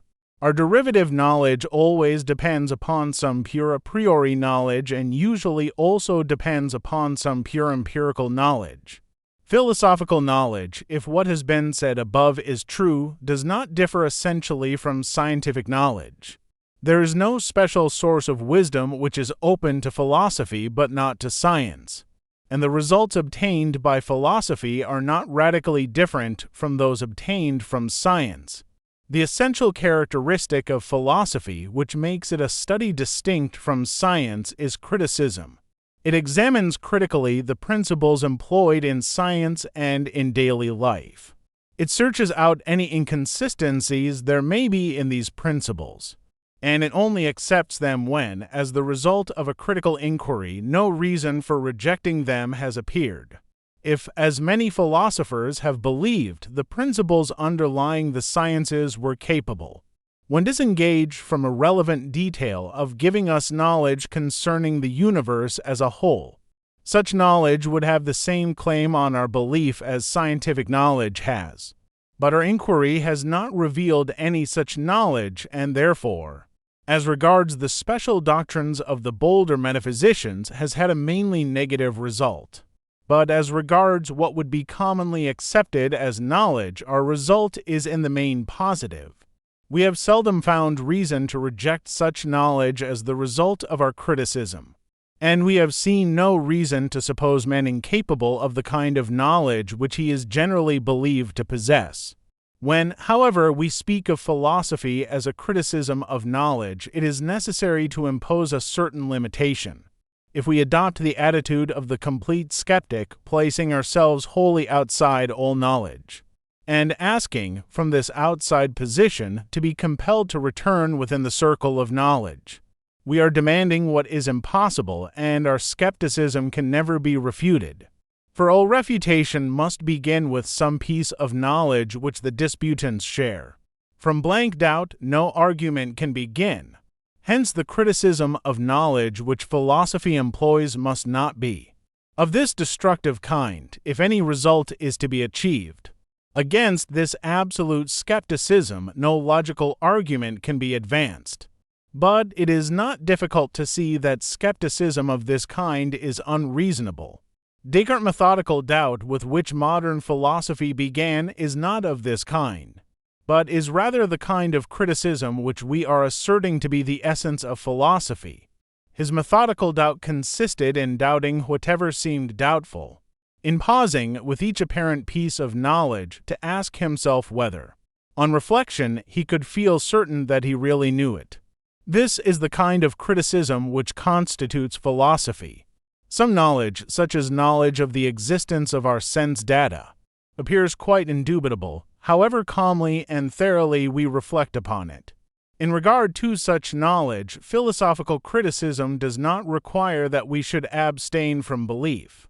But there are beliefs such, for example, as the belief that physical objects exactly resemble our sense data, which are entertained until we begin to reflect, but are found to melt away when subjected to a close inquiry. Such beliefs philosophy will bid us reject, unless some new line of argument is found to support them. But to reject the beliefs which do not appear open to any objections, however closely we examine them, is not reasonable and is not what philosophy advocates. The criticism aimed at, in a word, is not that which, without reason, determines to reject, but that which considers each piece of apparent knowledge on its merits, and retains whatever still appears to be knowledge when this consideration is completed. That some risk of error remains must be admitted, since human beings are fallible. Philosophy may claim justly that it diminishes the risk of error, and that in some cases it renders the risk so small as to be practically negligible. To do more than this is not possible in a world where mistakes must occur, and more than this no prudent advocate of philosophy would claim to have performed. Chapter 15. The Value of Philosophy. Having now come to the end of a brief and very incomplete review of the problems of philosophy, it will be well to consider, in conclusion, what is the value of philosophy and why it ought to be studied. It is the more necessary to consider this question in view of the fact that many men, under the influence of science or of practical affairs, are inclined to doubt whether philosophy is anything better than innocent but useless trifling, hair-splitting distinctions, and controversies on matters concerning which knowledge is impossible. This view of philosophy appears to result partly from a wrong conception of the ends of life, partly from a wrong conception of the kind of goods which philosophy strives to achieve. Physical science, through the medium of inventions, is useful to innumerable people who are wholly ignorant of it. Thus, the study of physical science is to be recommended not only, or primarily, because of the effect on the student, but rather because of the effect on mankind in general. Thus, utility does not belong to philosophy. If the study of philosophy has any value at all for others than students of philosophy, it must be only indirectly, through its effects upon the lives of those who study it. It is in these effects, therefore, if anywhere, that the value of philosophy must be primarily sought. But further, if we are not to fail in our endeavor to determine the value of philosophy, we must first free our minds from the prejudices of what are wrongly called practical men. The practical man, as this word is often used, is one who recognizes only material needs, who realizes that men must have food for the body, but is oblivious of the necessity of providing food for the mind. If all men were well off, if poverty and disease had been reduced to their lowest possible point, there would still remain much to be done to produce a valuable society. And even in the existing world, the goods of the mind are at least as important as the goods of the body. It is exclusively among the goods of the mind that the value of philosophy is to be found, and only those who are not indifferent to these goods can be persuaded that the study of philosophy is not a waste of time. Philosophy, like all other studies, aims primarily at knowledge. The knowledge it aims at is the kind of knowledge which gives unity and system to the body of the sciences, and the kind which results from a critical examination of the grounds of our convictions, prejudices, and beliefs. But it cannot be maintained that philosophy has had any very great measure of success in its attempts to provide definite answers to its questions. If you ask a mathematician, a mineralogist, a historian, or any other man of learning, what definite body of truths has been ascertained by his science, his answer will last as long as you are willing to listen. But if you put the same question to a philosopher, he will, if he is candid, have to confess that his study has not achieved positive results such as have been achieved by other sciences. It is true that this is partly accounted for by the fact that as soon as definite knowledge concerning any subject becomes possible, this subject ceases to be called philosophy and becomes a separate science. The whole study of the heavens, which now belongs to astronomy, was once included in philosophy. Newton's great work was called The Mathematical Principles of Natural Philosophy. Similarly, the study of the human mind, which was a part of philosophy, has now been separated from philosophy and has become the science of psychology. Thus, to a great extent, the uncertainty of philosophy is more apparent than real. Those questions which are already capable of definite answers are placed in the sciences, while those only to which, at present, no definite answer can be given, remain to form the residue which is called philosophy. This is, however, only a part of the truth concerning the uncertainty of philosophy. There are many questions, and among them those that are of the profoundest interest to our spiritual life, which, so far as we can see, must remain insoluble to the human intellect unless its powers become of quite a different order from what they are now. Has the universe any unity of plan or purpose, or is it a fortuitous concourse of atoms? Is consciousness a permanent part of the universe, giving hope of indefinite growth in wisdom? Or is it a transitory accident on a small planet on which life must ultimately become impossible? Are good and evil of importance to the universe or only to man? Such questions are asked by philosophy and variously answered by various philosophers. But it would seem that, whether answers be otherwise discoverable or not, the answers suggested by philosophy are none of them demonstrably true. Yet, however slight may be the hope of discovering an answer, it is part of the business of philosophy to continue the consideration of such questions to make us aware of their importance, to examine all the approaches to them, and to keep alive that speculative interest in the universe which is apt to be killed by confining ourselves to definitely ascertainable knowledge. Many philosophers, it is true, have held that philosophy could establish the truth of certain answers to such fundamental questions. They have supposed that what is of most importance in religious beliefs could be proved by strict demonstration to be true. In order to judge of such attempts, it is necessary to take a survey of human knowledge, and to form an opinion as to its methods and its limitations. On such a subject it would be unwise to pronounce dogmatically, but if the investigations of our previous chapters have not led us astray, we shall be compelled to renounce the hope of finding philosophical proofs of religious beliefs. We cannot, therefore, include as part of the value of philosophy any definite set of answers to such questions. Hence, once more, the value of philosophy must not depend upon any supposed body of definitely ascertainable knowledge to be acquired by those who study it. The value of philosophy is, in fact, to be sought largely in its very uncertainty. The man who has no tincture of philosophy goes through life imprisoned in the prejudices derived from common sense, from the habitual beliefs of his age or his nation, and from convictions which have grown up in his mind without the cooperation or consent of his deliberate reason. To such a man the world tends to become definite, finite, obvious. Common objects rouse no questions, and unfamiliar possibilities are contemptuously rejected. As soon as we begin to philosophize, on the contrary, we find, as we saw in our opening chapters, that even the most everyday things lead to problems to which only very incomplete answers can be given. Philosophy, though unable to tell us with certainty what is the true answer to the doubts which it raises, is able to suggest many possibilities which enlarge our thoughts and free them from the tyranny of custom. Thus, while diminishing our feeling of certainty as to what things are, it greatly increases our knowledge as to what they may be. It removes the somewhat arrogant dogmatism of those who have never traveled into the region of liberating doubt, and it keeps alive our sense of wonder by showing familiar things in an unfamiliar aspect.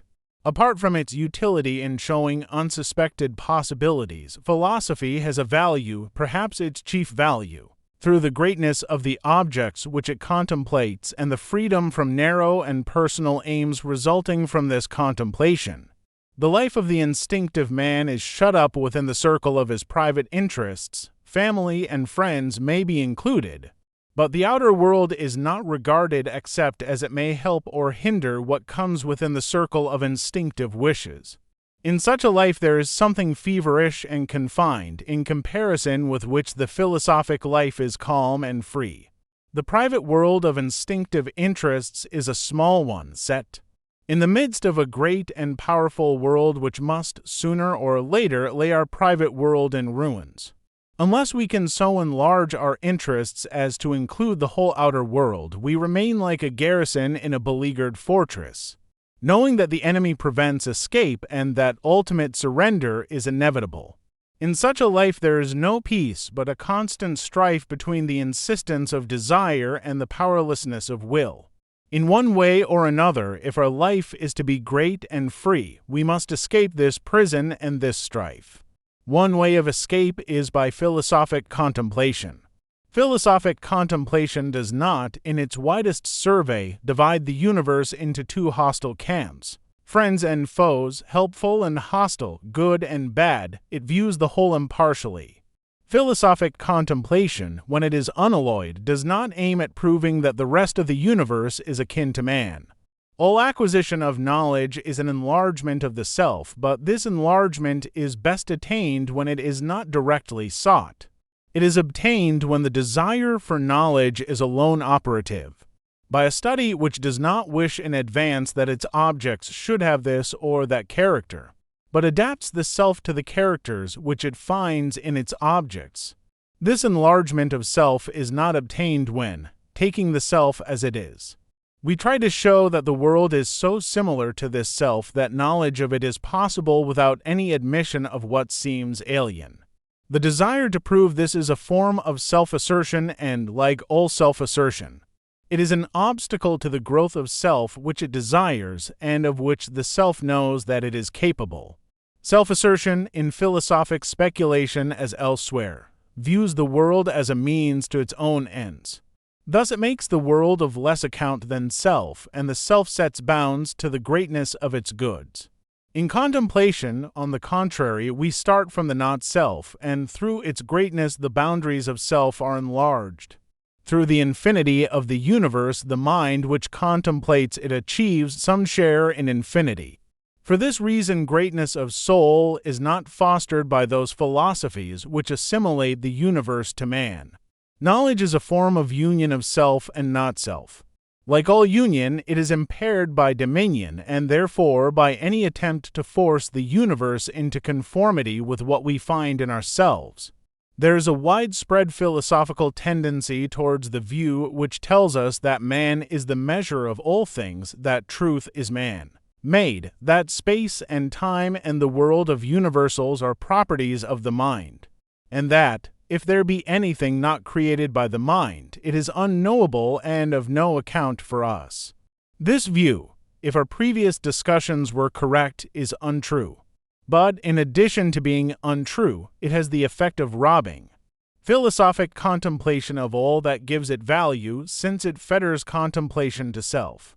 What it calls knowledge is not a union with the not-self, but a set of prejudices, habits, and desires, making an impenetrable veil between us and the world beyond. The man who finds pleasure in such a theory of knowledge is like the man who never leaves the domestic circle for fear his word might not be law.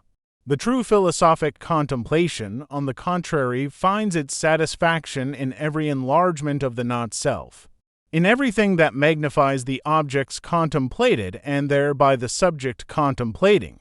Everything in contemplation that is personal or private, everything that depends upon habit, self-interest, or desire, distorts the object and hence impairs the union which the intellect seeks. By thus making a barrier between subject and object, such personal and private things become a prison to the intellect. The free intellect will see as God might see, without a here and now, without hopes and fears, without the trammels of customary beliefs and traditional prejudices, calmly, dispassionately, in the sole and exclusive desire of knowledge. Knowledge as impersonal, as purely contemplative, as it is possible for man to attain. Hence also the free intellect will value more the abstract and universal knowledge into which the accidents of private history do not enter, than the knowledge brought by the senses and dependent, as such knowledge must be, upon an exclusive and personal point of view and a body whose sense organs distort as much as they reveal. The mind, which has become accustomed to the freedom and impartiality of philosophic contemplation, will preserve something of the same freedom and impartiality in the world of action and emotion.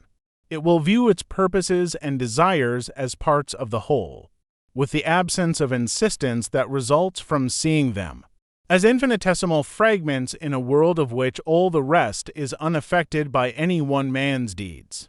The impartiality which, in contemplation, is the unalloyed desire for truth is the very same quality of mind which, in action, is justice, and in emotion is that universal love which can be given to all and not only to those who are judged useful or admirable.